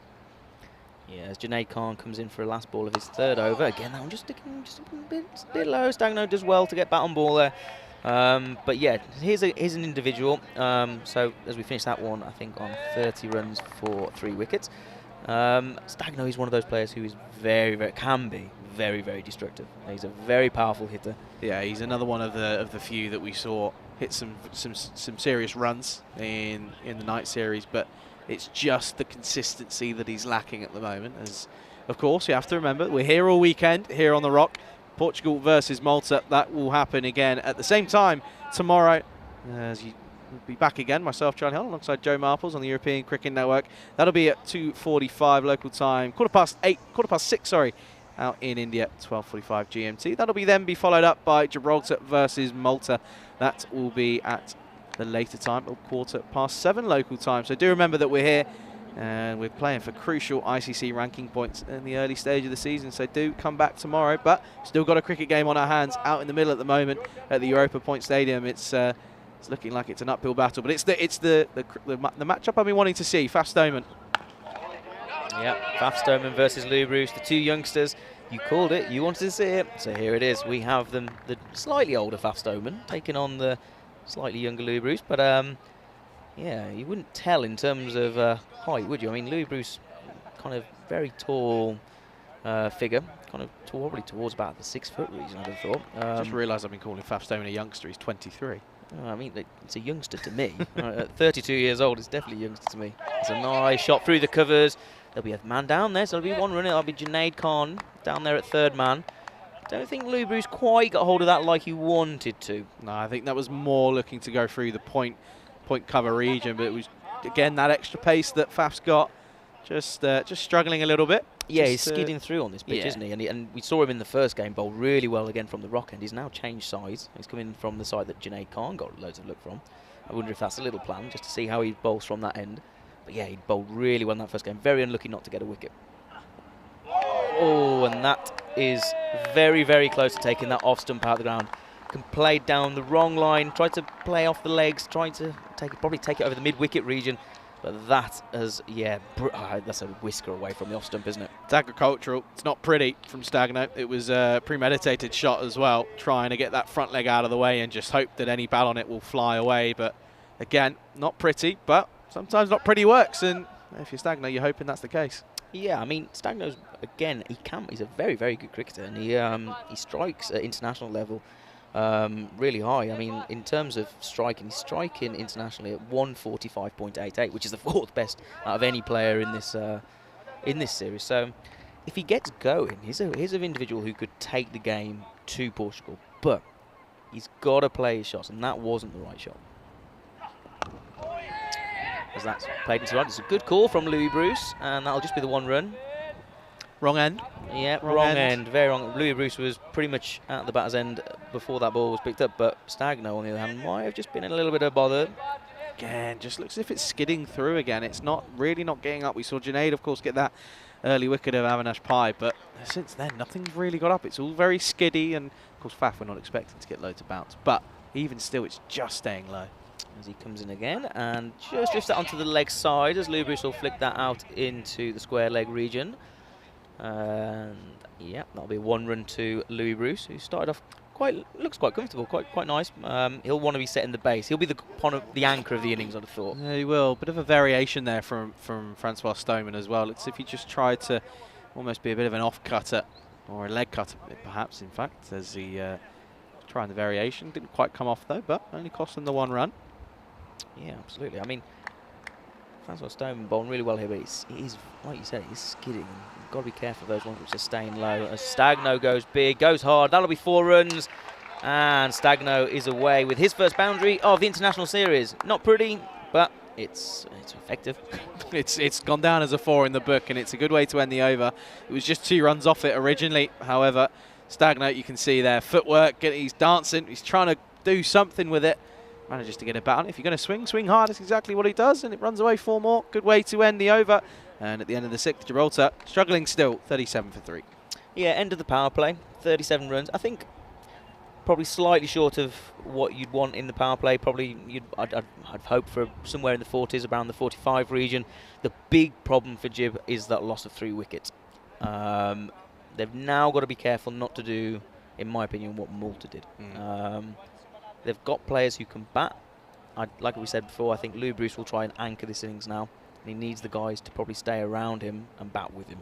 And try and pick their shots. And we know this Portugal side are a very good bowling attack, and they're a very good fielding outfit. And it looks like Junaid Khan's going to bowl out here. Bowl his 4. Interesting move. I mean, he has only gone for 9 runs, and he's also picked up 2 wickets at the same time. So maybe waiting for Siraj Nipper at the opposite end, as that was his preference earlier. It's just a pause in play as there's an issue on field. But again, it's just been a bit of a sticky one, really. If there's a batting side coming out of the power play, 1 wicket is probably the maximum you want to be giving away. Yeah, absolutely. As Junaid Khan comes into bowl. That's a lovely shot from Bruce through the covers. That is a classic cover drive from young Bruce. You don't see them better than that. That is beautiful. Stand and deliver stuff from young Louis Bruce. Excellent weight transfer, back foot to front foot. watches it all the way, and it just splits the infield and it races away on this electric outfield, and that's 4 on any ground. Yeah, you won't see a better shot than that through the covers. That is brilliant from Louis Bruce. And like I said, I mean, if he can stay in with the runs that he's got and with the batters around him, Gibbon out of this game. So as Junaid Khan comes in again, a little bit short of a length this time. That little nip away, that's that little nip away which he does. So valuable when you have a bowler who can move it both ways and gets a bit of nibble off the seam. That's an excellent comeback delivery, isn't it? Right back of a length. That's where you need to be. If Junaid Khan, 5 out of 6 can bowl you them, you'll be pretty happy. Oh, 100%, 100%. Similar-ish to the kind of one which Avinash Pai got out to, where it just nibbled away and kind of you end up fishing for it and you get that little nick through to the keeper. And it's a really good ball from Junaid Khan as he looks to finish his spell here in style. Louis Bruce will push that one out into the leg side region for just a 1. The thing with Louis Bruce as well is one thing that isn't mentioned. I don't think it's mentioned enough. He's got such a sensible head on him for a young, and has done for. I mean, I've only known him for a year and a half now, but he's always sensible, and doesn't seem as if he's going to be going away and doing something he shouldn't. He looks as if he's on it, and he's got his head down. He knows what he wants to achieve, and he's doing so, and has done considering he's got nearly 600 runs in international cricket at the age of 17. Yeah, absolutely. Junaid Khan coming in again as he just drifts that down the leg. Stagno kind of just nudges it back to the bowler. Yeah, I mean, funny enough, I made my international debut with Louis Bruce in a tri-series in Portugal against these two nations, Malta and Portugal. And at the time, he had only just turned 16. And the one big thing that I got out of it, because I didn't know Lou too well at that point, was how mature and what a mature head he had on his shoulders. As Junaid Khan comes in, that's Stagno's going to go big. He's not got fully on this. Stoneman's underneath it. Oh, and that could be 6 runs. Didn't quite get there, Stoneman. That was close, but Stagno moves on to 11 runs. Did the hard work, didn't he, Stoneman? He got there. It was just a matter of trying to get a hand on it, and he wasn't able to do so. But that one again, it's a rash shot from Stagno. It's again, we've seen it. It's in his area, but it's not timed. It's off the toe of the bat. And Stoneman makes it hard for himself. He goes in, then has to go back out. Yeah, absolutely. And it gets it all wrong. And you can see there, that's a good picture. 6 runs. Yeah, absolutely. I mean, this is Stagno's way of playing, though. And he's got one way of playing. There's no different way about that. As Junaid Khan will blow him a slow ball. He's going to go straight. This one will go all the way for 6. It's a bit of a hockey shot, but it's a brilliant hockey shot. And it's another 6 runs to Stagno, who goes 12 in 2 balls. Yeah, really, really good way to end the over. And all of a sudden, Junaid Khan goes from an excellent spell to a pretty bang average spell. And you can see there, it's stand and deliver stuff, no movement, nothing off the seam. Does get lucky that it goes high and goes long, but again, as long as you swing hard, that's all you can do. And it's a great way to end the over as well at the end of the 7th. Gibraltar move into the 50s, 54 for 3. Yeah, that's an excellent over from Jib. And it was an over they really quite desperately needed.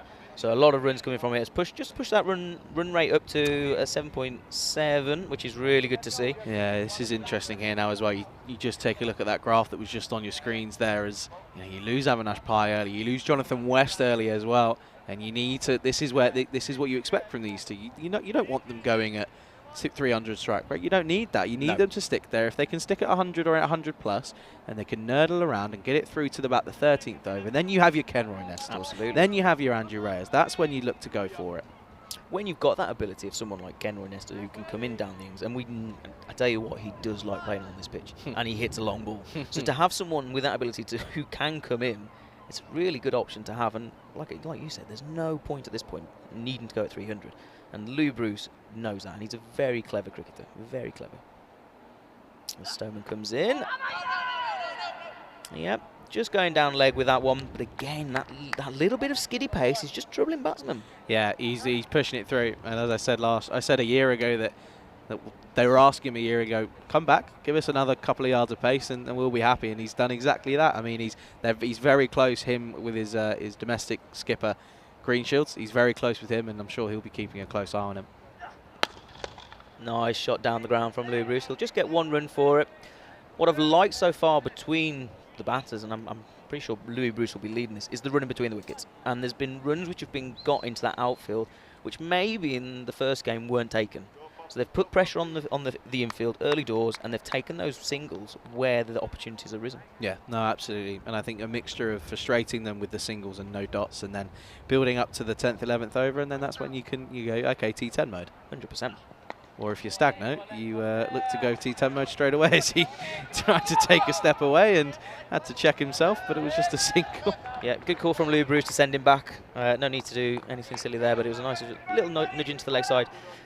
I mean, Stagno is one of those players who is that aggressive player, and he has that one way of playing. And I think if you try to get him to play within himself, it doesn't work with him. If that's the case, would you have him opening rather than coming in at 4 or 5? Because it could be a collapse, which is what's going on here. Yeah, absolutely. That's a lovely shot from Lou Bruce, and that will be one bounce. Has that gone all the way? It has gone all the way for 6 runs, just clipped off his legs. I tell you what, that is one of his strongest areas, and he's been so strong in that area ever since I've met him. Just the flick of the wrist, the quickness of the hands through the ball, and yeah, timing. Just picks the pickup on it is fantastic. It doesn't get better than No. that. It doesn't matter what level of cricket you're watching, where you're watching in the world. That is one of the best cricket shots you'll see all day. Yeah, and look how still he is, and that has all wrist movement. That has all come from the wrist. He's watched the ball, he's timed it well, but he's so still in his body. His head still, everything's in that. It's a fantastic cricket shot. Fafstone just overcompensates a little bit, pushes that a bit wide, and that'll be a wide ball. But yeah, fantastic. Lou Bruce really starting to look into getting into his flow now. 17 off 17 balls as Jib move on to 63 for 3. But yeah, if he stays in, Jib have got a really good chance here of getting a very, very good total. No, they really do, and it's proving that this is going to be an interesting battle. And at the moment, Louis Bruce is on top between these two. It's a nice little nudge into the leg side, and he'll take the one. They're gonna push 2 here now. Lou Bruce, it's a direct hit. That is not what you need at this point of an innings when you've been batting so well. It's a direct hit. It's a fantastic piece of fielding, but what would Gibraltar thinking? Didn't really need to go for the second run there. Just nudged into the leg side. Fielder was ambling towards the ball, but yeah. Stagno's cool. Oh dear. Stagno's cool, and Louis Bruce has come in, and well, the thing that we have to remember as well, by the way, is the man that's just thrown that in is the bowler Faf Stoneman. So incredible. He gets the last laugh, and to do that work off your own bowling is rather incredible. And that means that very, very impressive innings comes to an end. Louis Bruce. It was only 17 off of 18 deliveries, but in the context of the game, it was actually very impressive. But he has to go. Now Gibraltar 63 for 4. Yeah, you got to feel for Lou Bruce a little bit. I mean, he was batting so well, a bit like Latine, really. They've both gone out, really unfortunately, but he has to go. It's one of those, but like you said, credit to Faf Stoneman. Watching Faf Stoneman here, he's just expecting him to take the 1. He's turned, realised they're going for a 2, and absolutely, like Lou Bruce here, has got a direct, you've got no chance. That is an incredible piece of fielding from Faf Stoneman. There's nothing you can do. Faf Stoneman's just turned around and gone, right, I need to do something there. I've been hit to the leg side, I've been hit to the offside, something's not working, I'm going to change it up. He gets a nice little delivery, a bit of a variation, it digs in, he turns it around to the leg side, he goes, okay, it's fine, I'll do the fielding off my own bowling, it's okay guys, don't worry. And he ends up coming away with a very, very impressive run out. Yeah, brilliant from him, absolutely brilliantly done. And again, Portugal are taking wickets of key batsmen at the right times. It's just not working for them at the moment. Here's Vinny's favourite man, Mr. Keynes, as he heads to the crease. This could be interesting. Very well bowled again from Stoneman, just outside that off stump. Just a whisker away from the edge of the bat, as that brings us to the end of the 8th, as Gibraltar finish the 8th on 64 for 4 wickets. Yeah, it's a really good end to the over from Faf Stoneman, just showing a bit of heart and a bit of you know what, just to get himself back out of the over and come through as the winner really. As 8 overs down, going at 8. The run rate's not an issue. It's the wickets. It's the wickets column is going, and I'd argue that I don't know if Gibraltar bat as far down as Portugal do in their lineup. I don't think it's as far down. I don't think it's not far, but it's not as far. And I think that could be the issue for Portugal, and then for Gibraltar. Sorry, and then when you turn around and see, okay, I've just got Faf Stoneman off, that's fine, and then you see Siraj Nipu coming on it, you're like, okay, right. This is it. You've got someone who came off that first game with a 5-er and only going for 15 runs off his 4 overs. Very difficult to face. Gets wickets. Doesn't go for many runs. and you're already 4 down at that point. It's not an ideal situation to be in. Now, the issue you've got here is you've got 2 very, very aggressive batsmen in the crease who don't like to hang around. So they will still try to score runs off him, which could leave Jib, come the end of Nippo's spell, well, in tatters, really. Yeah, it's only time will tell, but at the moment, Portugal looking as if they're well on top. And, well, interesting, Kenroy Nestle's come out with a helmet on. I think that's the first time I've ever seen him do that. Yeah, he's a strange one. He tends to bat without a helmet against these guys who are steaming in bowling serious gas, and then he's come out with a helmet to face the spinner, which is really funny. But no, I'm glad he is wearing a helmet. He's a good friend of mine. That was just drifted down leg. I think this probably will be byes called, or wide, sorry, wides. Don't think it touched anything on the way through. And yeah, Gibraltar will take those runs all day. Siraj Nippo, not the start that he was expecting after the start he got last time around. He's got to be careful there as well. He is right in the way of the umpire. Any LBW shouts, umpire's going to go, can't see it, man. You've got to get out of the way. But it's, yeah, down the leg side, gets it all wrong. And Kuldeep Galir will be a little bit frustrated as well. He would have expected himself to got something on it. Yeah, I mean, it's those ones which down leg, you've got to try and stay as low as possible, but also if you miss it with your hands, have your legs or your body behind it. Yeah, we saw a couple of times last game that Kuldeep Galir likes to go with his hands rather than anything else, and that just being his downfall there. Nippo comes again, a lot better ball that time. Going to bounce off his thigh, and Stagno will take the one down to Shazad. I think it is, yep, Shazad. Number 0 down there fielding at long on. Shazad will probably be thinking, I want to bat. Just want to bat on here. It's a batsman's paradise, isn't it? You get rewards for your ground shots, your non-aerial shots. You actually get fours. You know, there's a few grounds around Europe that, you know, you'll hit it along the floor and it will just get out of the 30-yard circle, even though normally it would be racing away. So, batsman's paradise here at the moment.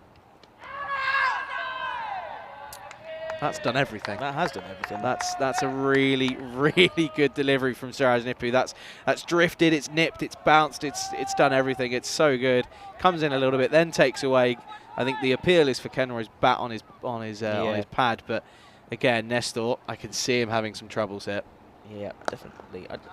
I'd like to see Kenroy do well here. I mean, he's such a good individual to have in the squad, but he's such a good batsman, and he can hit a really long ball. And a bit like Latin, he's one of those players who's performed consistently at the domestic level, but hasn't yet managed to really transfer that on the international stage. This pitch he really enjoys playing at. So it'd be good to see him get some runs today for Jib. Uncharacteristically, 2 forward defences. I think that might be the first time. That's a bit of Gibraltar cricket bingo. Kenroy Nestor, 2 forward defences in a row. Will he make it a third? No, he won't, because he's bowled, and Siraj Nippu gets the wicket that he was wanting, and I think he was expecting as well, because he managed to bring and edge him forward. It was a really good setup from Nippu. He brought him forward with a couple of deliveries, and look how stuck he gets on his crease. No foot movement, doesn't know whether to go back or forward, hits the top of off, and now he's making that long walk back, and another wicket goes, and Gibraltar struggling, 70 for 5. Yeah, and that's that man Nippo again. What a day he's having. Just a brilliant ball. Top of off. Kenroy Nestor didn't really know where to go forward or back to it, and kind of just, like you said, got stuck at the crease. And yeah, top of off stump. Gibraltar find themselves in a world of trouble here. 5 wickets down for the end of the 9th. Like you said, the run rate isn't the issue here, but just like Malta, wickets tumble. Yeah, these wickets are going, and they're going quick, as it looks as if that's James Fitzgerald that's come out to the middle to join Kyron Stagno. And you look at who they've got left to come, and you've got the likes of Jack Horrocks, Andrew Reyes, and you've also got Samath Bodda and Kavin Midpuri. So again, you'd be hoping that these two can just dig in. It just needs to show a little bit of character. I mean, they're going at a very high rate. The issue is that is not the issue. They just need to nurdle for the next 2 or 3 overs. Just see off Nippu, see off Stoneman, and then just work themselves around. And if that's what they can do, then there's a way of doing it. But it's really putting that mind to it now. Yeah, definitely. And again, we see the kind of batsman just not really knowing what to do in Nippo. They don't know whether to go backwards or forwards. They're just looking a bit tentative. Yeah, I mean, he's had a fantastic day. He's such a good bowler. So deep in his crease there. Yeah, absolutely. From Fitzgerald, which is interesting. And he's saying that wasn't too bad, was it? Anyway, end of the over, and Gibraltar 70 for 5, but so deep in his crease. And if you're going deep in your crease, I wouldn't go back. No, absolutely. Unless it's short, but it's not. And we've seen nothing really get up apart from the first delivery of the innings. Absolutely. And since then, it's all been skiddy. So it's interesting, but again, we're not out there. It's easy to call it from here. And of course, a huge thanks to the players and everyone involved that's been down here today. There's a lot of moving parts, and it's been really, really fun to be a part of the first day. Of course, no way near finish. We're only about halfway through, but it's been a really, really impressive first couple of games, and only more to come. Yeah, absolutely. And good to see Mr. Maximo joining us in the chat this evening, all the way from Milan, Italy. He's always lurking. He's always lurking. As Stoneman will come in for his third over. Stagno has had enough. This one will go up. It's gone high. Oh, and it's been dropped. Junaid Khan, I think it is. Oh, no, not Junaid Khan. Oh, this could be... Oh, this could be all an interesting kinds of trouble out there. Bedlam in the middle. Take a look here. They're going upstairs. They're going to have a look here as the LRS system is in use, as I was informed throughout the break. So they're going to take a look here. I think he made his ground, but first of all, it's a poor drop. Let's put that out there. That's Mubin Tariq, who's come in for this game down at third man, who's got it all wrong entirely. It's a poor drop, and he might have got away with one here, but in my instincts are that he's made his ground. Anyway, another rash shot from Stagno. Yeah, he knows absolutely. it's wrong. It's a poor drop from Mubin Tariq. He knows it straight away, but we're going to take a look here. This is what really counts. I think he's made his ground here, but we're going to check. We just see here. Comes through. They turn around. So Stagno sent him back by the looks. He's still not in shot at this point. Yeah, he's made it home. So I mean, it's a good diving effort, but why is he in that situation in the first place? It's just an instinct of poor running, but makes his ground and survives. Does Fitzgerald? So given not out, and rightly so. Good use of the work from our partner Spring Productions, doing a superb job as ever. It's always much appreciated. Yeah, I do like. So Stoneman comes in again here to Fitzgerald, who just goes back, nudges that into leg slice. Good run. They're going to push two. And it's a big arm, and it's a really good arm into the keeper. It's risky running on some of these outfielders. Yeah, Portugal's arms are fantastic. Miguel Mercado out there, and that's it's an interesting one, but you do feel that considering he didn't middle it and it was just nurdled, that if you call too early, it should always be pretty comfortable. And they did, and then it was pretty comfortable. It was good running, but I tell you what, you've got to be careful running to Miguel Mercado. Brilliant from Stoneman. Fielding off his own bowling once again. Someone's appealing for something there, but I think that was the biggest bump ball I've ever seen. But again, superb work, straight down. Yeah, definitely a bump ball. But again, he's putting the effort in, isn't he? He's making sure that everything's being done properly and as he would expect. Yeah, so Fitzgerald's an interesting character. We'll see this ball come through from Stoneman. Short of length. And Stoneman will take another wicket off his own bowling. Caught and bowled. Fantastic. First wicket for Stoneman. Oh, yeah, I was going to say, with the first one being a runner, that's actually his first wicket of the day, which is incredible because he's bowled so well. Yeah, he's deserved it. Yeah. He has deserved it right off the splice of the bat of Fitzgerald. And again, just that extra pace, just making it difficult. And it's just not quite coming through. Bit of a celebration there. I'm going to find out who that was for and what that's for. But again, really good work, and it does mean that Gibraltar lose their 6th wicket, 73 for 6. Yeah, now we're in trouble, and you're starting to get into the tail here of Jib now. Andrew Reyes, though, can bat, and he will bat, but again, you're looking at players who, they've got kind of one-way of playing. They're quite aggressive players, which at this point, with 10 overs to go, isn't really. You need someone who's just going to just settle the ship at the minute, and it's going to be difficult for Jib to do at this point. Yeah, it is, and you're asking a lot of players that aren't used to being in this situation and are probably thinking, "Well, what's happened here? Someone's done something wrong," and you'd have to say that the top order's just not clicked, and it's very similar to Malta. It's not been easy. You have to remember, between these two teams especially, let's leave Malta out of this for now, but look at these two teams that we've got on our screens at the moment. You have to remember there's 33 ICC ranking places between Portugal and between Gibraltar, and there's no way of. You have to remember that exists, and the rankings are there for a reason. It's to work out who's above who. So there's always the need to remember that that ranking's there for a reason. And it's a big gap. Yeah. Let me just put that into perspective. Like, a jump in 10 places is a gap, and it's a tough gap. As Reyes will nudge this into the offside. Nice little shot for 1 run to get off the mark. Very good from Andrew Reyes. But yeah, that's a massive gap. You've got to understand the gulf in maybe quality between teams between those rankings. But it's one thing I'd really pick up on Portugal. I think picked up in the first game is I'd like to see where they go from here. We spoke about it earlier, what kind of Corey Rutgers has done with Spain. Can Portugal in the next couple of years emulate that kind of model that Spain have set out? They've been bringing players in from outside and also within the setup within Portugal and improving their game and improving their squad drastically over the last 2 years. And the players which have been involved have been improving with those players who've come in. As Stoneman will come in to finish his 3rd over. And that will be just a dot ball to finish there, which will leave Gibraltar on 74 for 6 at the halfway point. Yeah, no, just going back to what we were saying, that gap of 33 positions, just for reference, and before we get on to that, just a reminder for any of our viewers that aren't aware, finals day is approaching us in Milan tomorrow. That's going to be a big day coming up. Fresh Tropical taking on Kings 11 in the first semi-final. That's at 7:30 GMT, 9:30 local time, or 1 o'clock out in India. And then we've got Brescia taking on Gina Brescia. That's the Brescia derby. Looking forward to that one as well. And then, of course, we have the bronze and the genuine final to come, as it's been a lovely and incredible 2 weeks of cricket. Of course, it doesn't finish tomorrow. We've got some ECI T20, so some international T10s coming up with France, Italy, and Romania. That's this weekend.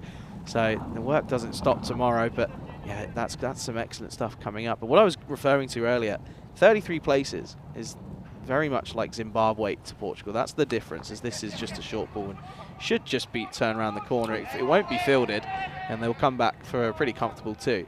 But yeah, that's the difference. So if you're looking at a comparison, that's the difference between Zimbabwe and Portugal, is essentially the difference between Portugal and Gibraltar. Whether or not that I think that's fair is a different matter. But it's that's what the rankings have given us, and I think it's fair enough, and you have to look at what's in front of you, and I think that's what we're seeing as we continue here, and again, just pushed for a dot ball. Got away with that one. Yeah, he could have. Yeah, definitely a full sauce, wasn't he? Should have probably been punished, that one from Reyes. But yeah, I completely agree. Yeah, just below waist-height, won't be a no ball, but should have been punished. Nippo wanted it. Umpire was definitely not interested, as he gives him a bit of a shake of the head and walks off. Bit high, maybe, going down leg. This one will tell us how high it was. Yeah, it's too high. It's too high. But still, A for effort. Yeah, definitely. Oh, that's that ball again from Nippo. Just looks like he's angling it in, darting it, and then it just nibbles away at the end. Like I said, he doesn't turn it much, but he bowls with such control. He's such a difficult character to play against. Having faced him as well, I know exactly what the batsmen are going through. It's horrible. It's 3 appeals and 3 deliveries. If there was, hate to use it, the word frivolous appeal comes in at some point. Everything is out. Everything. It is a very good delivery, don't get me wrong, but Ray is just struggling a little bit to just get bat on ball, just calm those nerves a little bit. That'll be a leg by. No appeal this time. Think he knew about that one, but another tidy over comes to an end. 77 for 6 after 11. So going back to your point about obviously the rankings, I think the higher you go up the rankings, the bigger the jump becomes. And I think you look, for example, we talk about the same distance between Portugal and Zimbabwe. That jump from Portugal to Zimbabwe is huge. And we look at Spain at the minute. We look at what Spain are trying to achieve by trying to jump to that next level. Portugal, we're looking to do the same. Teams like Germany, Italy, that is kind of the Denmark, that's the Jersey, that's the next step up. Whereas Gibraltar, I think we're targeting teams at the minute with likes of Hungary, your Malta, who are a fair distance ahead in terms of rankings, but will be massive for us in ranking points. I think we're not too dissimilar in talent. I think the Malta side and the Gibraltar side are very, very even in terms of playing ability and in terms of squad. And that is the types of teams that Gibraltar really need to target to win those games. Well played from Reyes, gets behind it, does well. Yeah, it's a tough one, isn't it? And again, it comes down to the development of the game in different areas, which is of course what we're trying to do. That's the entire idea and the purpose of the European Cricket Network, is to develop this game, in the game that we all love and everyone involved is in love with the game. That's the entire point of it. Yeah, absolutely. As that's a punch through the offside by Andrew Reyes, hit on the up, and that will go all the way. Fantastic shot from Andrew Reyes. That was a lovely stroke through the offside, and I don't really remember him playing through the offside that much. That's again one of the better cricket shots I think I'll see today. That's on the up, that's through the covers, it's weighted nicely, timed, checked it, and it breaks through. And on this outfit it will go. And again, Andrew, should he be up in the order? It's a question you never know, but it's going pretty well. And Reyes will be thinking, okay, that's the first one. Let's just settle down and just keep things going. As Francois Stoneham will come in again. Oh, just tempting Reyes outside the off stump. Didn't get anything on it. But yeah, Reyes is one of those characters who can bat, and he can, he can really score some decent shots. He tends to be a bit more a leg side dominant player, but that was a beautiful shot through the offside. Yeah, it certainly was, and just needs to stay there. These two just need to dig in now. Stagno's still going at 20 off of 11. Nice and full front. That's a bum ball again, if I've ever seen one. Kuldeep was pretty interested. Stoneman was not. Yeah, it's definitely a bum ball. You can even see it. But very good bowling once again from the youngster.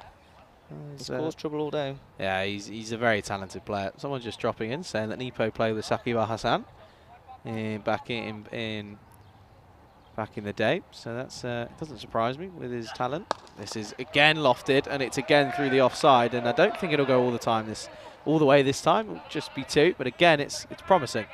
Yeah, just with those infielders so close in on that offside, Reyes has got free rein to kind of just check his shots over the top. Didn't quite get that one like he'd have probably wanted, but it's a safe option because again he's picking the gaps as well, which is really good. Yeah, it's really offside field to Stoneman, if you've noticed as well. Yeah, no, it is, and it's where you want to be bowling, but at the moment it just needs to be a little bit straighter. That's a really good ball from Stoneman. Really good, just darting back in. Stays a little bit low, skids on through. Yeah, once again, he's just hitting his areas today really, really well. Yeah, no, he is, and it's again just really, really good down to good training and good ethics, and that's exactly what he's got. As 12 overs gone, 83 for 6. Taking a look at the story so far, and of course, Junaid Khan and Francois Stoneman bowling out, and that means that they are finished. They're not going to bowl anymore. That's their spell done. 2 wickets for Junaid Khan, 1 for Stoneman. And at the moment, they've still got 2 more overs to negotiate of Suraj Nippu, and if they can get through that, they'll be thinking, okay, we can get up to somewhere. If you're looking at it now, 8 overs to go. They stay on this rate, they're going to get 140, but I don't think this rate's going to be able to be maintained. So anything 110 plus, I think. That's a nice shot from Stagno. Really good field in there. Really good field. Yeah, he's just very athletic. He's an athlete. He is an athlete. He's very good. He likes a roly-poly though, doesn't he? He's Portugal's version of the Duracell bunny. Ah. Now, of course, I'll come on to that in just a second. It's just a face back. But obviously, the Duracell bunny, the original, in European cricket, of course, plays his cricket here, is Mr. Zachary Simpson. He's not here at the moment. This comes down the ground. What a shot. Well, heads out if you're watching anywhere else, because that is into the pool, and it's a lovely shot, and it's 6, and it's 6 on any ground. And Karin Stagno, if he stays around, things could be on the up for Gibraltar. So that is what Stagno can do, and that is a proper cricketing shot. That has a straight bat, straight down the ground, and I tell you what, when he stays, that's a 6 on any ground, at any level of cricket. I mean, it's a sensation. He's come down the pitch to Nippo, and he has just absolutely mullered it. But it's a proper shot. It's nice straight bat, and that's gone into the houses at the back, just in front of the rocket. Yeah, does not get much better than that. It's very, very impressive. And the replays are just showing us why. It's right in the slot, and it's hold at the post stuff. Nippo, I have a feeling he's not going to be too happy about that. Yeah, it'll be interesting to see what his response is here, Nippo. He's not had much of that today. Oh, I tell you what, I think he thought he'd nick the outside of the off stump there. That has not missed by much, as it again just moves away from the batter. That one which it looks like he's going to dart in and then just moves away. And I tell you what, oh, wow. Wasn't far off as well. That toe did go up, but he got it down just in time. But again, that's the difference, isn't it? Sarazanupa can come back with a delivery like that and can really keep that pressure on. He'll be like, okay, you've got a 6, but watch this. I'm going to come back, and you're going to really struggle to hit me. And that's exactly what he does. And he'll be thinking, if I get a wicket now, it's me with the last laugh, and he can go back and sit down and watch the rest of this from the dugout. Yeah, absolutely. As Nippo will come in again. It's a kind of a sweep slash hoik into the leg side. Stagno looking for 2. Definitely doesn't want it on Faf Stoneman's arm, and that will just be the 1 run. Yeah, good work again. As comes back here, and you can see that just a little bit late on it. Didn't quite get enough on it, but still, runs are runs.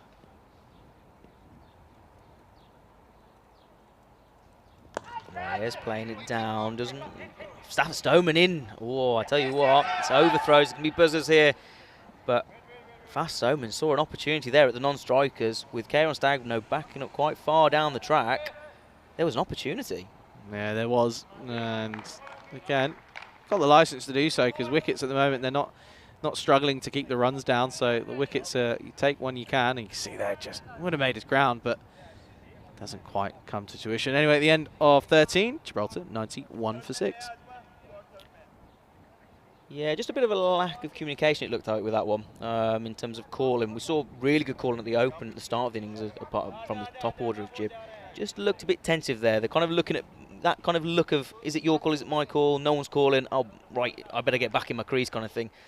And that, you've got to be careful there because Faf Stoneman is onto it like a flash, isn't he? He knows what he's doing. Yeah, he certainly does. It looks as if we're going to be the first introduction for Mubin Tariq. He's hasn't had a bowl yet, didn't play in the first game. He's back into the squad for this second game, and this will certainly be an interesting matchup again for Reyes.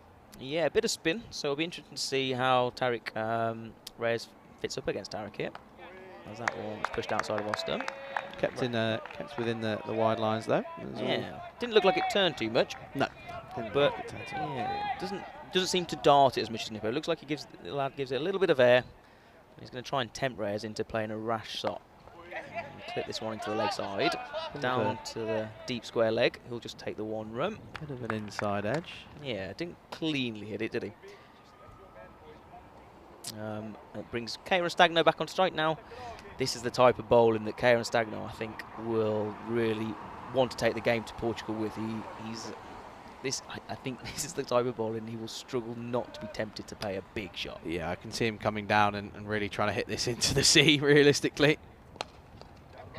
Didn't quite get hold of it, but he'll get 1 run. They're not going to push Miguel Mercado's arm. Clever decision. Interesting for Miguel, wouldn't it be, in the second innings? Of course, failed in the first innings, if all truth be told. He is the star man, essentially, for Portugal in terms of batting, so he'll be hoping that he can come back and do something really well. Reyes hits this up in the air. Could be an opportunity. And dropped. And it's a man who you don't see drop very many, and it goes from bad to worse for Suman Gimidi. Puts the drop down, and then it races away for 4. And Reyes, he gets an early life. And, well, Suman Gimidi, that's very, very out of character. Yeah, I mean, it's a bit out of character the whole of this innings for Portugal. We've seen 2 drops now from them, having come off the first game where they held their catches so comfortably. They'll be disappointed so far with their efforts in the field, I think. Back to live action as this is just turned around the corner. And just be a single. Yeah, bad drop that. Very bad drop. Anyway, we can take a look at that recent delivery. A good welcome to Kitty Hunley as well, who's in the chat. Very good afternoon to you, Kitty. Hope you're okay. Thanks for joining us. Always nice to see you in the chat whenever I'm back on comms. So this is the point now where just have settled that ship. Stagno will face up again. He's going for trying to be a bit inventive here. He's got away with it. They'll get the 1 run for it. That could have gone horribly wrong. It's an interesting decision to try and play a scoop off the spinner with a third man who was close in. It's a strange. It wouldn't be the shot that I would be playing to the spinner. It's interesting. It's an interesting shot. But yeah, listen. If you feel as if you're in the license, you feel you can take it on. It's within your own right. Just before that 100 comes up, 99 for 6. We're after 14. 6 overs remaining then. And this is proving to be an interesting competition. Nippo doesn't seem to be able to be getting as on top of Gibraltar as he did Malta. But again, you just feel that this really could be an interesting matchup later on in the evening. Stagno. They're going to look for two. Stoneman, no, that's a good call. Look at that arm in, right up at the top of the wickets. You do not want to take twos on this guy's arm. He's such a good fielder. Yeah, it's the one of many in this Portuguese side that you're running that single. You go, yeah, we can get two, and you go, okay, maybe not. That's Stoneman. I'm gonna wait on that one. As Nipper comes in again, Reyes this time. That's going to drift down leg, slightly high, drifting down leg. But yeah, I think the game now for Stagno is so important at this point now. I think if Stagno can really push on, Jib can get to a very, very good score from where they've been. I don't think that was going as far down anyway. Yeah, that one just going through and will be given as leg buys off the pad. Stagno's starting to look in his jive a little bit. He's looking confident now, and he's looking to take the game to Portugal. They've got to the 14 over mark. Yeah. With 6 overs to go, this is where Stagno can do a Najam Shazad, what Najam did to Portugal in that first game, and take the score to maybe the 140 region. As he goes big into the leg side, it's up in the air. Looks going to land short of Stoneman. He'll just take the 1 run. But yeah, I think this is Stagno's time now. He's going to try and push this score to that 140, 145 region. Yeah, this is where he needs to come in. He's the only batsman that's faced a considerable amount of time out in the middle. So for him to be able to cash in, that's what he wants. Nippo again. It's a very good delivery. He gets through everything, but he's still appealing. I don't know what he's appealing for, but he's appealed for something. He's such an enthusiastic character. Like, he's genuinely... He loves the game, He just loves it. Like, every moment, he lives and breathes it. And he throws 100% into absolutely everything. As he comes in again. Whereas he just nudges that one into the offside. And for no run. And we'll come to the end of the 15th over. And we find Gibraltar on 102 for 6. So, in 4 wickets, they've just steadied the ship a little bit, these two.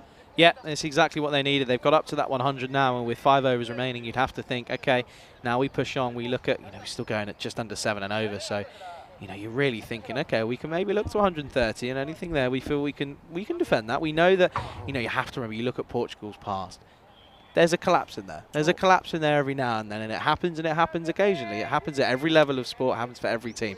But Portugal are open to the odd collapse here and there. And, if you get 3 wickets early, you're into that middle order before the end of the power play. You think, okay, I reckon there's something here, and then you just keep plugging away, and you've got to win games. It's that winning mentality is crucial, and if you can build that and win games like from that situation, that's where you change.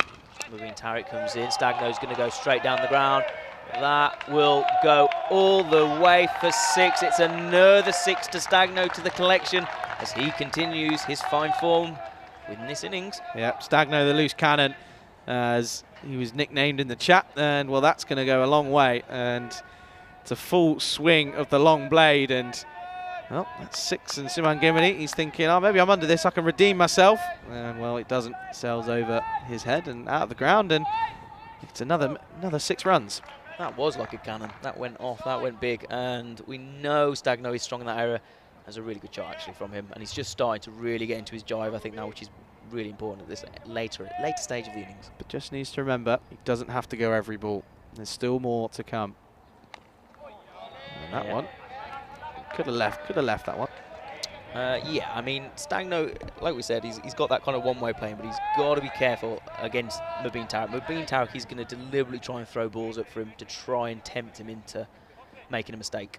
Kind of those come and hit me balls. Just floating it outside that off stump to him. As we see a change in the field, Stoneman's going out towards the deep. A lot of men out on that leg side, haven't they? They've worked where he likes to hit, Stagno. They've got 3 outfielders all on the boundary on that leg side. As Mubin Tariq comes in again. A reverse sweep tried from Karen Stagno. I don't mind that. I mean, he's noticed the field change, and he's trying something different. They're obviously trying to tempt him into hitting to that leg side. I've got 3 men out for him. He's just gone, right, well, if you're going to bring the field in the offside, I'm going to try and manoeuvre a shot here. As he'll hit this into the leg, and that will go all the way into the cafe on the lighthouse side ground, on the lighthouse side of the ground. It's a lovely shot from Stagno as he just decides to take on Tarek. Yeah, that's gone a long, long way. That is a fantastic shot. That's confidence as well. Like, they've put 3 fielders literally out there on that boundary and gone, right, come and hit it there. And he's gone, okay. And he's as we can see, all 3 of them stood kind of at the fence waiting for the ball to return. They might be waiting a while. Yeah, there's not much they can do, but that was excellent. Well, there we go. Look, we've got... Well, it's a free ball, boy. Look, there we go. Thank you very much, Mr. Young Man, and we'll take that back and we'll go again. And it's yeah, Stagno is really thinking now. He's like he's on it now, isn't he? He's in. He's seeing it a lot like a football, and he's going to be hoping that he can cash in now. Yeah, 7 away from a half century.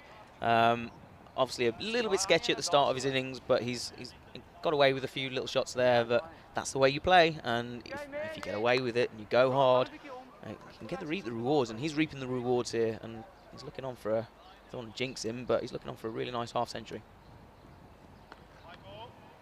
It's going to be signalled wide, rightly so. Completely outside the wrong line. But yeah, this is the game, really, isn't it? You just feel as if you know that Portugal have got a strong batting lineup, so you need to get something on the board. You need to have something to defend. It's going to go hard. It's going to go over the top. This is going to race away on this outfield. Another 4 runs to Stagno as he moves on to 47. Striking really well as well. Only 24 balls. Yeah, it's a good innings coming across here now, and again, if you're going to flash, you're going to flash hard, and when it's your day, it's your day. You're going to get a little bit lucky. You're going to have edges fly past. You're going to have your edges that get through, and you have shots that haven't come off the middle, but they still go, and that's currently what's going on with Stagno. But there's still 4 overs left to come. 4.2 overs left. There's so much time. You know, that's thinking T10. That's half an innings. As he goes straight, this is humongous. That is gone towards the sea. Another 6 to Stagno's collection as he makes his half century and the first half century of this week. Fantastic from Kieron Stagno. Yeah, well, that's going to be a really nice moment for him, because there's a nice crowd in here at the Europa Point complex, and everyone's on their hands, on their hands. I hope not, on their feet, and they're applauding what's been a tremendous innings. And what's nice to see as well is that he gets a pat on the back from Kuldeep Galia as well. And being keepers ourselves, we know that keepers can be a little bit mouthy, but they also will be the first to turn around and go, well played, you've played some outrageous cricket shots, and that's exactly what Stagno has done. Sensational innings, though, as he now moves, of course, on to 53 off just 25 deliveries, striking 212 with 6 maximums in there. Just the 6. Just the 6. I mean, as much as you can get some shots which are a bit agricultural and a bit not the most pretty on the eye, it's effective. And this is, you were talking earlier, well, what do you do with Stagno? Do you maybe open with him, or do you use him at where he's currently in about that 4 region, or do you drop him lower down? I think with your best bats, someone like Stagno, I think the idea of keeping him at 4 is a good idea. I think you always want to start with that base of Avinash Pine Boost, just because it works so well. Would you consider maybe moving up to 3? It's a possibility. If he's batting so well. Ooh, chance. That's a drop. That's a drop. It goes down. It's a tough one, but it's a chance nonetheless. And it's a dot ball to finish. A very, very impressive over for Gibraltar, mostly from Kieron Stagno, as he finishes the over with that dot ball. And at the end of the over, at the end of the 16th over, Gibraltar 126 for 6. This is Stagno's highest score in international cricket now, and it's his first half century as well. So it's an impressive day for him. He's got half the job done. He's going to have to keep as well. Is Stagno, so he'll be up that, and I know you'll be keeping a close eye on that one. That's for sure. But looking ahead, of course, to tomorrow, as we see the 3 teams participating once more, as Portugal take on Malta in the morning game. Gibraltar, they take on Malta in the afternoon game. It looks as if Mubin Tariq has got a slight injury after that, after taking that as well. Yeah, it was hit very hard back at him. It was a tough chance to take. Very low and hit very hard. I mean, Stagno does hit a very hard ball. Levers. Pure levers. But yeah, it's taken a quite a nasty not by luck. He's just come off the field. Hopefully nothing too serious. He's kind of felt the wrath a little bit with his bowling from Kieran Stagner, which is a bit unfortunate for him. But just a massive congratulations to Kieran Stagner, obviously teammate of mine at international level. Genuinely a really a good chap within the setup here. Well liked and popular amongst the Gibraltarian community. And to get a half century on home international debut is fantastic, and I'm sure the crowd in will be very pleased for him. Yeah, but he's not done yet, and there's still a few overs to go here where he could really push on and just compound this. And we look at that run rate now, and it's creeping up. And I tell you what, Jib could end up on a very, very good score here if these two continue to go like they have been in the last few overs. Yeah, no, for sure. And I think, you know, they would have bitten your arm off if you offered 126 for 6 at one point, considering, you know, they were sat on 30 for 3. They were sat 30 for 3 after 5 overs. So to be now sat here at 126 for 6 with 4 overs to go, you would you'd be pretty content. And I know that there's quite a few fans in the sports complex at the moment, so they're going to be pretty happy, as it will be. Tariq has just come off, so it looks as if Anthony Chambers is just going to come on as 12th man. Of course, sitting out this game is Chambers, but no surprise really. Vinny Sandhu, aka Mr. Maximo, has come into the chat, and since then it's been raining sixes. And well, this last time we were here it was raining just full stop, but this time it's raining sixes, which is always nice and a nice alternative. Yeah, absolutely. This weather at the minute is quite beautiful. If it stays like this, stays like this for the next 4 days, we're in for some luck, aren't we? Yeah, might actually get a tan at some point. Anyway, Zaib into the attack. It's a nice little shot from Reyes, just slightly upish. They thought there was a little chance there, kind of just wide of the man there. And Nippo picked the ball up there, long off. Slightly upish from Reyes. It was just wide of the man. It's about the 3rd or 4th time he's played that shot today. Yeah. Credit where credit's due to Reyes. He's really done a decent job here alongside Stagno in terms of just getting the runs, nudging along, just below 100 strike rate. But he's partnered up with Stagno and allowed Stagno to kind of continue. That's all Stagno needed, wasn't it? It was having that partner to come in and offer him just a bit of support and just say, look, I'm still here. You're not on your own. We're not all falling away. Just keep it going as you go. And it's led him to score a very well-made half century. Still work to do, though. Didn't quite get hold of that one, did it? They're going to look to push the 2. Reyes could be in trouble. It's not a good throw. It's not a good throw. Big dive from Reyes, and that'll be 2 runs. Jibber just going to start to push this infield again. Good running. Well, say good running. Reyes didn't look the most comfortable. He thought he was in trouble. If it was a better throw, he might have been gone there. I just want to check the dive out. The dive's, there we go. He's then. There we go. Good effort from Reyes. Good work. I've never seen a more committed cricketer, to be honest. He puts everything into it. That's a wonderful shot again from Stagno. That has gone massive, and it's into the houses behind the scoreboard once again. And that is a lovely shot from Stagno. That's gone so far. Baby, sixes galore here in Gibraltar. Stagno with it's one of the best shots of the day.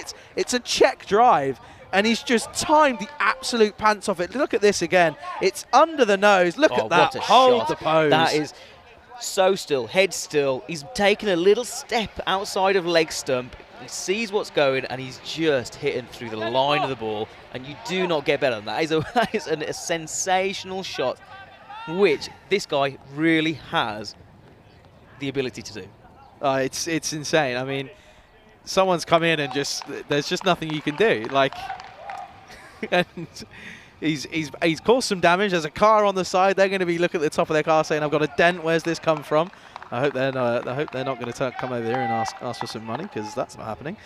But Stagno, well, I was asking questions. I wasn't doubting him. I was just asking, saying, at the moment, being where he is he the right man for the job? And he has proven me wrong. He's come out here and he said, that's fine, Charlie, I'm going to show you exactly what I'm going to do. And he is taking this game away. Well, not taking the game away, but keeping the minute. Oh, dear. Well, it's all happening. It's gone for 4. Oh, the bat's gone flying. We've had 6s, we've had 4s. The bat's going everywhere. Well, if you're not entertained, what are you watching? Because this is cricket at its finest.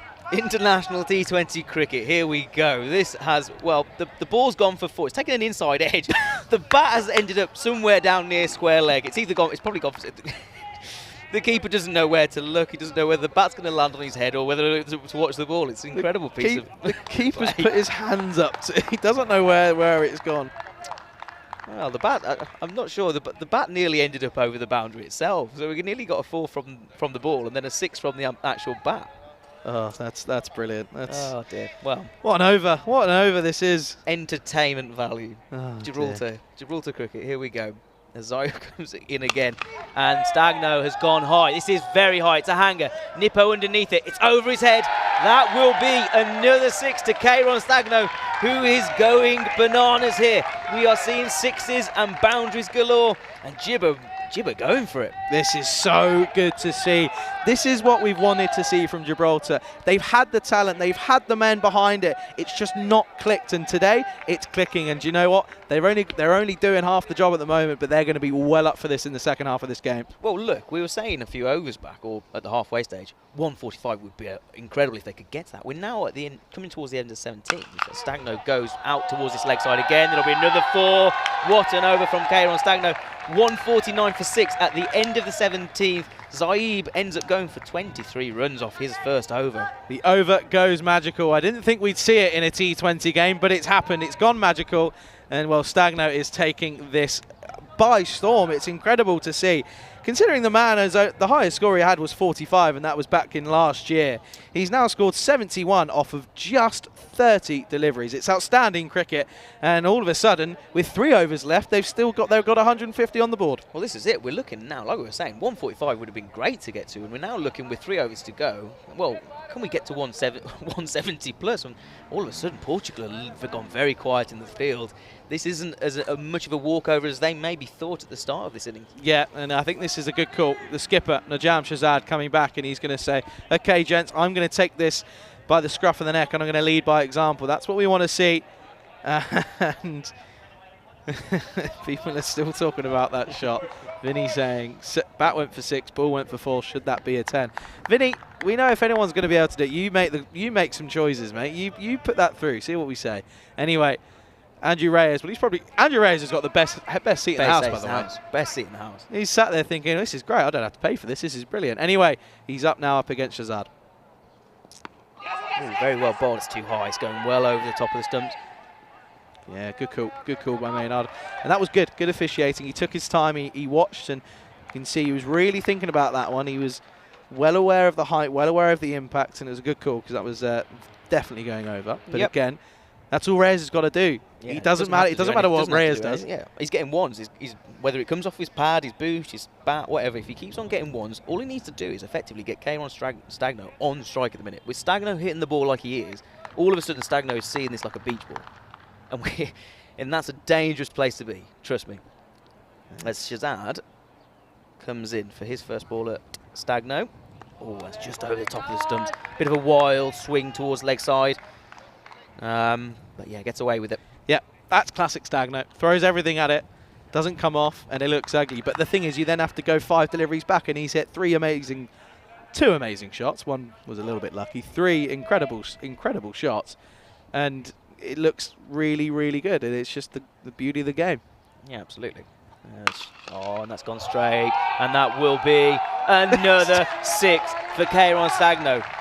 He's done it again. There is nothing that is not going off the boundary. Anything off the bat, it is going a long way. He didn't middle that. That sounded horrible. That bat did not sound okay after that shot, but he's punished it. There's so much muscle behind it, so much power, and it just sails over the head. And Suman Gimli, he's thinking, I put this drop down a long time ago now. This is feeling like a long innings. And Portugal, they've got a lot to do.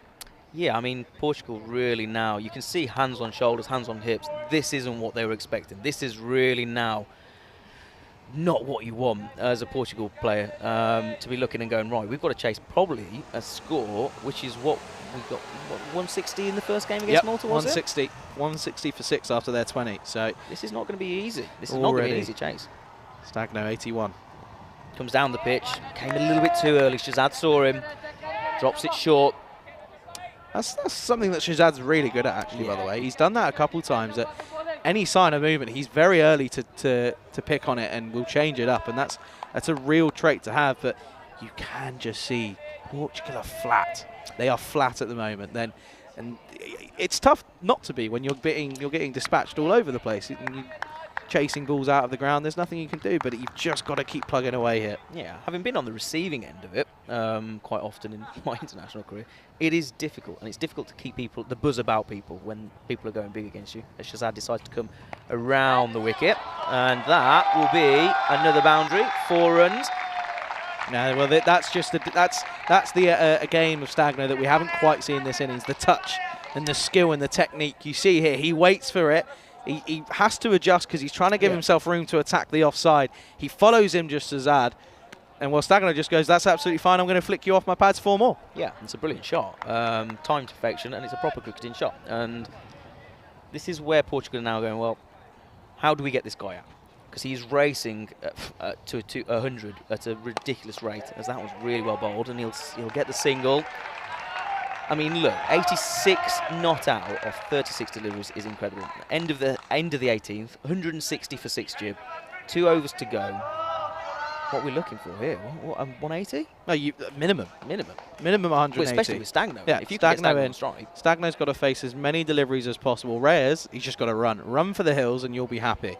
But yeah, Stagno's got to be facing as many deliveries as possible here, and if he can just get going, and he's got to remember to play the ball on its merit. Not every shot, and he has been doing it, not every shot has got to be a horrible swipe across the leg side and trying to drag anything outside the off. It's not what was required. If you're able to turn around and flick off the pads, that's exactly what he's done, and he's proving himself here on the main stage, and that's all you can ask for. Yeah, absolutely. And one thing I'd say about him is he has got better throughout this innings.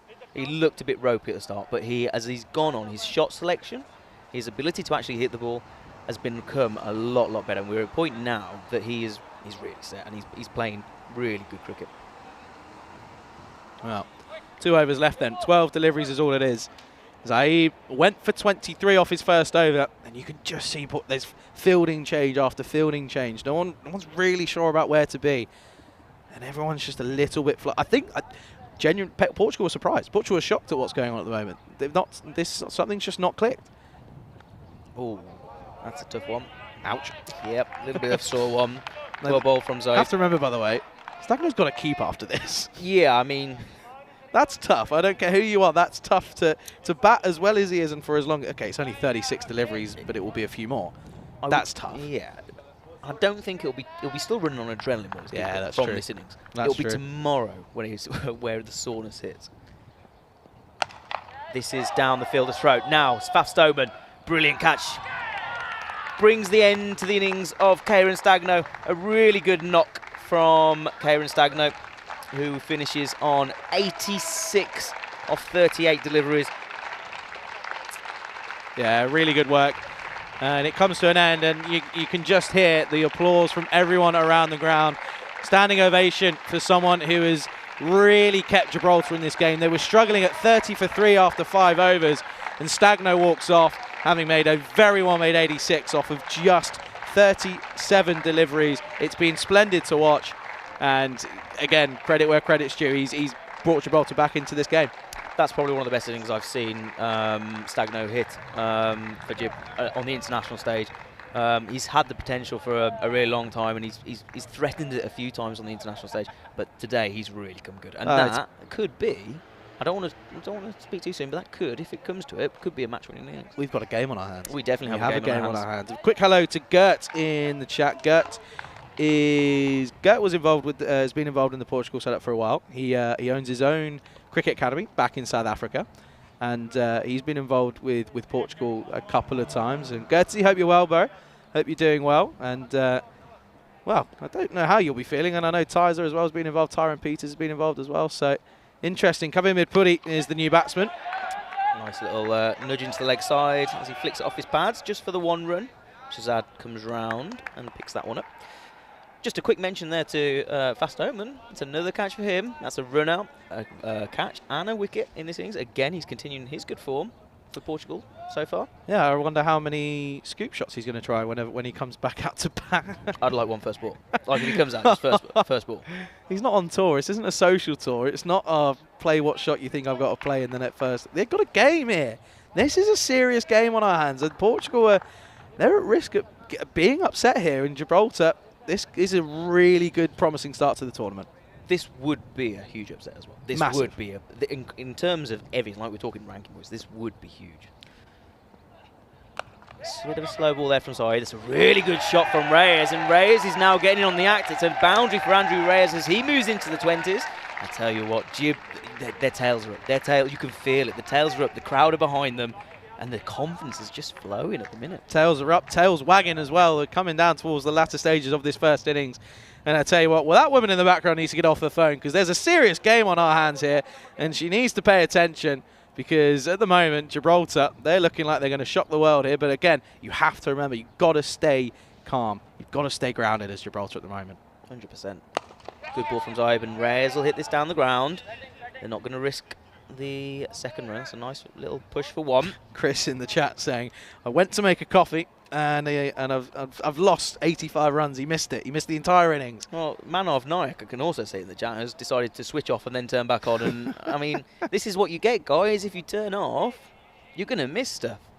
Yeah, this is splendid. This is really what we've been waiting for from Gibraltar for quite a long time now. Right off the cue end of the bat, was very early on it. Should just be a single 20 over, and it will be. So 7 come off it, and at the end of the 19th over, Gibraltar 168 for 7. Yeah, fantastic. And we're looking here, 168 for 7. Last over to come. It'll be interesting to see who does take the last over here. This will be an interesting one. Probably, I think Shazad, isn't it? The captain's taking the responsibility to finish off and try and keep this, I'd say, below at least 10.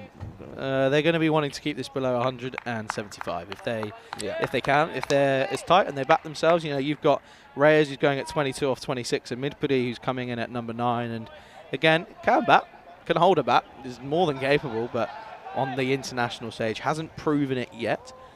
But Shazad will be thinking, I've got the experience, I know what I'm doing, I back myself, I know I can go out here and keep ourselves, you know, not letting this get out of hand. I mean, we're sitting here, and it is a surprise to see 168 by Gibraltar's name, considering they were 30 for 3.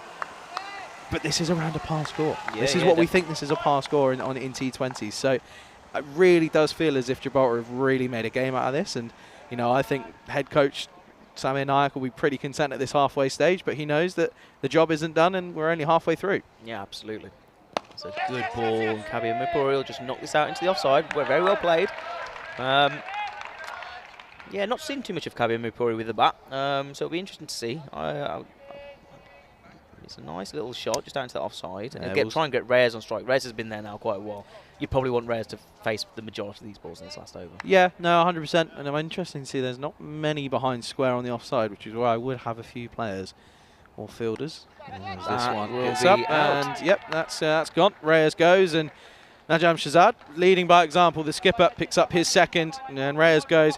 And you have to remember, although it was a big day for Karen Stagno, but without Reyes, it wouldn't have been possible. So Reyes goes for a very well-made and a crucial innings of 22 off of 27 deliveries. It's the 8th wicket to fall. Gibraltar, 169 for 8. Yeah, completely agree with that. When Reyes came in, Gib were in kind of all kinds of trouble. They were losing wickets upon wickets upon wickets, and it was a situation where he needed to kind of just rebuild that with Stagno, because at that point Stagno hadn't really found the straps. He wasn't really going completely. He'd made a few runs, but he just looked a bit off, and then Reyes just started nudging the ball around, and Stagno really found his feet, and then he just went. And that is where that whole innings has changed for Gib. Proof is in the pudding as well. I mean, the fact that Stagno hit 89 off of about 10 deliveries, Reyes was 22 off of 27. In a normal T20 innings is pretty average. However, in the concept of the game, he's come off to an equal applause by the crowd, and that just shows without him and without both of them, then it's going to be tough. Yeah, the acknowledgement of what he did out there, really good. And I'm delighted for Andrew Reyes, because he's such a committed cricketer. Like, over the last few years, watching him put the hard work in and the hard graft behind the scenes has been incredible. You will not find probably a more hard-working individual in, well, not just in Gibraltar, but in general. He really puts his heart and soul into everything. So as we see Jack Horrocks come to the crease, he'll face his first ball from Shazad. Kind of nudge back down the pitch. That won't be a run. I might have wanted to see maybe Sam Boda at this point, because I've seen Sam Boda before, and Sam Boda can bat, and he can hit some boundaries, Sam Boda. So interesting decision to go with Horrocks over Boda, but it'll be interesting to see if Jack can get off and get some runs here. Maybe they know that Sammy's going to be quite crucial, and they just want him to rest and just conserve his energy. He tries to swat this, just stays within, doesn't quite get over the head, so it's not going to be a wide. The thing is, you've got to remember, we haven't talked about it yet. The lights are going to play an effect in this second innings. Portugal rarely play under lights. Gibraltar are very used to playing under these lights. They've done it before. They do it time and time again. The majority of their cricket domestically is under lights. Yeah, so during the ECS the Night series, yeah, I mean, we've now had 2 here.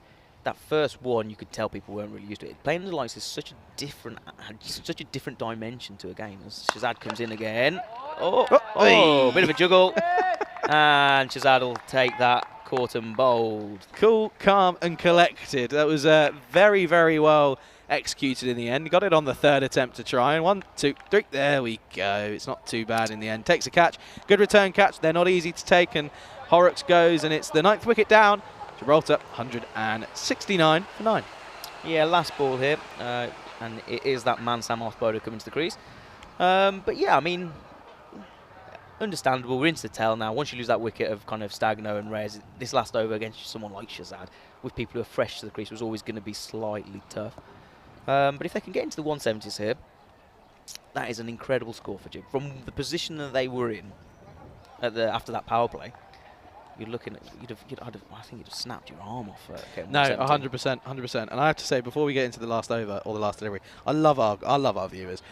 That comment from Chris Sharp is quality. Franny Stoneman has more scoops than Mr. Softy Top. That is one of the best comments I think you'll ever read in 2023. Anyway, last delivery then here in the first innings of match number 2. Gibraltar 169 for 9. Last delivery, it's Samath Boda, the young talent for Gibraltar. He'll be facing the skipper of Najam Shazad. And it's all happening here. Last delivery. Pushed into that leg side. They're going to push 2 here. They've got to push 2. Very good running from Kabir Mipuri. He's got there quick. It's coming to Samath Boda's end. Samath Boda. And that'll be a 2 to finish off. Very good running into the 170s. 171 for 9 on the 20. What an innings from Gibraltar. Yeah, incredible stuff. I mean, you look at this here. Bit of a mistake from Kuldeep Golea, just switching off at the end. Loses it completely. Probably would have been out in all reality. But Samath Boda with 2 crucial ones. And, well, that does mean that they finish on 171. And this is we've got a game on our hands, ladies and gentlemen. This is not going to be plain sailing for Portugal. They probably were expecting to roll them out, especially after they had them 30 for 3 after 5 overs. They were probably thinking, okay, we've done the work. We've got the hard ones out. We can just rattle them through and off we go. They were proven wrong, all because of that one partnership. We were saying, just bat out until 14 overs. Get to 12 overs. Just make sure you're still there. Hang on in. That's exactly what they did, and it was just because of one man, Kyron Stagno. How incredible was that innings? Yeah, that's probably one of the best innings I've seen on this pitch, especially at this level of cricket as well. Talking of international cricket, you're talking a fantastic bowling attack, which, as we see here, started off with an incredible first ball from Junaid Khan, taking the captain. At this point, you're going, oh, crikey. Then Lateen started off well, hit a few really nice shots, and sadly, his innings came to an early end, having a ball which didn't really get up. Yeah, it was a story of a boundary and then wicket, really, wasn't it, as well? There was a few for Ian Lateen, has to be said. That was his single maximum of his innings. He ended up going for 18 off of 13. Before him, though, Jonathan West came in on his debut at number 3. Looked very solid, has to be said. There was a really nice shot down the ground, but he was then caught in front, LBW. But then it meant that Louis Bruce was able to have a bit of fun, and that's exactly what he did alongside Ian and team. But a nice little partnership for an over or 2. They ended up with 18 apiece, going for 18 for 18. But that was the one that we just spoke about, nipping in low for Louis Bruce, and for Ian Lateen, I should say, sorry. And, well, that brought to the crease Kyron Stagno. And little did we know, we were about to see a moment of Gibraltar cricket history. Absolutely. First home international. And, yeah, I mean, am I right to be slightly disappointed he didn't get to that century? I think he'll probably be slightly disappointed he didn't get to that century because he was batting so well. That shot from Louis Bruce as it was an absolutely incredible cricketing shot. He again got out to a really unlucky run out, but he was batting really nicely and looked in a good mood, in good nick, which is good for Jib to come. Yeah, no, he certainly did. And Faf Stoneman was the man who ended up getting the last laugh. But in fact, it was a bit of embarrassment from here for Faf as he completely misread that one, and then there was a couple of interesting ones. This one, he got a bit of tap off Louis Bruce, didn't he, Fast Omen? But he ended up with the last love. He was pretty reluctant and was pretty lazy, but then realised he had an opportunity, and it was a very, very well executed direct hit. Kuldu Iglia, good work as well to realise that that was going to be a direct hit, which then brought to the crease Kenro Nestor. He didn't really do much, did he? Got stuck on the crease. He was brought forward a little bit by Nippo, and then he just got trapped, didn't he? Trying to go back to a delivery that just probably didn't quite get it right. And then we saw Jack Horrocks come in. That was off the splice of the bat, and it was first wicket for Fast Omen in the tournament. Yeah, fantastic from Fast Omen. James Fitzgerald just not really getting hold of that one. And this is where the game changed for Jib. That lovely little shot through the covers from Reyes who come in. And at this point, Jib was struggling, and this is where Stagno really took flight, didn't he? And we just saw some massive hitting down the ground. And he went from seeing everything like a beach ball. Some really big shots. Mubin Tariq taking a lot of the brunt of it. Even Reyes getting in on the act. This one sadly drops in the outfield. How bit costly could that have been at that point? Stagno really went on to punish the bowl in attack. Some monstrous hits. It was incredible. I mean, you look back at his innings, and of 86, 54 of them were in sixes. 9 sixes to his name in one innings is rather sensational. Add in some fours in there, 5 fours to be exact. A lot of them were leg side and they were agricultural, but you know what? You can only do what was put in front of you, and that's exactly what he did. It was a really superb innings, and it will be one that will be remembered forever. And hey, the beauty of it is, it's all here on the YouTube channel. You can go back and watch whenever you wish, and that is the beauty of the European Cricket Network, creating memories for years and years to come. Yeah, absolutely, and what a memorable moment for him. And I think it will, for someone like who I know, Stagno, a proper Gibraltarian through and through, to do this on home soil in the first set of home internationals is so big, and it's such a. I'm delighted for him. It's a really big occasion. He really came to the fore. Yeah, he certainly did. Well, that was one of the best ones. He held the finish. That one ended up hitting a car. I reckon he'll get a little note through the door at some point. But you've got to remember, this is only half the job done. They've still got to come back and defend their total. That was a funny moment. That was the bat going further than the ball, and well, even though the ball still went for 4, it was a rather credible over. Those 3 deliveries, you had a 6, a rather crazy 4, and then this next shot for 6 was incredible as well. It went just as high up in the air, but still managed to have enough legs, and it was just an incredible innings. And there were, he didn't really give many opportunities away. There were a couple of chances, but again, it was just a stupendous bit of batting and some power hitting, but also a bit of touch as well. I mean, I think this might be one of the deliveries where, it's more power, but there were still elements where he was able to knurl it around the corner, and there were still chances for him to really show his elegance, and that's exactly what he did. But that pose there, that's one of the best ones you'll ever see. It's a proper. I think this is the thing, because Stagno is that aggressive type of batter.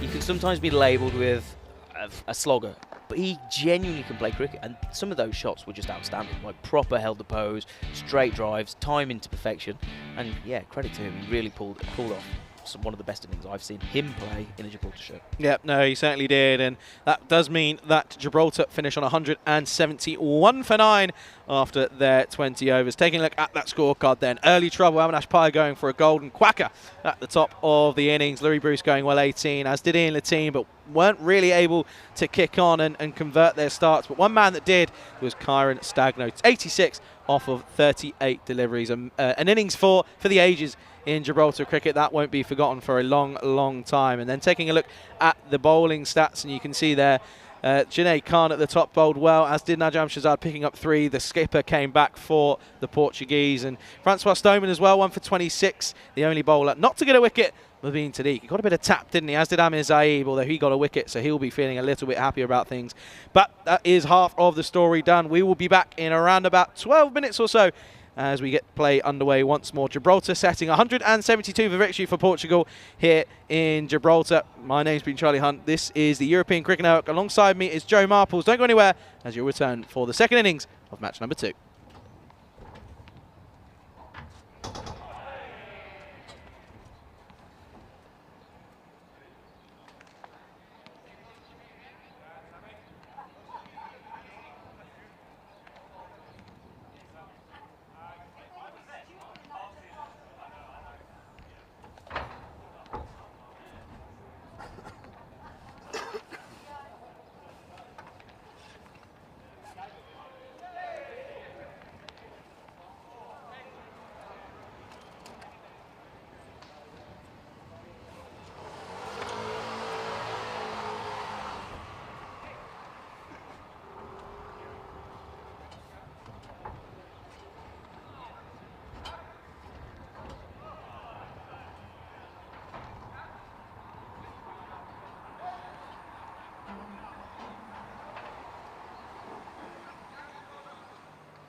Hello and welcome back to Europa Point Stadium here in Gibraltar.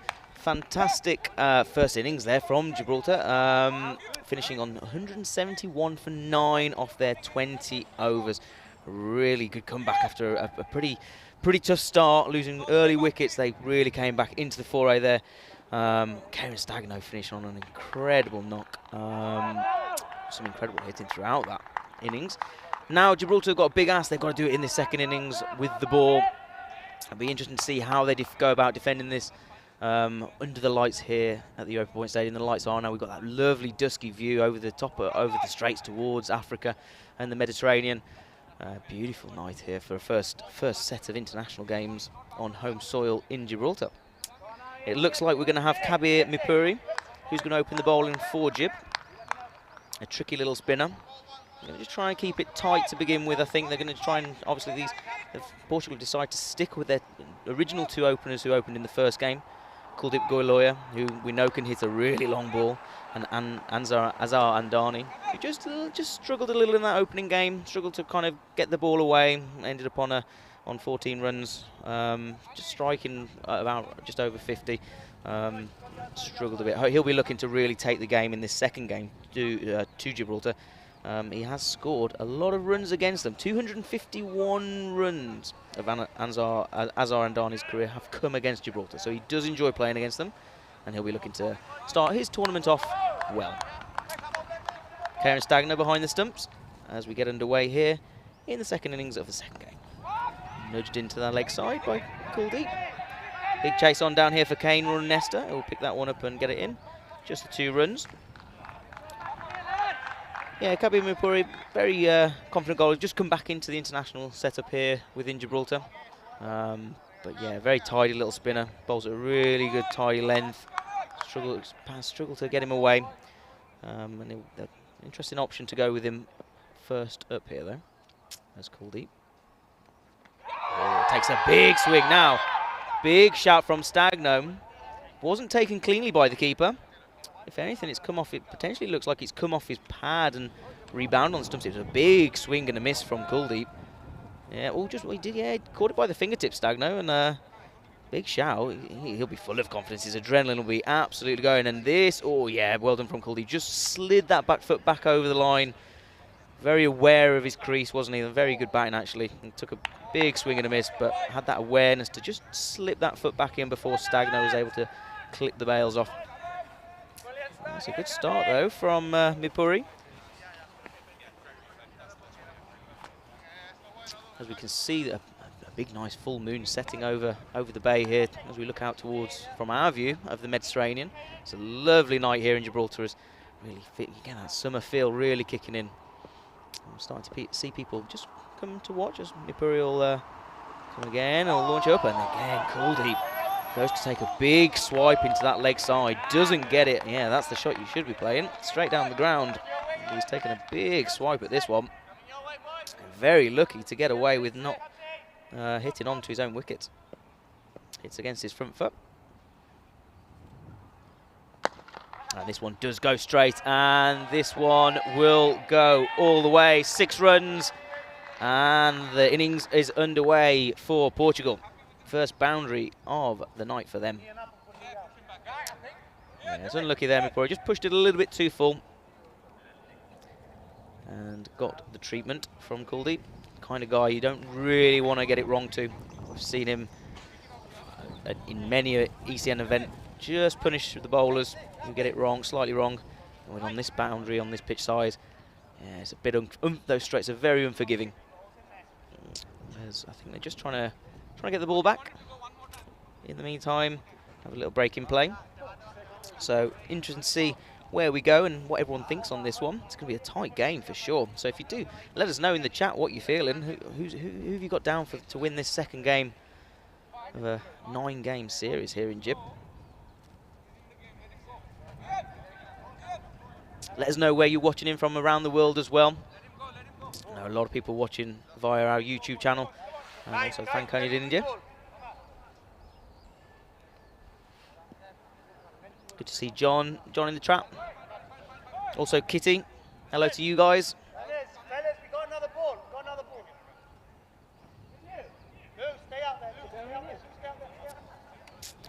just going to push both. It looks like their two outfielders are going to both be straight for Kuldeep here. So they've got a man at long off and a man at long on.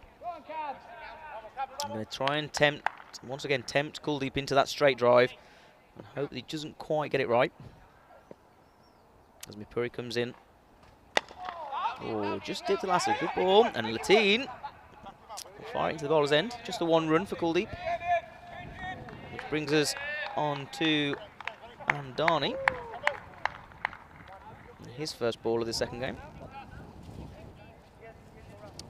Solid start from both Portugal and from Jib here. Just that 1-6 off it really, which Mipuri would probably be a little bit disappointed about. But other than that, he's bowled relatively consistent, relatively well. Kept it tight.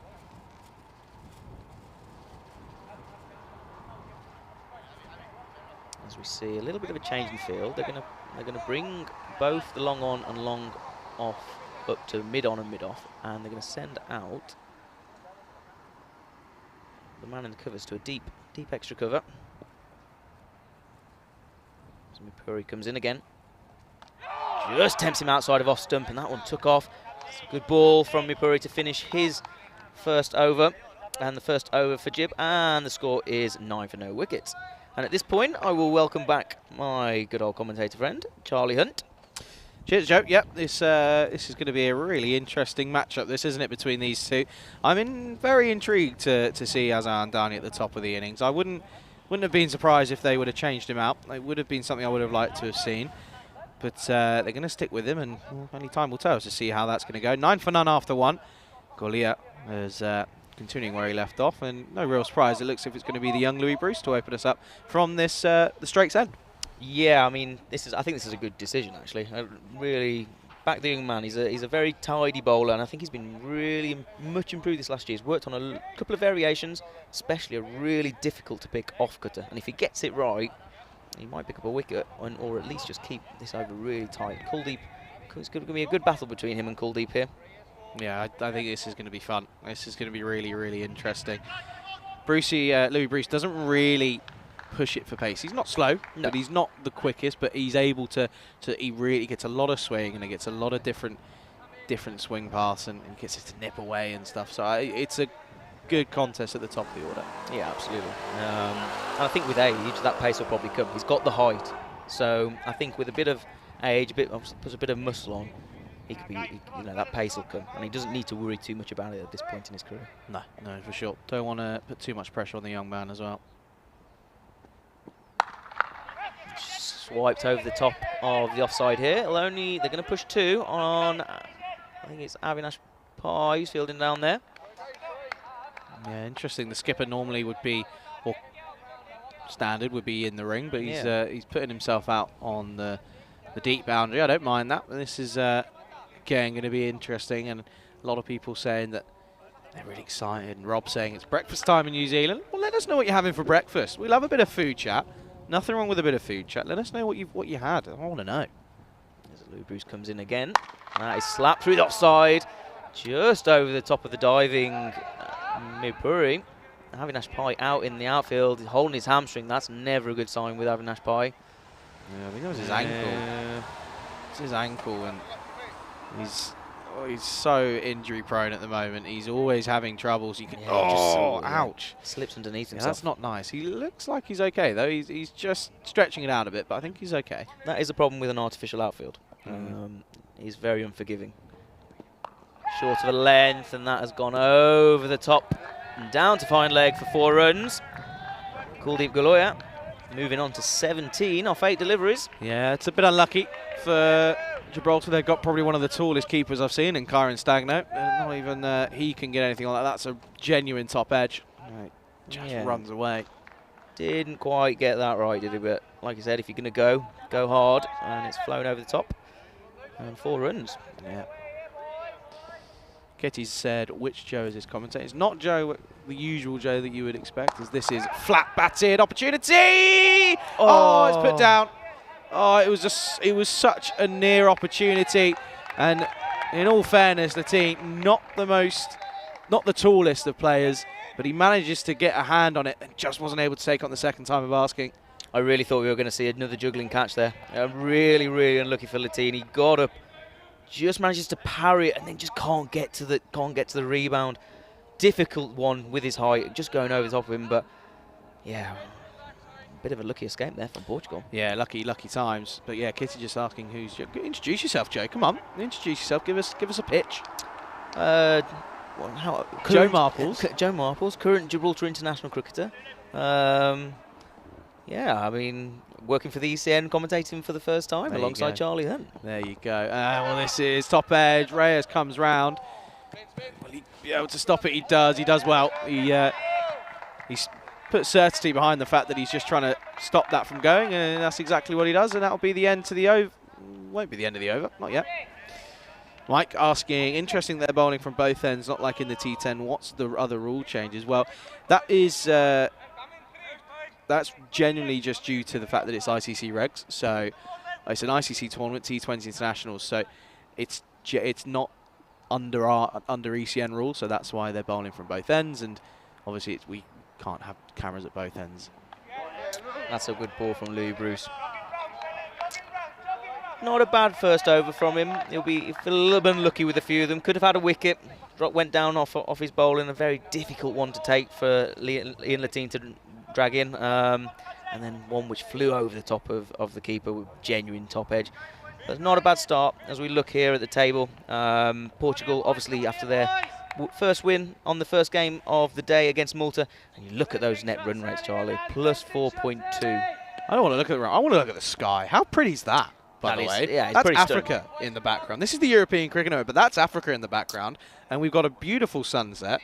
It doesn't get much better than this. No, it's. I mean, it's great to be back. I've really missed this place. I really have. I don't understand why. Well down from Mipuri. They're gonna take a one. They're gonna nick the one off it, but really well fielded off his own bowling. Probably stopped at least a couple, if not more. Yeah, good work. Got down nice and early. Got right in the block. Good bit of bowling. Yeah, it gives it a good bit of flight as well, Mipuri. Kind of try and tempt that batsman to come and then get it into that block hole and dip at the last minute. Canny character, very difficult to get away. But yeah, good start from him. That one just darted a little bit more. They're going to... Oh, no, they're going to turn back. Very good fielding in the infield there from the skipper, Avinash Pai. He is such an incredible cricketer and just an incredible bloke as well as Avinash Pai. He's always willing to help and he'll always sit there and chat to you about anything, and it's just always good. Yeah, you know what? I've learned so much from playing. Just on that, wow. That's been punished down the ground for one bounce for. Azrandani finally, finding the middle of the bat, and I tell you what, that's a lovely shot, isn't it? Yeah, it just comes down the pitch. Took us all a bit by surprise, really. Andani actually finally getting something out of the middle. It's nice to see. Welcome back to the game, Azar. Yeah, he does like I said at the start, he does like playing against Jib. As Mipuri comes in, just driven straight, just wide of the diving fielder. They're going to go two, they're going to push two. Andazani's been sent back. Oh, he's missed it. Yeah, oh, big opportunity goes begging at the bowler's end. That's tough. That's tough to watch. Gonna just check upstairs just to make sure, because he did take it on the second chance of asking, but you can see here it was genuine hesitation. Yes, no, maybe. Look, once again, these two have already had issues with running, and he would have had him. And on the second time is still a possibility. We're going to take a look here. Yeah, that was, again, miscommunications between the batters. It is fired in hard at Mipuri, but I think he'll be wanting to, he knows he should be really raking that in and getting a run out there. Another chance goes begging for Jib. That's two early chances, two maybe half, well, I wouldn't say half chances, that one was a full chance. But yeah, oh, actually he's gone, his bat's in the air, is it? Hang on. This could be interesting, Charlie. This could be really interesting. I wonder what people think at home. Just looking at the bat, he's gone with the splice of the bat across the floor. Obviously not been given, but I tell you what, Andani might have got away with that one. As that will just race away for 4. 5 wides. Yeah, oh, sorry, yeah, 5 wides as Mipuri kind of pushes that one just down leg. Got a bit of turn on that. Kind of defeats the batsman and the keeper. Races away down to that fine leg boundary.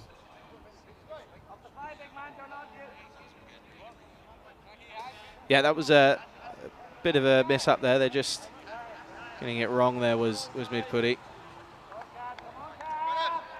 Yeah, just I think he got quite a bit of turn there on that one, and I don't think neither the batsman or keeper expected it. It kind of flies down leg side, but as Kuldeep goes big into this side, it could be an opportunity. It's another drop. Number 12, James Fitzgerald puts one down, and all of a sudden, Jib are just starting to let things get to them here. Need to settle down.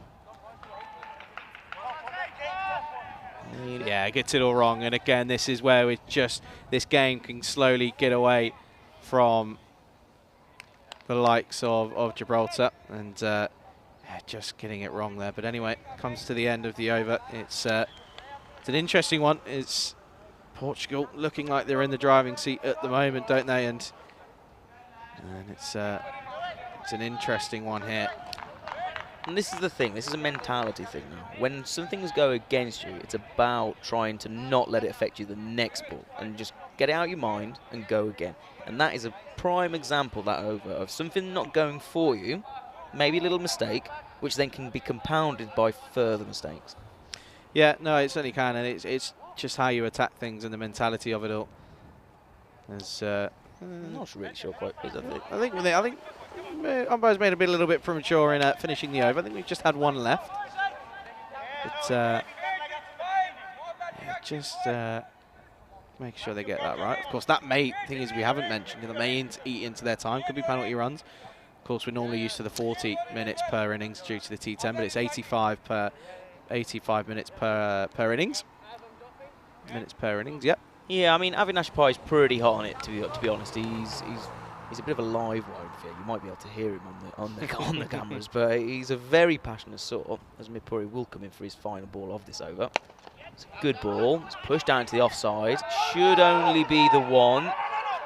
Yeah, good arm, good fielding out there from Jack Horrocks, and that will be the end of the over, and that will bring us to 33 for no loss after the 3. But yeah, just going back to what we were saying, I mean, Jib have got to not let this, a few little mistakes now at the start, they can't let that affect them. They've got to kind of clear their mind of this now, and they've got to go again strong. There's still a really long way to go in this game. Just seeing people getting a little bit frustrated, and it's understandable in cricket. Yeah, the thing is as well is that this team is, you know, under a new coaching staff. It's learning. You've got to learn how to win games. You know, it's not easy to, you know, you don't just come in and win games. You've got to learn how to win them. You've got to learn how to turn a situation and turn around and go, okay, this is how we make it our game. This is how we win games out of tricky situations, and that's what they're trying to learn, and that will take time. Yeah, absolutely. As we see Lou Bruce coming in for his second over, just drifts it onto the legs as that flicked away into the leg side. Should go away. No, look at that. Jack Horrocks chasing it down there as he'll get it. No, they don't fancy another. Just two then. Fielding. Just two to the total, and once again, of course, you can probably see now on your screens more than ever the lights really changing. So now pretty much just under the lights that's keeping us lit here in Gibraltar. No sunlight really playing effect. Bit of a skid. Good start for Bruce though. Andoni just prods that into the offside. Fitz is going to go bowler's end. Who's backing up? Oh, and it is finally out. I mean, it was absolute bedlam once again in the middle. Carnage of calling. I'm not really sure what has gone on between the two batsmen, but crikey. Well, I'd like to see this again on the replay.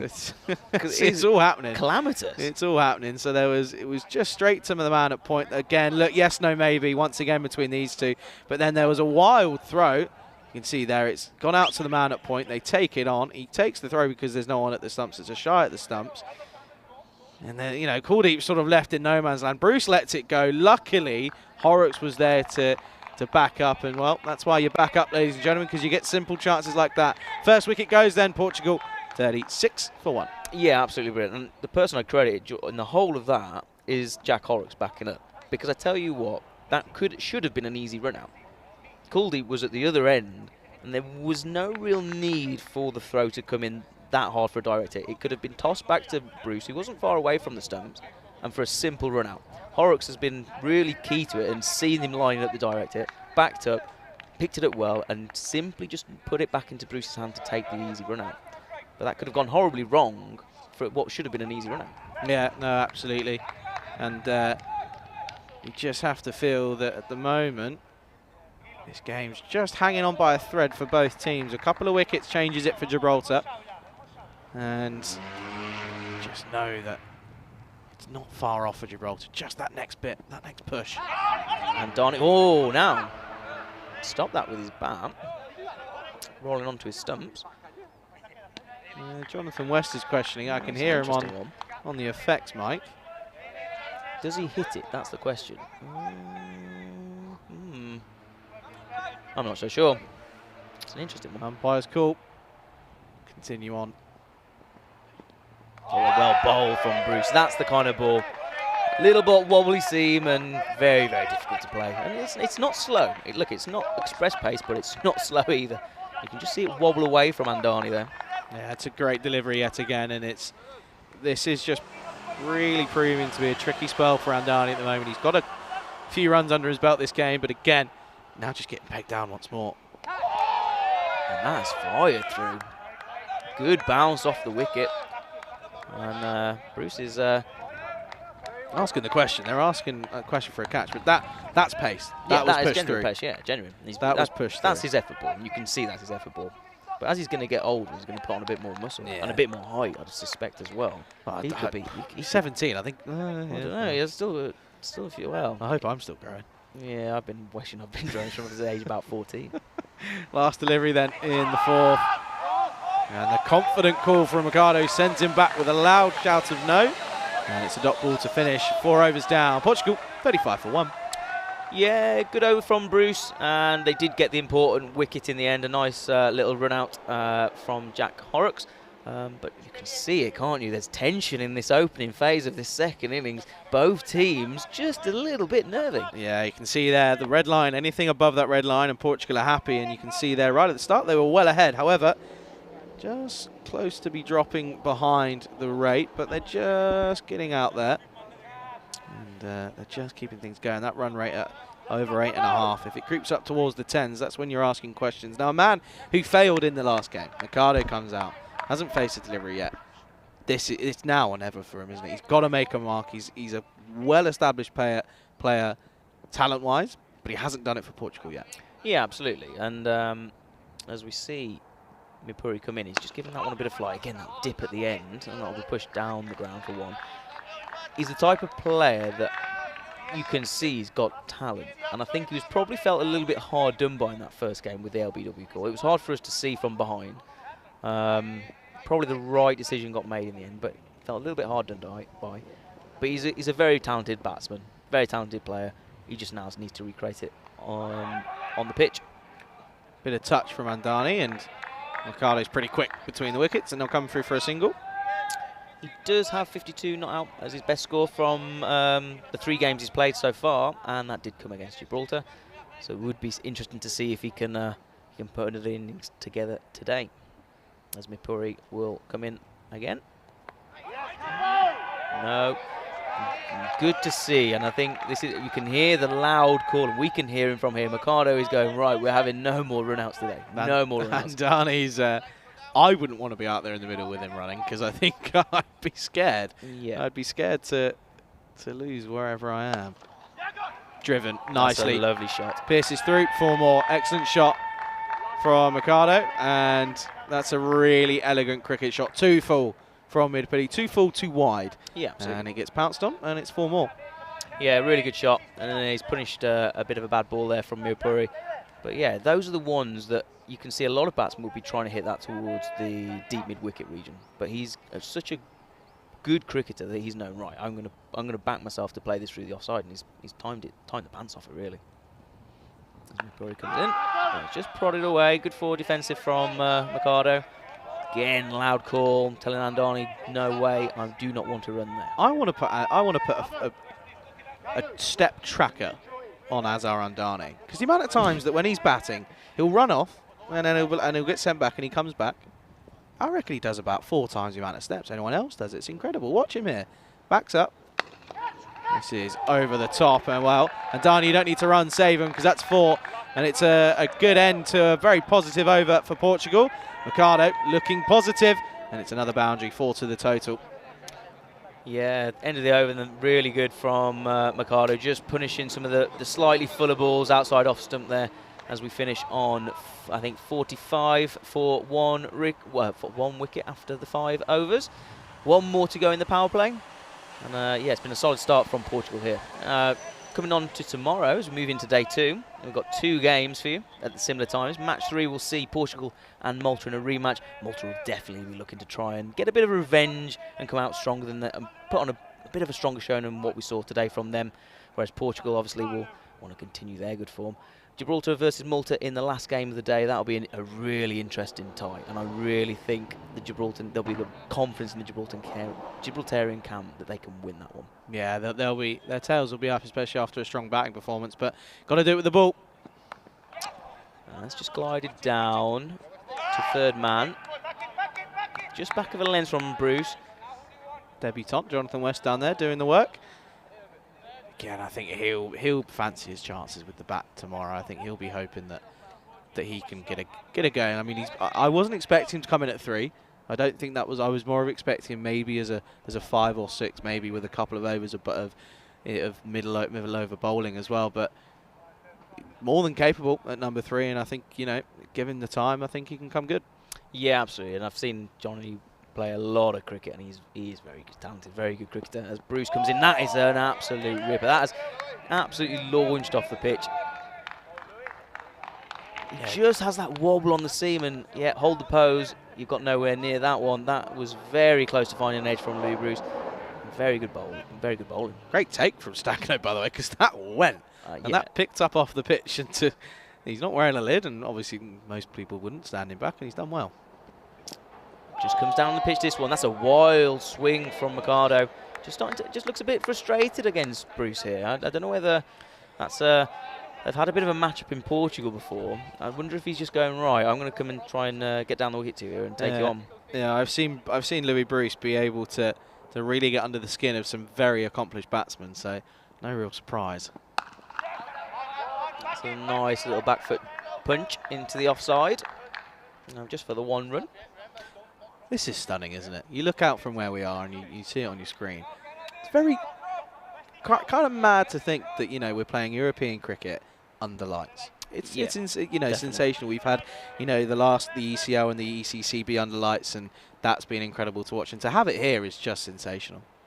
As Bruce comes in again, just push that one and slide down the leg, and Donny took a little step across, manages to get something on it, and that'll fly away for 4 as he moves on to 16. Yeah, but these boundaries, this flow of boundaries, just taking this game further and further into Portugal's hands, and that run rate has crept up, but it's still manageable, just under 9. Nice shot, though, from Andani. Yeah, absolutely. Just going back to what you were saying, yeah, I mean, what a setting. And I mean, it's good to have it in Gib. The 2 night series we've kind of seen here in the lights have both been in January, where the weather's a little bit cold. It's a good ball, punched into the offside. They're going to take a quick single. Just a little bit of a misfield from Fitzgerald. I expect we'll see Fitzgerald bowling now. That's what yeah, I expect. I would have thought so. We'll get a couple of overs out of him. As at the end of the 6th end of the power play, Portugal 52 for 1.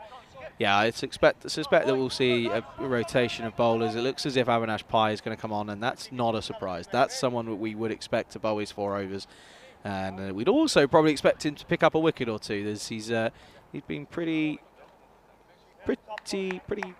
important for Gibraltar over the last few years. Yeah, he's probably one of the best bowlers in the competition, actually. If you look at his economy rate, there's only 4 bowlers in the whole tournament who've got a better economy rate. His economy of 6.9 is pretty incredible, but he picks up wickets as well. 18 wickets, international T20I wickets. He's a really good option for Jib. And what you tend to see him do is he tends to spread himself out a little bit. He'll bowl maybe 1 at the start, then a couple in the middle, and then he'll bring him back on himself. And then he tries to spread himself out over the 20, which I don't know whether, if you've got options who are bowling well, if he's bowling well, how would you utilise him? I mean, it's an interesting one that he does spread himself out. Oh, that's well bowled, isn't it? Now, stumping call here. Stagner behind the stumps. flicks the bells off. Interesting one. There was the raising of feet. You can see here that one foot comes up and then one's up. Nah, I think he's okay. I think that back foot actually stays planted. I think he's going to be okay. Just a quick look at the side on, and we see here that foot comes up, then that one comes up. Yeah, he's fine. Just cut away there towards the backward point region. That will go all the way for 4 runs. Yeah, it's another really nice shot. As it's again really good from Andani, and he's proving us wrong, isn't he? He's playing some elegant cricket shots out here at the moment, and he's really, really taking the game towards Gibraltar. Yeah, after a rough first game, where he really did struggle to find the middle of the bat and really struggled to get going, he's started to just find his feet in this one a little bit. He's on 21 off 19 now. Like I said, he does like playing against Gib. He does score runs against Gibraltar pretty consistently. It's something in it, isn't there? Oh, and that's a nick. It'll just be the 1 run. Good work by Reyes down there. Short third man. The one thing I'd say about Avinash Pai, he used to be medium pace bowler in his younger days. But as he's got older, and obviously with his size, he knows he's not express pace. And he's moved over to the spin. Now, it is very much darts. Yeah. There's not much spin to it. Not many revs on the ball. But he puts it in such dangerous spots. Another good comeback, though. Kitty's got a question for you. Joe, did you play for the Calpe Giants? I did. I am an original Calpe Giant and won the first ever ECS series here in Gibraltar at the start of 2020. Hang on, 2020. 22. Yeah, it was last year. Crikey. Oh, there you go. And that was the same team that went on to, of course, represent or play in the ECL, wasn't it? That very year. Very short notice. Yeah, literally the week. Yeah, due to the ongoing stuff, which we won't talk about. Comes down the pitch, doesn't quite get hold of that. He'll just push the 1 here, Mikado. I'm going to call for it. Let's have some random question times. Of course, Joe, you're new to the ECN crew, or the ECN network, as we finish the over. 7 overs down, 58 for 1 on the board. Let's have some random questions. So over the next few overs, and of course we're coming towards the end of the first day here in Gibraltar, we'll have some random questions. Get them in. Doesn't have to just be a Joe. I'll take a few. I don't mind. But we'll get some in for Joe. Of course, if you don't know, Joe's used to, or still is currently, and will be in the Gibraltar national team setup, and has played recently. Played in the Valletta Cup last year. Played in the ICC qualifiers last year, and is a bit of a cricket badger as well. He's sat here with his, he's got his notepad out. He's got all of his stats. So any questions, get them in, and we'll get Joe to answer them, or me. I don't mind.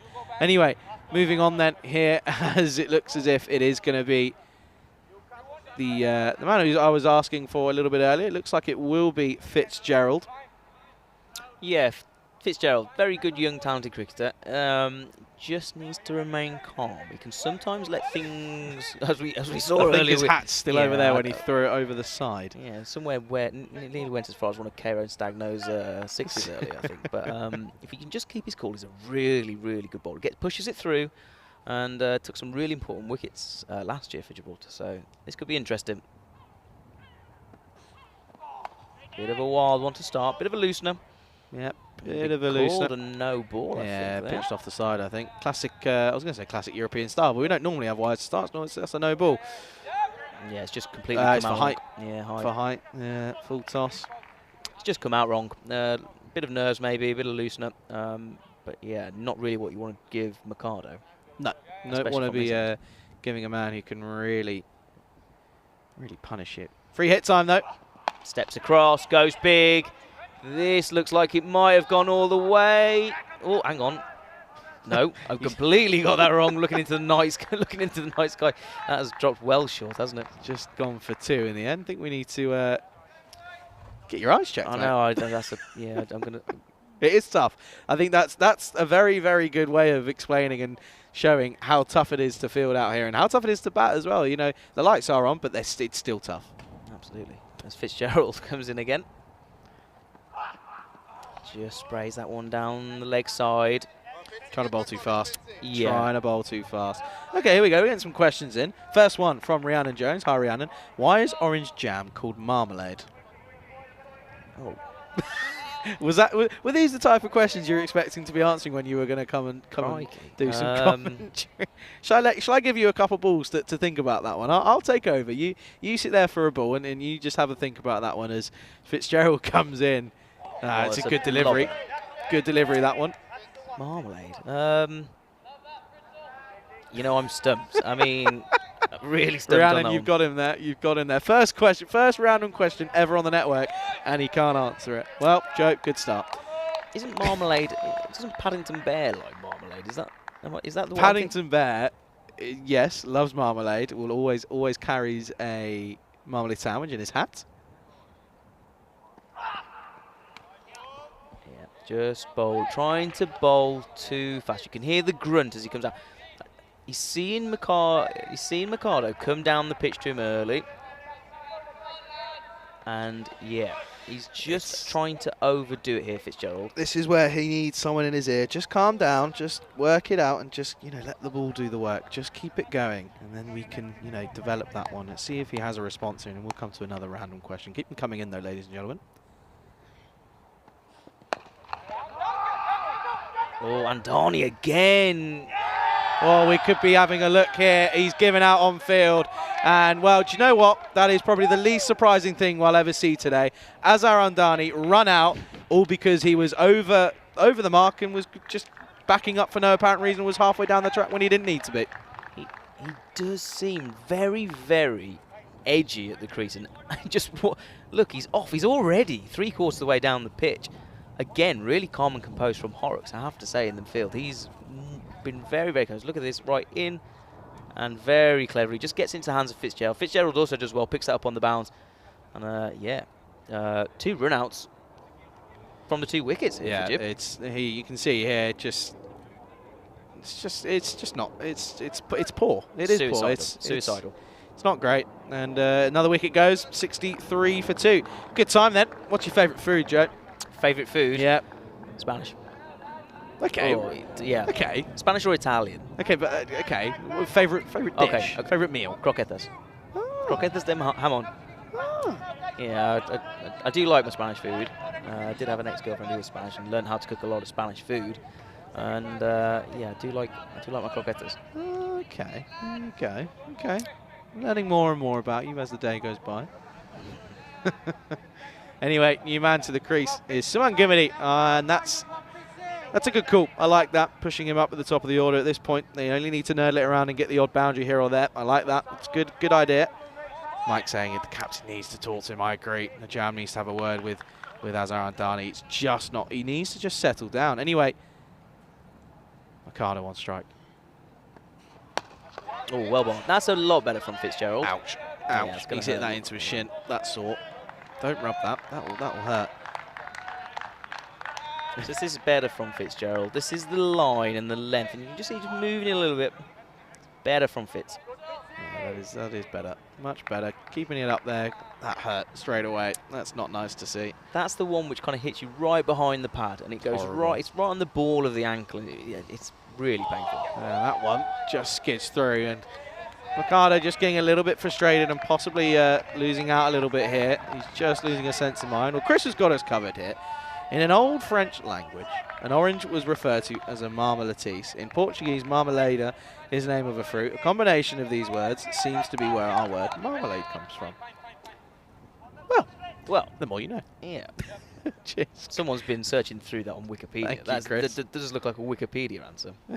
Chris knows a lot of his comments, and that's an end to incredible, crazy over really, as it only goes for 5, and that means that at the end of the over, Portugal 63 for 2. So Mike asking what's my highest score in any form of cricket. 116, Mike, for Wolverhampton is the answer to that. Yeah, that's a good one. That's a good decent score. When was that? Who was that for? Who was that against? That was for Wolverhampton a few years back. But funnily enough, I've only ever scored 2 centuries, and they've both come on the same ground. Oh, that's all right then. Yeah, and so when I went back to the UK last summer, my first game back, I ended up hitting 109 on exactly the same ground that I hit my first ever century. So it was, yeah, I might ask for a transfer to that team, to be honest. I play there every week. Oh dear.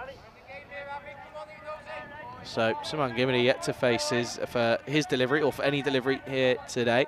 It's his first up then. He's up against Avinash Pai. Just lets that one go through. Simon Gimini, and if you haven't seen him before, he has he's a very talented batsman, very talented cricketer in all areas of the game. Gives himself a bit of time, but he will play some sensational shots if he gets going.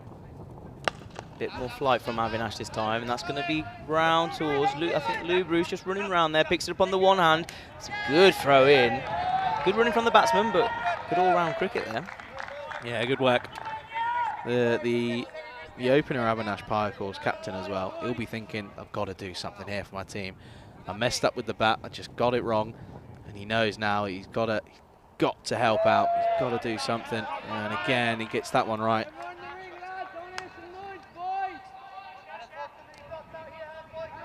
And that previous delivery we just missed. Apologies for that. Just a dot ball. Didn't miss too much. This is gone. It's just going to be over the head, and that will be all the way for 6 runs. Really good shot there from Gamiri. Yeah, Suman Gimini getting in on the action. I told you it was just a matter of time, and it was exactly that. It was a really nice shot. 2 full from Avinash Pai, and he goes the distance. 6 runs. Yeah, right in that slot, and he's picked it up. Nice still head over the ball, and yeah, he's picked that one out just over the top of the mid-wicket region. Nice and still at impact as well, and then back in, and it's another dot ball. Good work again, good comeback. Chris saying that Wolverhampton's only 17 miles from him. There you go. Very nice. My hometown, I kind of have avoided the accent, or I've got rid of the accent over somehow. the years. Yeah, somehow. Mike saying, how was my trip to SA? It was lovely, thank you, Mike. Had a very nice time. Very warm, got sunburn.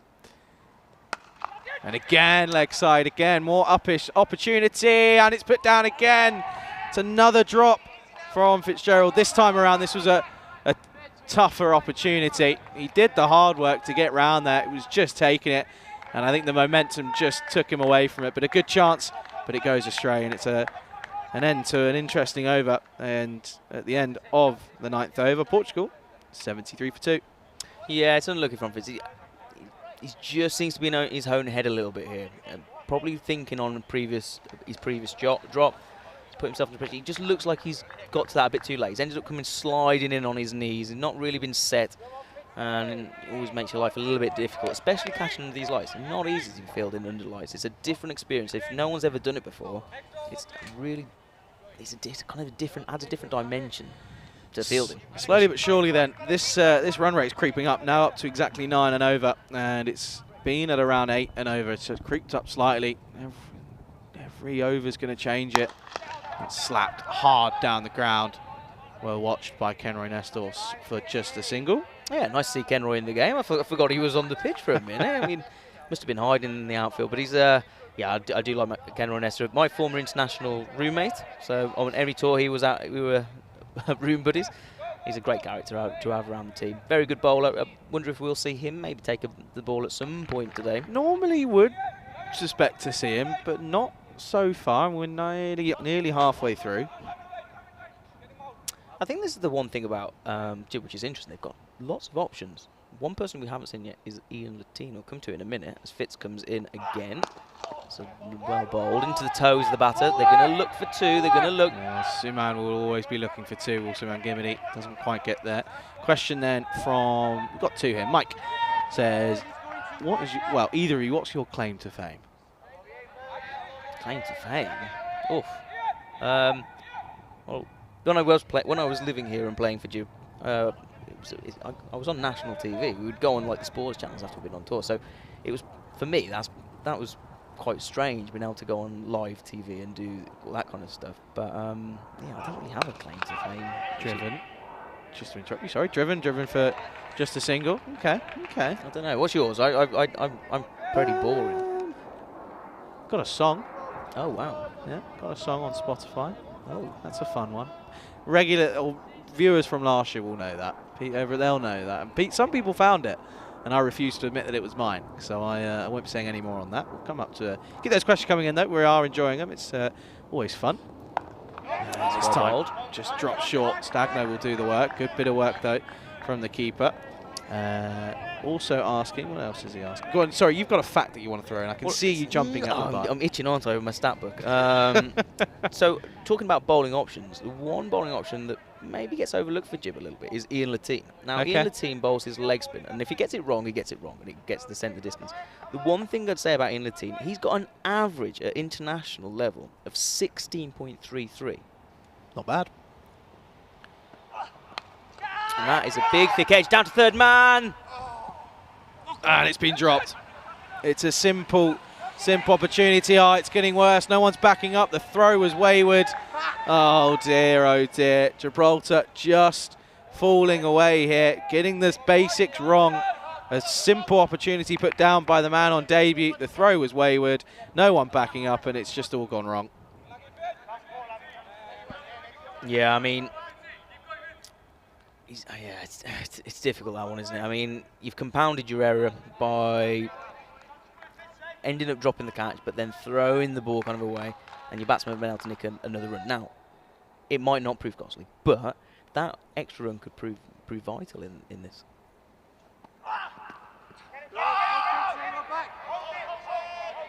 Yeah, just into the leg side there. Just you can feel the tension just starting to rise a little bit in this one. A bit of noise on the outfield as we get to the end of this over. 10 overs gone, halfway stage, 78 for 2. Just under 100 then, 94 off of 60. And this is, of course, just a final reminder. This is what's coming up tomorrow during the day. Of course, we start later on, but at 9:30 Central European Time, 7:30 GMT, 1 o'clock in India. Finals date, ladies and gentlemen, of the Milan Fan Code European Cricket Series. As Fresh Tropical, they take on Kings 11 in the first semi-final, and it's the Brescia derby in semi-final 2. And one of those 4 teams will be crowned the Fan Code European Cricket Series champions of Italy in Milan. Going back then, well, let's have a look at them some more. I know there's some more in here that I've missed. I know there is for a fact. Joe, you said you played at Wolverhampton. Are you from the Wolves area? I am. There we go. Born and bred. Born and bred. Avinash Pai continuing here into his 3rd over, yet to pick up a wicket. Wicket on that time, that's confidently played by Mikado. Yeah, very good from Avinash Pai, and he's moving into his 3rd over. This is quite unusual for Avi, and I'm presuming this is because of the options he now has available to him with the ball. He's bowling those kind of 3 back-to-back. Be interesting to see if he saves himself for one towards the end of the innings, though. Ooh, very, very close to the line there. Doesn't get away with it. I might ban Vinny. I've just seen what he's put in the chat. That's very rude. From Mr. Maximo himself, that's very rude. Very poor. Poor taste. This time, it's just played back to the man at cover. Mid-Putty will eventually pick that one up. Vinny, you're walking on a tight bit of rope there, sir. So I've not heard this song. You'll have to tell me what genre it was. What are we talking here? It was during lockdown. It was during the pandemic. Down the ground. Should just be one. Nestor back in the game again. It was kind of an 80s vibe. Okay. Kind of an 80s vibe. It's a bit before your time, isn't it? I'm very mature for my age. Yeah, no, it's a bit of an 80s vibe, bit of pop vibe. It's good fun. I haven't made one since. Don't think I will. One hit wonder. Yeah, big time. Massive. How many views on Spotify? Just under 20,000. That's not a small amount. Not bad. That's not a small amount. Might be 15,000. Might be closer to 15,000. Anyway, Avinash Pai, back to the cricket. Well, that's a long up, and it could be a wicket. Oh, it's put down again. Well, that man, he needs to get off. He needs to get off the field. He can't. It's just not his night. James Fitzgerald, you have to feel for him. Nothing is sticking, and it's more a mental thing rather than a skill thing now. Yeah, this is the thing where things aren't going right for him, and he's in his own head, and the ball's following him. Literally, the ball is following him around the pitch at this point. And there's nothing worse as a cricketer. We've all been there where things really aren't going for us, and everything seems to go wrong, but the ball just seems to keep following you around, and that is what's happening at the moment. As we get back to the action, and Avinash Pai coming into bowl. And that's gone through everyone. This could be 4 buys. It's 4 buys, and just sensing Gibraltar just starting to lose a bit of composure here. Need to get it back. This isn't bad. This is a horrible kind of sweep across the line from Ricardo. And yeah, it's gone through everyone, and that'll be 4 buys. 87 runs needed in 55 balls here. A run rate of 9.49. You know, Gib need to just get a grip on this a little bit. Then the game is still in their hands. They've just got to pull it back because they're starting to let the kind of the wheels go off. Yeah, needs to close off this over now because it's just it's running risks here, running risks, and they need to take a catch. They just need one catch. That's all it is, and then all of a sudden they'll start sticking. Goes to sweep across the line again, and this is going to go for another 4 buys through everyone. Mercado is stepping across and trying to sweep to that leg side, and it just seems to be putting off Stagno behind the stumps. I don't know whether his vision's impaired by it or the big sweep in front of him. There's a lot going on. Yeah, There's it's a lot very going difficult. on in front. It's tough. It's hard as a wicketkeeper. I mean, first of all, Avinash Pai, there's 2 things. Avinash Pai is coming around the wicket, so you're kind of having to get to an angle where you can see the ball. And then you've got Mercado coming right in front of your eye line and then taking a big, huge swipe. It's really difficult. It's really difficult for you. But anyway, end of the over, as we just take a little look here at the bowlers. Find Gibraltar. Or should I say Portugal at 89 for 2 after 11. Target of 172. All in the balance. And this is a good time for Samath Bodda to come into the attack. This is someone that I've seen really change. I've seen him change games for Gibraltar. He's been able to really change the game at some points, even though he's just young. But he has done really well. Yeah, he's another huge talent as he comes into bowl here. That is a lovely ball. That's a peach. That has come off a length, leapt off a length, and yeah, Gamiro really struggled with that one. Bodda is someone that I really like. I've seen him develop over the last few years as a cricketer, and he has really developed. I mean, he's come on leaps and bounds. But I think he's a talent going forward. He's the youth development officer now for Gibraltar, right? Which is incredible. To think at the age of 19? Yeah, he's very, very young. It's incredible. He's been telling me he picked up an injury before the night series because he was at a school teaching and coaching. There's credit to Samath Bodda. That's slapped down the ground. Should be collected and will be. It's in the team. Will just be 1. Yep, well fielded down there. Good start this from Samath Bodda. Yeah, I mean, the one thing about Samath is he's very committed, but he sometimes, I think in the last year or so, has just done a little bit too much. Over pushed himself when he's had injuries and just ended up getting niggles after niggles. If he looks after his body, he could be a star for Gib in the European scene going forward for the years to come. A bit like Lou Bruce. Yeah, it just needs to keep themselves in it and keep themselves fit. Mercado comes down the pitch. It's flicked out into the leg side. Jack Horrocks there. Just be the 1 run.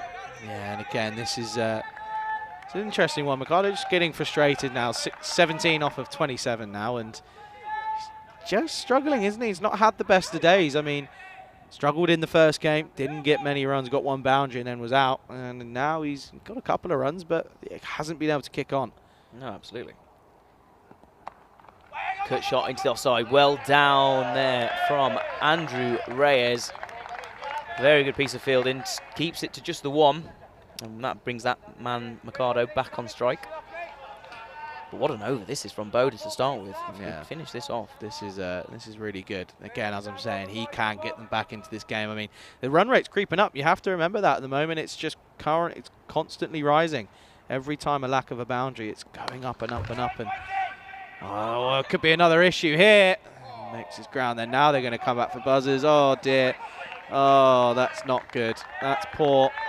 And once more, just leaking runs when they don't need to, and it's just becoming too regular for Gibraltar. Yeah, I mean, this has been a little bit of a sloppy fielding performance from Gib. But first day, probably a bit of nerves. Probably the fact that they've got a decent score on the board and they realise they're in a game, but they're just probably making the wrong decisions or not really doing the right things in the field. Here comes Bodda again. Slower ball. Brilliant slower ball. That is exceptional from Bodda. as he comes through with one ball to come from this, or is that could be it. That is a fantastic over from Bowden, hasn't it? Yeah, it is. And we come back to the live chat. It's at the end of the over, 93 for 2 for 12. Chris asks, any other sports other than cricket? Yeah, I love sport, to be honest. But back in the day, before younger, I was actually a professional skier. Were you? Yeah, ski instructor. Huh. I won't tell you about my experience skiing. I've got a good video for you to show you later. There's a good story. There's a good story. Anyway, moving on here is this is going to be interesting. As Frankie's talking your language, saying in Latine will be key because he reckons that they're going to try and attack him. Will Latine get a bowl? I think it's a missed opportunity for Jib if they don't. In what Latine, if you look at his statistics and what he does, he picks up wickets and he doesn't go for many runs. I mean, when he doesn't get it right, because he floats it up. It will get every punished. leggy though. Exactly. Every leggy's like that. I think you've just got to back him. I think he's shown, and in Portugal they struggled against him, and these Portuguese batters have already shown that they've struggled a little bit against him. I think it would be a missed opportunity if Latine doesn't get brought on to bowl some.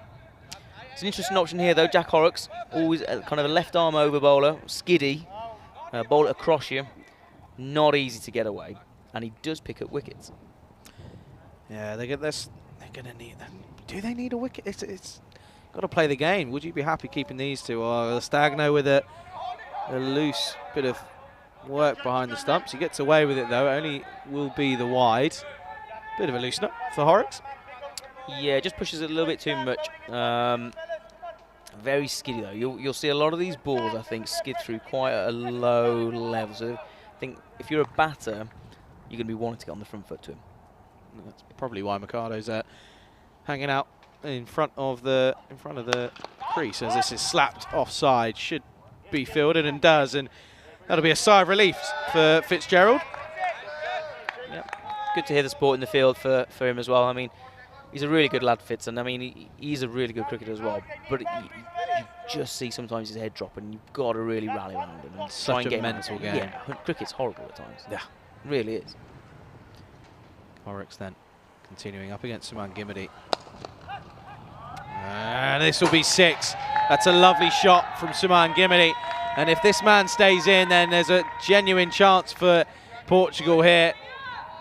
And that has that's been dispatched over the offside. Gets that front leg out of the way, gives himself space and rides the waves. 6 runs. Yeah, and I think these two know now. With the wickets in hand, Portugal got to try and start to push on a little bit. And that is a good shot. That's a really good shot. And clatters into the scoreboard down there, just past the long off region. Yeah, this needs to be a response. Good cricket, drops and runs, and Puri won't come and prevent that from being a single. And once more, the wicket they really want is Gimadi. I think that's where they'll be wanting to get. They probably won't mind Mercado staying in. 19 off 29. He hasn't really posed a threat. But of course, he's a talented player. He will be able to get the ball away when need be. It's just a matter of time, and it's an interesting game we've got on our hands here. Yeah, absolutely. And as we said, the 52 not out against Jib, striking at over 160. He is a cricketer. He comes down the pitch to this one. It's gone very, very straight, and that will be 4 runs to that man Mercado, who is saying, "I've had enough. This is it. I'm going to get a move on here." Do you reckon they can hear me out there? I reckon he's gone, "Charlie, you don't know what you're on about. Watch this." And that's a beautiful cricket shot. Straight back down the ground. And it's gone for 4, and it's lovely. I mean, my only question there would be, straight fielders aren't very straight. They're very, very wide. Absolutely. But again, not out there. It's tough to call. Yeah, tough over this so far from Horrocks. Gone for 13 as he comes in again. This one slashed through the offside. This should be another boundary. It's for another 4 runs to Mercado. This is a magical over. Yeah, this over is really proving to be the change in the game. And Horrocks, it's a horror of an over, has to be said. Currently gone for 17 with the delivery left. 3 more runs and it goes magical. But this is the game coming back into Portugal's way. It's now below 9s again, and this is a game and a half on our hands here in Gibraltar. Who would have thought it? 77 up against 44 in the world. Yeah. We got a serious game on our hands. Yeah, absolutely. As Horrocks comes in to finish his first over off. Down the pitch, and that skidded through really low. Well, good, really good take from Stagno there behind the stumps.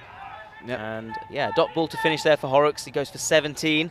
Portugal on 110 for 2. 110 for 2 then after the 13th over. This is looking interesting. Every time there's a dot ball, every time there's a boundary, it ebbs and flows. Look at that that. is how close we are.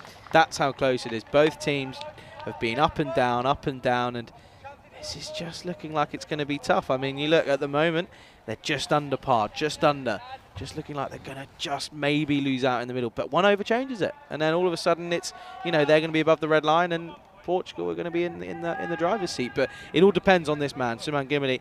Realistically, 23 off 16. Mercado's finally getting things underway, but I don't think we'll see Horrocks come back for another over. I think we may see Latine. I think they're missing an opportunity by not. But here comes Boda after a brilliant first over, only 4 runs from it. Here he comes, steaming in, and this has gone up in the air. It's hanging underneath it. And Johnny West has taken it on debut. Well, so not on debut. Well, yeah, it is debut. It is debut. Fantastic. Brilliant from Johnny West. Underneath, finally a catch is taken by Gibraltar. Swirling in the air. Didn't look completely convincing underneath it as it swirled in the night sky. But yeah, there we go. Just that last little readjustment and kind of collapsed under himself, but very good catch. Yeah, really good catch. And that is, you probably wouldn't have expected him to take it really, but he does take it. And that just changes the game again. And this is what I'm saying, that this is just going to be interesting because one wicket changes it, 3 boundaries and an over changes it. This game's ebbing and flowing from both sides, and it could be an interesting tight finish here. New batsman looks as if that's Amir Zaib. Yeah, interesting choice this one. Would you not have gone with maybe Shazad after especially with his innings in the first game where he really performed well? Oh, 100% would you have not gone with Shazad now? 100% would have gone for Shazad at number.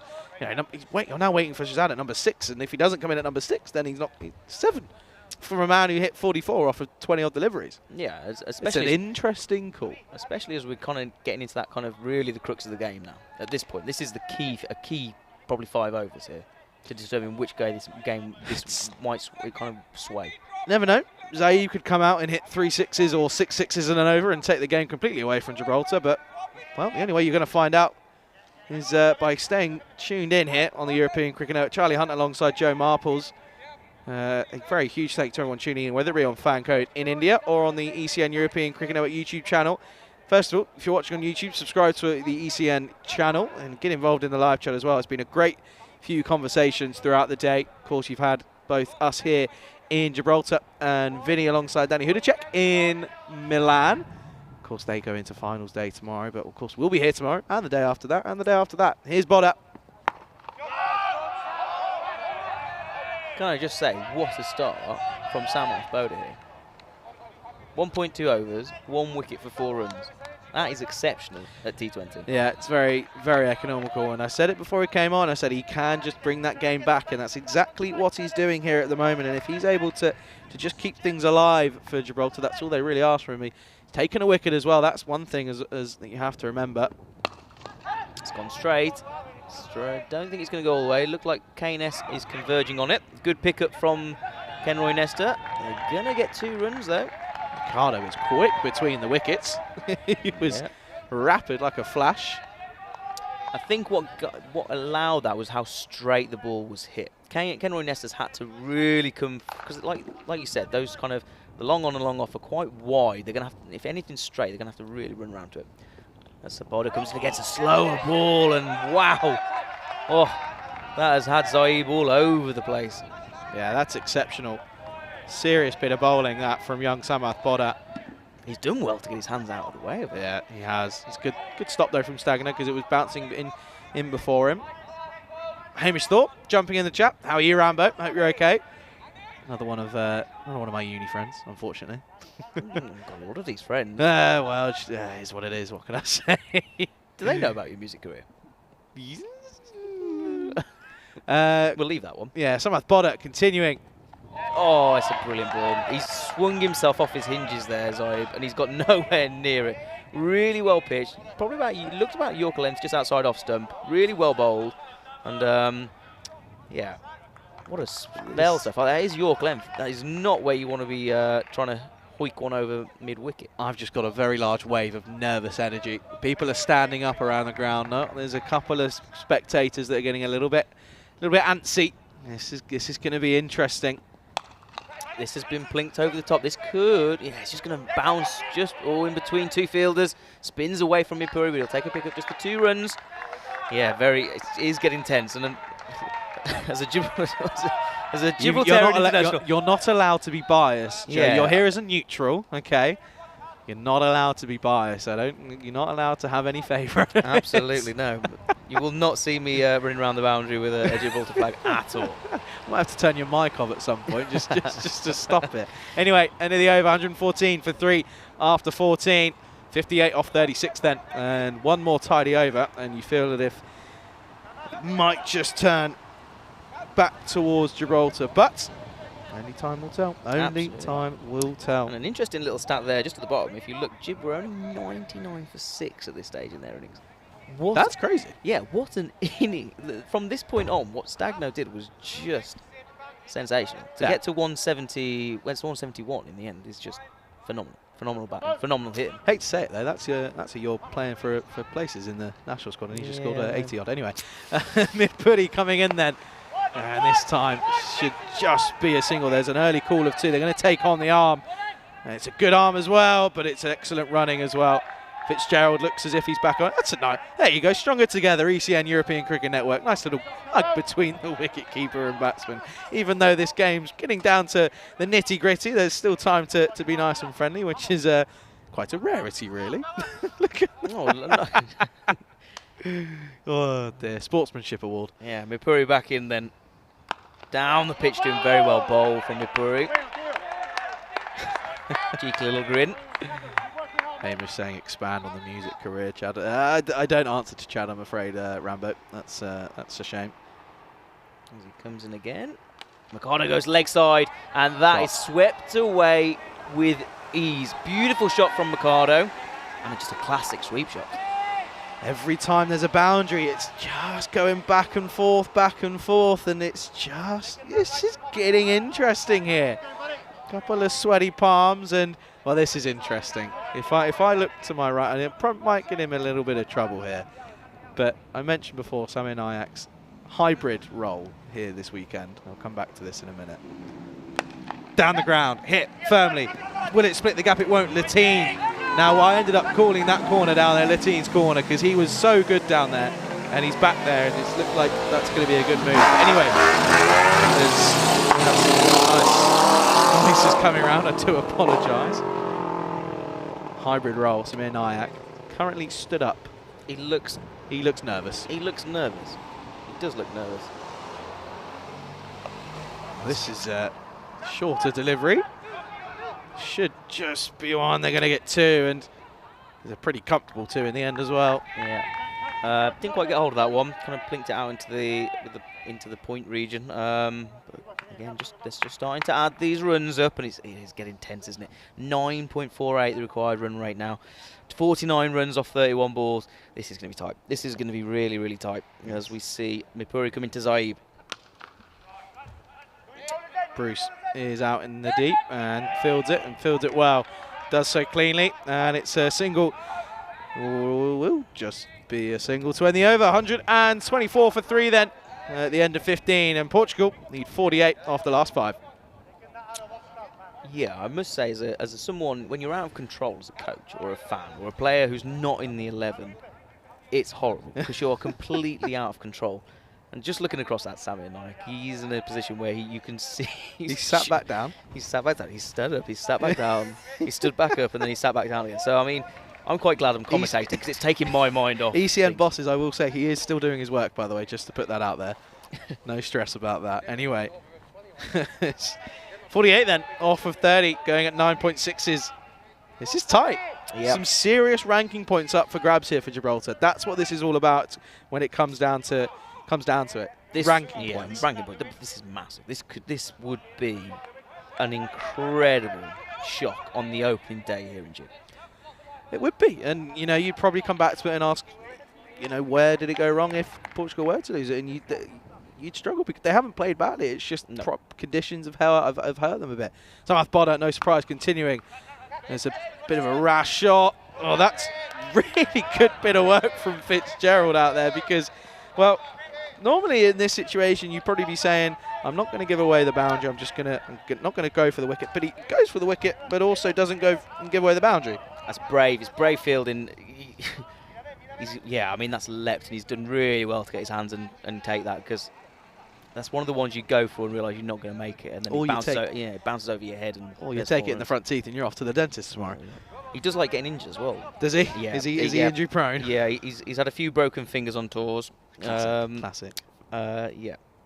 As Samath Bodda comes in again. Hit the leg sides, out into that. Oh, they've gone for it. That is the one you're talking about. The dental, some dental work. I'm not sure who it was out there, but look, Abby, was that Avinash Pai? I think it was. It was Avinash Pai out there doing the work. It's committed fielding. It's very committed fielding. He's still a child though at heart, isn't he? He loves throwing himself around. But that's again another 2 to the total. Heinrich Gericke, what a bloke. Lovely guy. Played against him a few times for Malta. Really nice bloke. And this is out into the deep. One bounce. Really well fielded down there by Jack Horrocks. Won't just be the one. But yeah, Heinrich Gericke, what a cricketer he is for Malta. What a big miss he is for Malta. Yeah, it's a real shame not to have you here, Heinrich. Hope you're all okay. Hope you're well. Hopefully see you again at some point on the circuit. Of course, plays a lot of cricket for Malta. Samath Bodda comes in again. It's gone out into that region again. Jack Horrocks running round. It's going to go all the way. 6 runs. Zaib just kind of putting the foot on the gas here and going, right, time to take control of this game.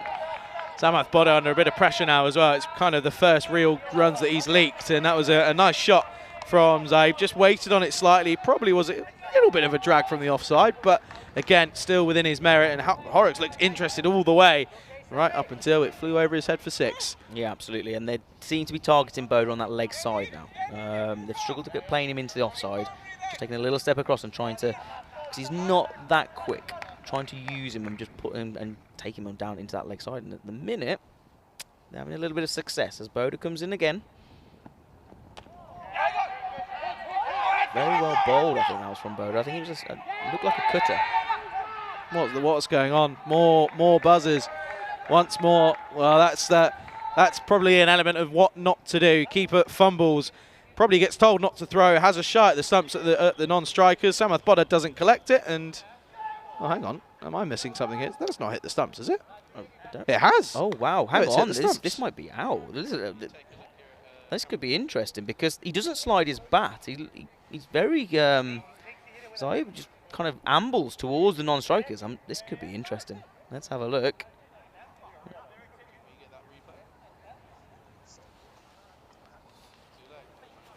So, it's an interesting one. That I'm not too sure if we're gonna take a look. I think they're gonna turn around and say that it's going to be given the all clear. I think it's going to be all fine. Yeah. Well, Zaib very complacent at the non-strikers end there. Got to be careful. I don't know. Me and you missed the fact that it was a direct hit. Yeah, it only seemed to clip. Yeah, seemed to clip the stumps. Just standing around here, just having a little wait to find out the conclusion of this one. But yeah, interesting time now. Squeaky bum time, it's called in football, isn't it? There you go. Signalled as buys then, so they will come through, and that should be 2 runs, I believe. So a little bit of confusion there. I do apologise for that delay. Let us know your thoughts. Who's everyone backing? This is what I want to know. It was nice to see a few people in here as well. And Heinrich saying, what a game. I know who I'm rooting for. Interesting. Slower. Short. Pulled into the leg side. And it's going to be another boundary. And it's going to be 1 bounce for. And yet again, these boundaries are taking this game away. It's a slower ball cutter. But Zaib, we questioned whether it was the right call to bring him in. And he's proving a point here, isn't he? Yeah, I mean, if if you look at him on the international stage, he does strike at a decent strike rate. So look, he's proven us wrong. We said bring Shazad in. He's gone, oh, actually, I can bat. 18 off 11 as we get to the end of that over. 16 overs gone, 4 to go, 140 for 3.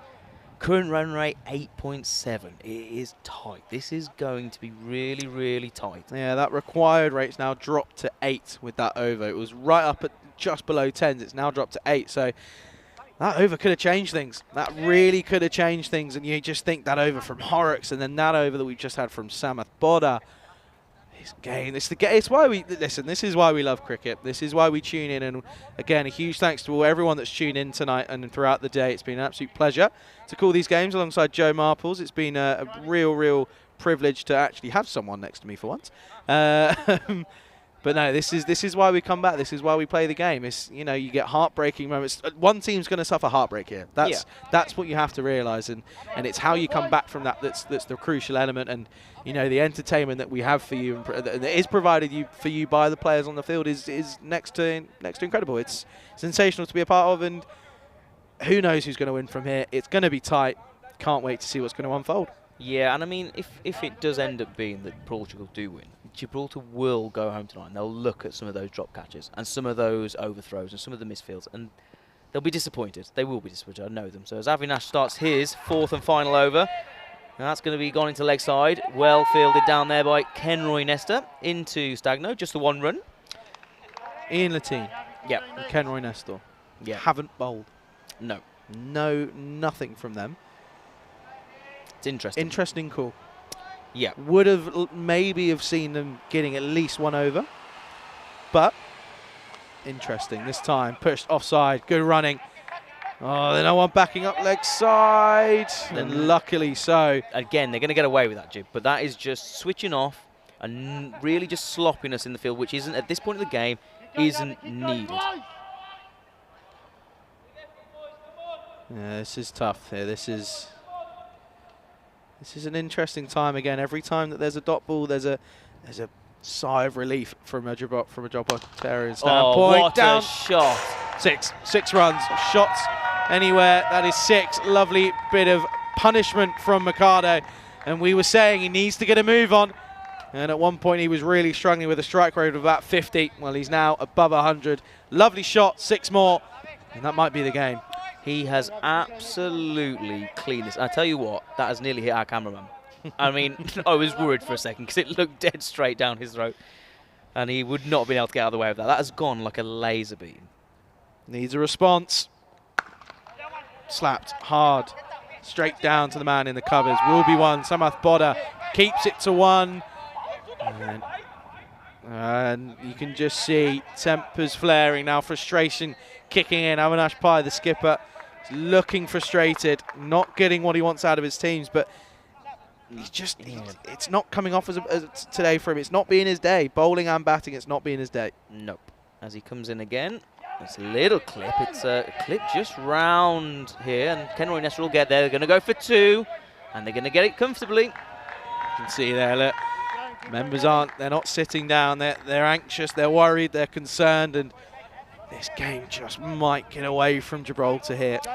Yeah, and this is where wickets really do come in hand, because these two can know they can afford to really go. They've been in for a while now, and it's just clipped around the corner again. And that's going to run away for 4. And you know what? I've got to question this. Right-handed off-spin up, bowling around the wicket. No one behind square on the leg side. He's got to ask questions. It's around the corner. It's a simple shot. And Exhibit A right there. And that will be another boundary. And that's 4 more to end the over. And at the end of that over, the end of the 17th, Portugal looking pretty comfortable now. Less than a runnable. 100. They are 155 for 3. Yeah, and this is where the pendulum swings now. I mean, this is Portugal's game to lose. However, we've seen teams lose from these positions. Gib need to keep cool heads this ball. Cool heads prevail. They can't go into their shell and go, we've lost this game. They have to come out fighting at this point. A couple of wickets here, brings 2 new batters to the crease, and they've got to really, really push and squeeze this Portugal team. Because it's not over yet. It's not over until the fat lady sings, as the expression goes. Samath Boda had a bit of tap in his last over. The 2 before them were good. Needs a tidy one here. This is flicked around the corner. It's a lovely shot from Miguel Mercado. Will it go all the way? It won't. That's really good work in the deep from Fitzgerald. Superb bit of boundary riding. Keeps it to just 2. But they need dot balls. They need wickets. But dot balls are gold dust at the moment for Gibraltar. Yeah, absolutely. Good to see Fitzgerald come back and come back strong. It's a really good stop out there on that boundary. But Portugal just look like they've gone and stepped up the gears now, and they've just put the foot on the gas.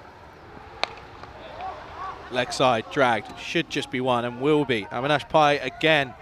Can't get out of the game at the moment. Can Avinash Pai. And this game is tough. This is tough. The thing is though, as you know, you look at it from a Gibraltar standpoint, there are so many positives to come out of it. Fielding was poor. It has been. It's too many drop catches, but the batting has been so good, and that's what's the positive. That's a decent little clip into the leg side, and that will be another 4 runs as we go down. Tony, 10 more runs needed in 15 balls.